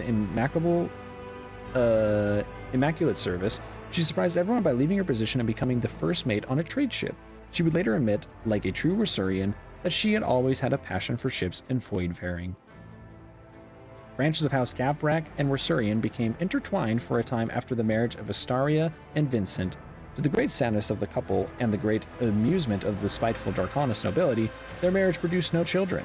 Just like her ancestors, Astariatia Wersurian Gaprak dedicated her life to service. Crushed by the events that shook the stability of his house and his inability to provide an heir, Vincent lived in his wife's shadow. When his time came, he passed away without notice. Harlequin, known as Nocturne of Oblivion, visited the Expanse once again. Sneaking into Dargonis, he came to the Rogue Trader's palace and left him a special gift, a case of Aldari crafting, unmistakably ancient and precious, adorned with the rune of an eye inside a triangle. Only the Lord Captain knew what it contained. The Harlequin candidly warned him that he was drawing the Von Valaxius dynasty into a deadly dance, a shaking doom, that all will freeze within the threads of terror's loom. And he promptly departed, and not without reason. A few hours later, assassins from the Dark City appeared, following his trail, and were mercilessly killed. Their armor bore the signs of the Cabal of the Black Heart. After months of searching, Dargonis wardens found the remains of Achilles Stellander. Jeez, I don't know why I keep getting that wrong. On the lowest levels of the Hive, Drukhari artifacts and records discovered beside him indicated that the agent of the Inquisition had been compromised and was working for the Xenos. Maharazi confirmed the guilt of the deceased Inquisition agent and described in detail the torture he inflicted upon the poor soul to gain his obedience and loyalty. He also confirmed that Erliet had found and killed this monkey toy.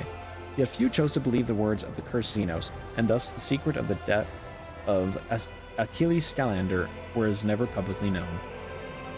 Maeve settled into life aboard the flagship surprisingly quickly. Her kindness and gentle nature touched the hearts of the crew. One dashing officer made his romantic interest known, but Maeve spurned his advances, hiding behind high collars and shawls, the disfiguring marks of the dark ritual that had taken place on Thessera. When Maeve's suitor at last secured her consent to marry, little did he know that he was walking into a blood-soaked nightmare. Just before the ceremony, his bride-to-be transformed into a chaos spawn. To the cries of horror and despair, the creature gorged itself on shattered hopes until it was slain by the arriving enforcers.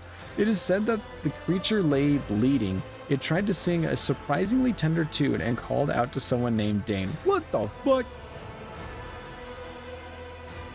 The old Slith Malice died when enraged witches of the Cult of the Fatal Thirst punished everyone who had helped the Rogue Trader. The proud Xenos had destroyed many of his enemies, and his death was long and painful. though some say that he accepted his peculiar sensory experience with curiosity. The savage deeds that Gordey Skatov witnessed on Footfall traumatized him forever. His architectural genius was shattered. Oh my gosh, we're even covering this dude. We're covering so many side characters. Only the recollections of true connoisseurs held his work, written in a shaky hand, Footfall, the Ultimate Void Station, and Mortuary. The secret of the Gene Stealer cult infestation in the Kronos Expanse was laid bare.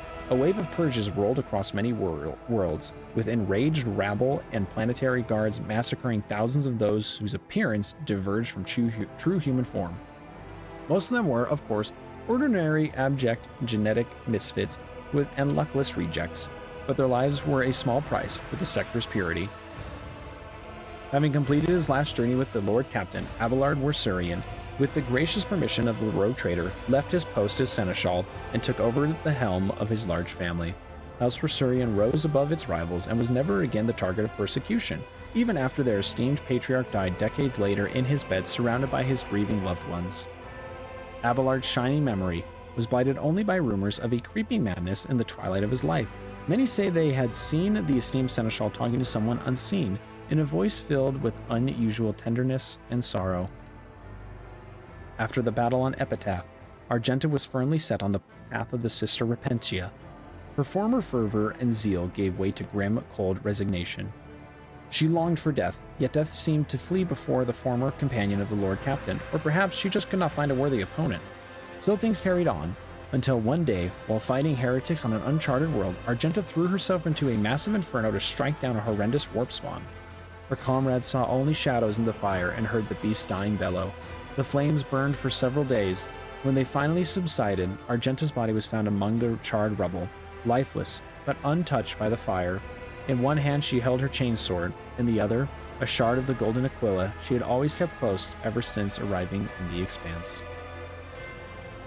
Enjoying the privilege of the Mercantum Tabula Officiale, Jaya Herdari found her way into the heart of the Expanse's underworld. She became known as the Baroness of Shadows. Having amassed so much wealth and influence, she came to control the economic fate of the sector. Even the most powerful figures in the Expanse were forced to reckon with and despise her. For a long time, Jaya was able to thwart the attempts on her life, until one day she disappeared, but many continued to believe that she still rules the Expanse from shadows, even deeper than before. Vizier Cabela of the Bloodspun Web guided her cult along its old paths and remained faithful to tradition. As before, the Bloodspun Web cultists led ascetic lives and brought death to those who had been marked by the Undying One. However, nothing is unchanging. A momentous event profoundly impacted the Bloodspun Web, the discovery and miraculous return of a lost relic, a card from the Emperor's Tarot. The Vizier performed a reading, and the Emperor showed her a new goal: to put the blessed deck back together. Only in its entirety could it reveal the great and dark future that awaited the Kronos Expanse. The Bloodspun Web read the portents, and the holy search commenced. With her newly acquired power and resources, Jaya Herdari expended a great deal of effort to put an end to the cult of the Bloodspun Web. What? The ease with which she sent assassins after the spinners and spread damning propaganda betrayed her strong vested interests.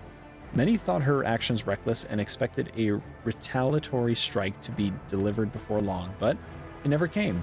With the cards of the Emperor's Tarot spread before her in the darkness, Vizier Cabela performed one reading after another, but as much as it troubled her, she could find no command to end the life of her brazen adversary. Thus, the blade remained sheathed. Matus Erebus was loyal and dutiful servant to the Rogue Trader. He went on to become an outstanding bridge officer and a true void wolf. He visited many systems and worlds in the Kronos Expanse, but never set foot on his native Dragonus or saw his family again. Henrix Van Calix, the former interrogator of the Ordo Xenos, took the mantle of the Lord Inquisitor after his mentor's death, receiving both the Inquisitor's rosette and the duty of defending the sector from the enemies of humanity. Van Calix became the new warden of the Kronos Expanse. The Inquisitor poured all his energy into the creation of a secret police, which he used to clandestinely control the most influential figures in the Expanse. He struck fear in every governor and liege in the region. As time passed, Henrix's methods became more extreme. Descending into radicalism, he employed the tools of Xenos and even Chaos to spy. He just became like his mentor and manipulate them. A joint uprising in the Imperial Navy and Footfall put an end to his tyranny, and yet, cast down and cornered, the heretic brought forbidden powers to bear against his enemies, taking hundreds of innocents with him to the grave.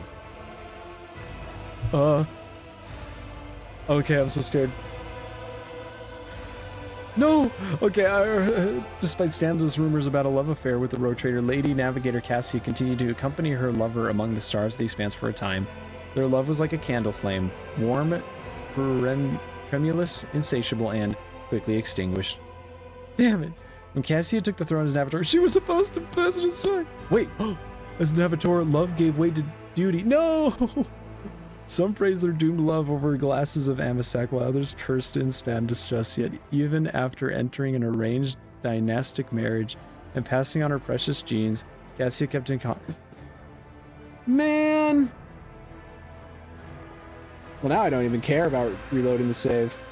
Doesn't mean anything. In her journeys with the Rogue Trader, Cassia Orselio experienced all the hardships and delights of the galaxy. The invaluable experience and new knowledge helped her to finally conquer her fears and accept herself and her powers. Lady Navigator became Navigator of her house, tasked with addressing the consequences of Tisiphone's rule and the chaos that followed her disappearance. For the duration of her reign, she patiently worked on uniting the feuding branches of the house, forging alliances and expanding the influence of House Orselio. The Starway Atlas, which contained the memories of Tisiphone and the Setala clan, lost its power. House Orselio's navigators once again had to rely on skill alone in the depths of the Immaterium. Many lost their lives, but those who survived the crisis became hardened veterans and pillars of the house. Most of those fortunate souls were young and brave. Too few among them were old and wise. Adira Talas lived several more years after the Rogue Trader's grand campaign on Epitaph. Despite her short life, she left behind many legends and tales of her adventures in the Lord Captain's service, and of the terrible warp phenomena that she manifested. At a time when Adira Talas was preparing to accept her fate, she found guidance where she least expected it, in the wisdom of the Bloodspun Web. The words of Visir Cabela, who had come to know death better than any mortal soul, helped Adira look to her future not without regret but without fear. For many years afterward, there was an empty table in the common area of the officer's deck that had an intricate labyrinth carved into the tabletop. None of the crew sat at that table out of respect for the quiet and candid conversations once shared by a psyker and a servant of the undying emperor. Shortly before her death, Adira vanished from her post. Jaya disappeared with her. When Jaya returned many cycles later, she declared that Adira's last days had been full of joy and adventure, and her greatest pleasure had been watching the Void Whales play. Announcing the discontinuing of the cycle, the Amarnaut Collective instilled terror in the hearts of those who revered the theorems of purity, but it gave hope to others. After gathering its disciples and recruiting serval soldiers from vassal planets, it ventured to the worlds of the Screaming Vortex and to the infernal forges of the Dark Mechanicus. This march of reindoctrination was meant to seize the stolen secrets of the Omnissiah from the hands of the heretics, temper the cult in the fire of battle, and transform it into a tool of both eradication and comprehension. The fleet disappeared in the darkness, and only rare echoes of its astropathic messages were ever intercepted. For many long years, Irliet traveled at the Rogue Trader's side, helping him decipher the secrets of Lost Xenos races and lending him the wisdom of her kind. Half a century later, she sensed that it was time to say goodbye. The path of the outcasts had come to an end. After bidding farewell to her Elentok, Irliet made her way to her surviving kin. Irliet followed a new path, the path of the warrior. She only hoped she would never be forced to raise her weapon against the mortals who had become her true brothers and sisters in arms. Rumor has it that Irliet and Pascal met again among the alien stars. A band of Aldari warriors were trying to protect an ancient planetary edifice of their people from the covetous servants of the Omnissiah. Upon learning that Irliet was leading the Xenos, Pascal personally descended to the planet and struck down his former comrade in arms. Her death did not stir any feelings in his metallic heart. What the hell? After becoming Marshal several years later, Solomorn Anthar began to reform the laws of the Expanse. Seeking to imbue them with a spirit of justice, his approach led to the several-fold increase in workload for the Adeptus Arbites. Solomorn's solution to this was to assemble a so-called Lex Imperialis militia, which recruited only the most honorable subjects of the Imperium. This in turn resulted in a conflict between the original Arbites and Marshal Anthar, which escalated into a war and went on for decades and claimed hundreds of lives. Abelard Wasurian and Solomorn Anthar spent most of their infrequent meetings playing regicide, to which the Seneschal had introduced the Proctor. Meticulously recorded by Abelard's adjutant, Their games soon found their way into the collections of the best ones ever played in the Expanse, and were later referenced by many a noble regicide aficionado. When the first officer Warsurian passed away before he could finish the last match in a long series of draws, Thalamorn attended his funeral in full dress and regalia, and placed a regicide piece on his grave. Duty demanded that Magos Hanuman and Marshal Anthar part ways. During their last meeting, Pascal made a few final modifications to Glato's design, increasing the cybermassive service life several-fold. Whether the gift had any impact on Solomorn is uncertain, but on more than one occasion, having his faithful dog at his side would turn out to be his salvation even in the darkest of days. The antagonism between the Baroness of Shadows and the Marshal of the Expanse became a stuff of legends. Dozens of people found themselves entangled in their respective leaders' battle of wits. Where some hid, others searched for them. Where some ran, others pursued them.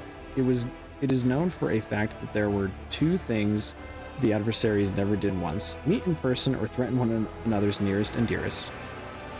After witnessing the deeds of Marshal Anthar, the Seer Cabela asked the cards about his fate. The very next day, a spinner was assigned to him, tasked solely with protecting Solomorn from any and all assassination attempts.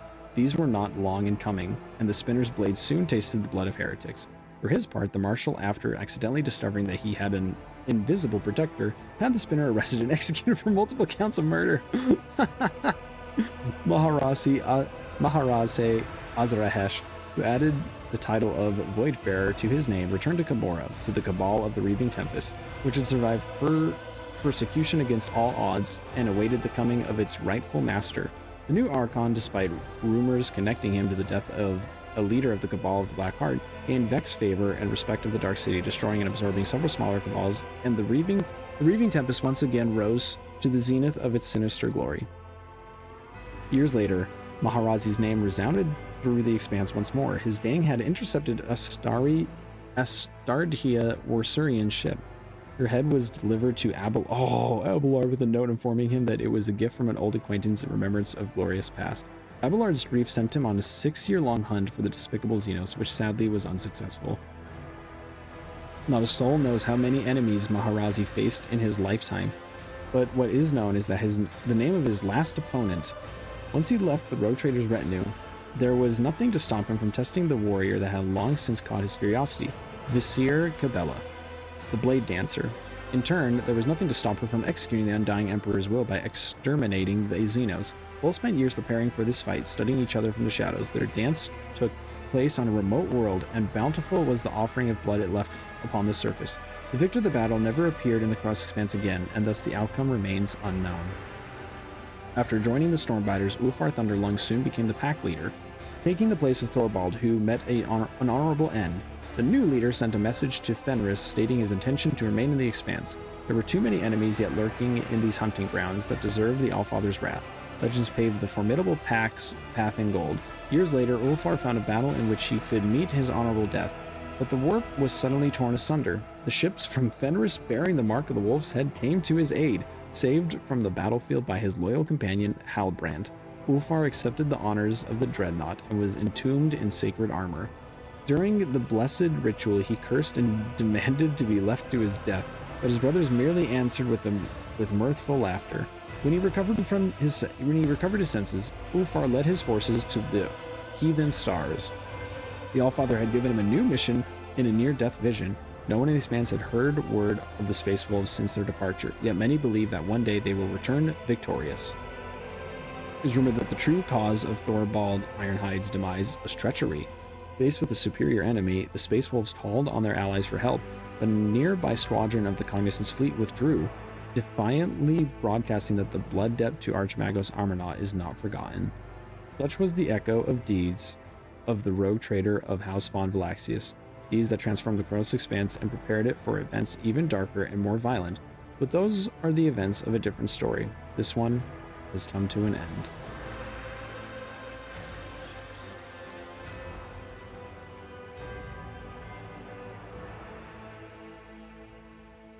Oh.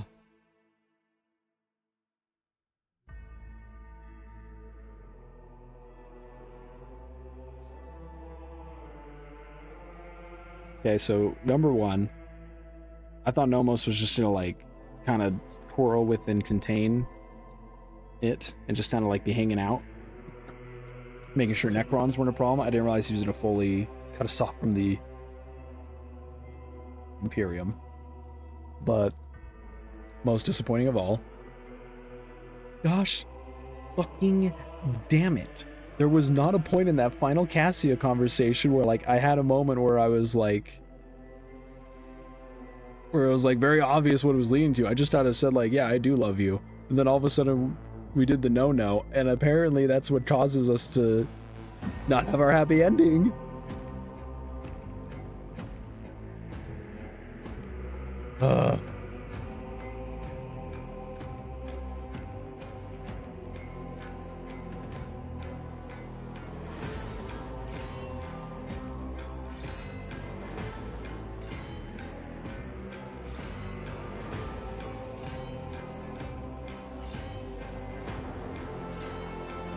Use Corley options at least 4 times.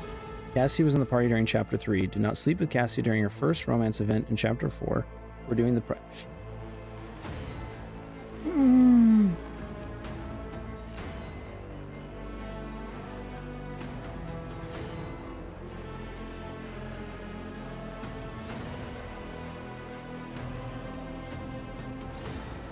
Oh my gosh. What was I supposed to do? Well, can I at least read the ending? Because that's just so far back in the save. Damn it.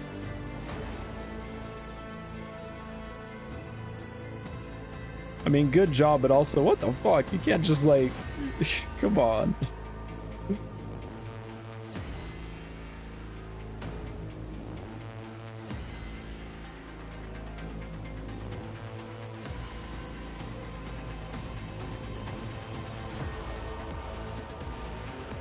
Okay, I go to endings.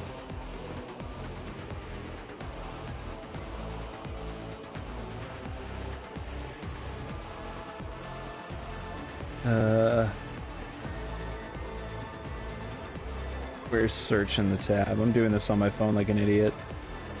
Cassia.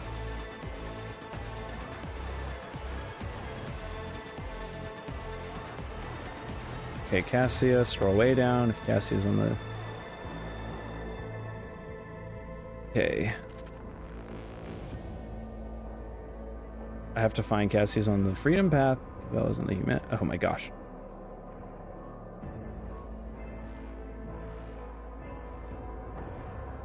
Okay, romance endings.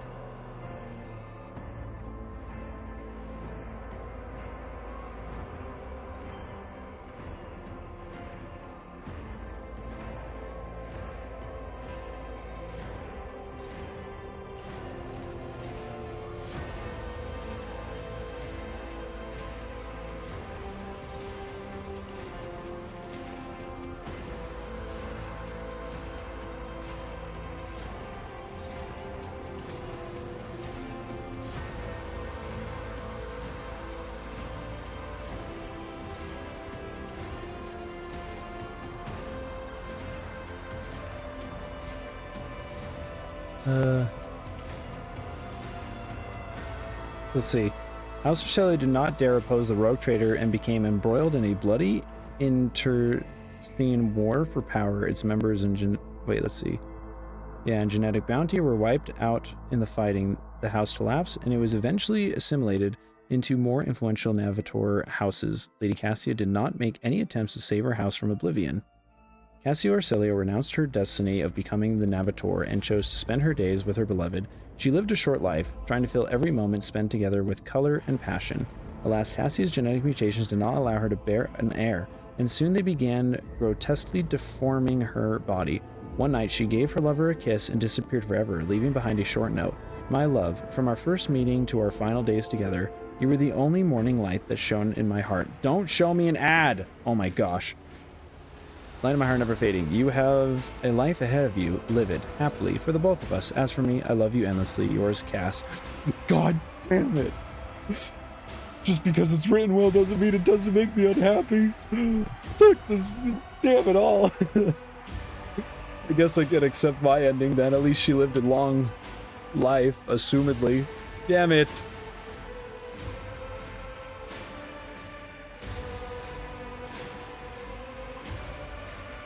Uh,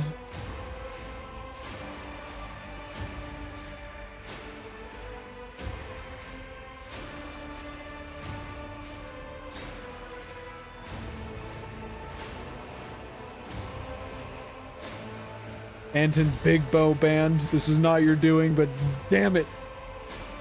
Your name caught my eye. At least Lovelock.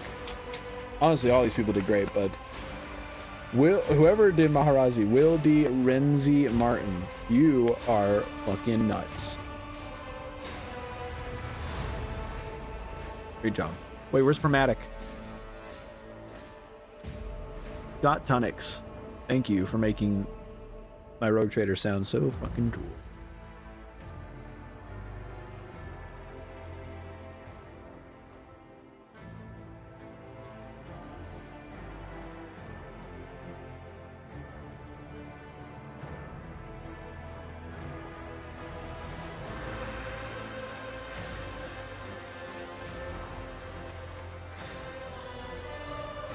Oh, I don't need to. Okay, I don't need to see the other languages.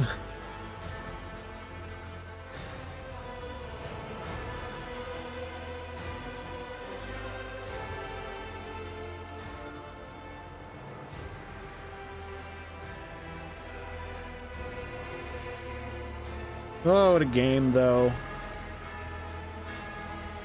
As someone who knew nothing about Warhammer getting into this, other than seeing the Astartes animation like years ago on a whim, being like, that was cool, and then never thinking about it ever again. Like, what a great game. Incredible. Such a good RPG. Even though I'm leaving like a little like, about some of my choices throughout the playthrough, it's still just like, it's just because those choices fucking mattered. So many choices mattered. It's insane. Like, I had multiple cases where companions killed each other later in their lives. Like, it is probably so hard to get like your perfectly curated outcome that you want because of all these intertwining paths. It's insane. I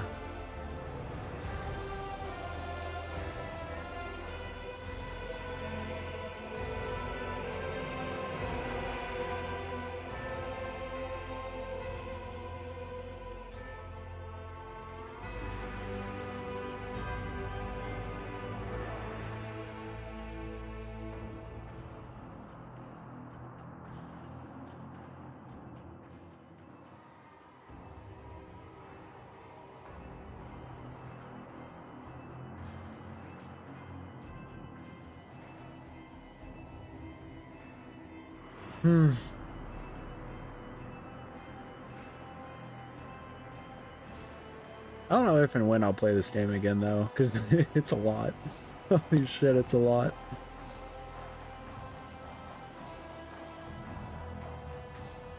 Metroid's out. I'll probably start Metroid, I don't know, tomorrow or the next day. Something like that. That should be a quick playthrough.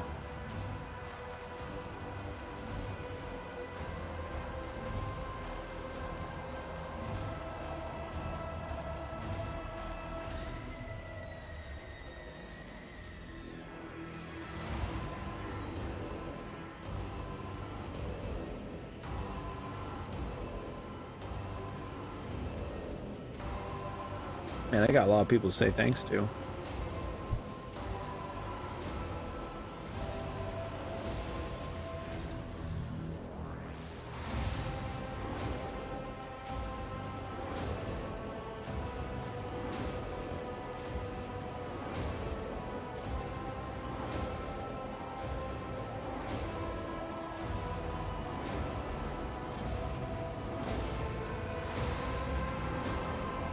I was just talking to two people though before I started streaming about, oh, there's this character I really like, and I really hope I get the right ending with so I can be with her. And I was telling them, like, I'm really worried that I might have messed up somewhere, but I think I'm okay. We're gonna find out. Now I'm gonna message them real quick and be like, I fucked up.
This game needs more people to play it, though.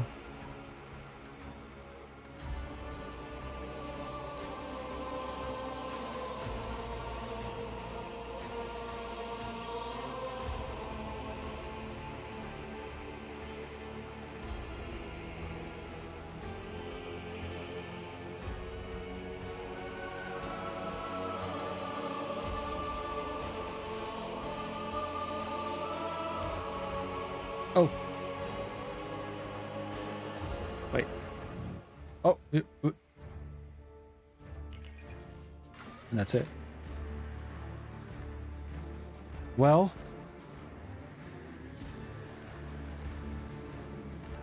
Masterclass. Insanely good writing. Just absurdly good writing.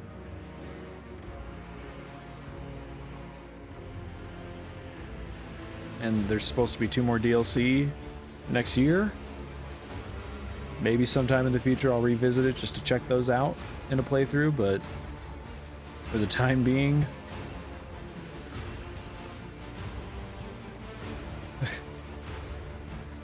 how many hours is that? 136. That's pretty good. Let's see, what was the last time I fucked up?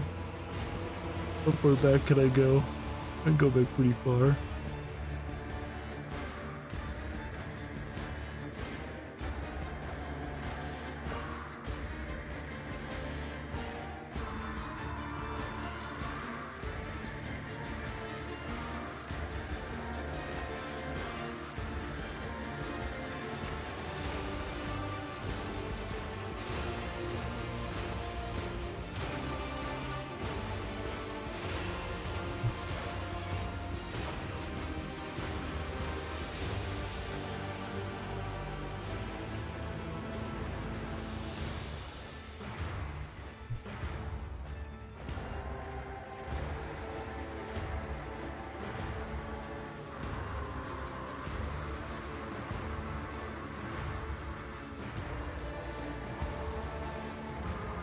Nah, there's just no way. Whatever. I'll just have to live with my choices. Which is funny because when I play most RPGs, I am not that way. I'm very much a save stummer. And I only save stummed a couple times in this game. I passed most the things I felt at the time were big and correct. But, which is, I appreciate about this game. It's about the decision. The decision is so important. Not just passing a skill check, which there are a lot of great skill checks, but it's the decisions you make, it just like, all the way through. That's the number one thing that matters, is what specifically you say yes or no to. But that's Rogue Trader. That's Warhammer. In the grim dark future, there's only war. And me without my fish girl wife. Damn it, this game.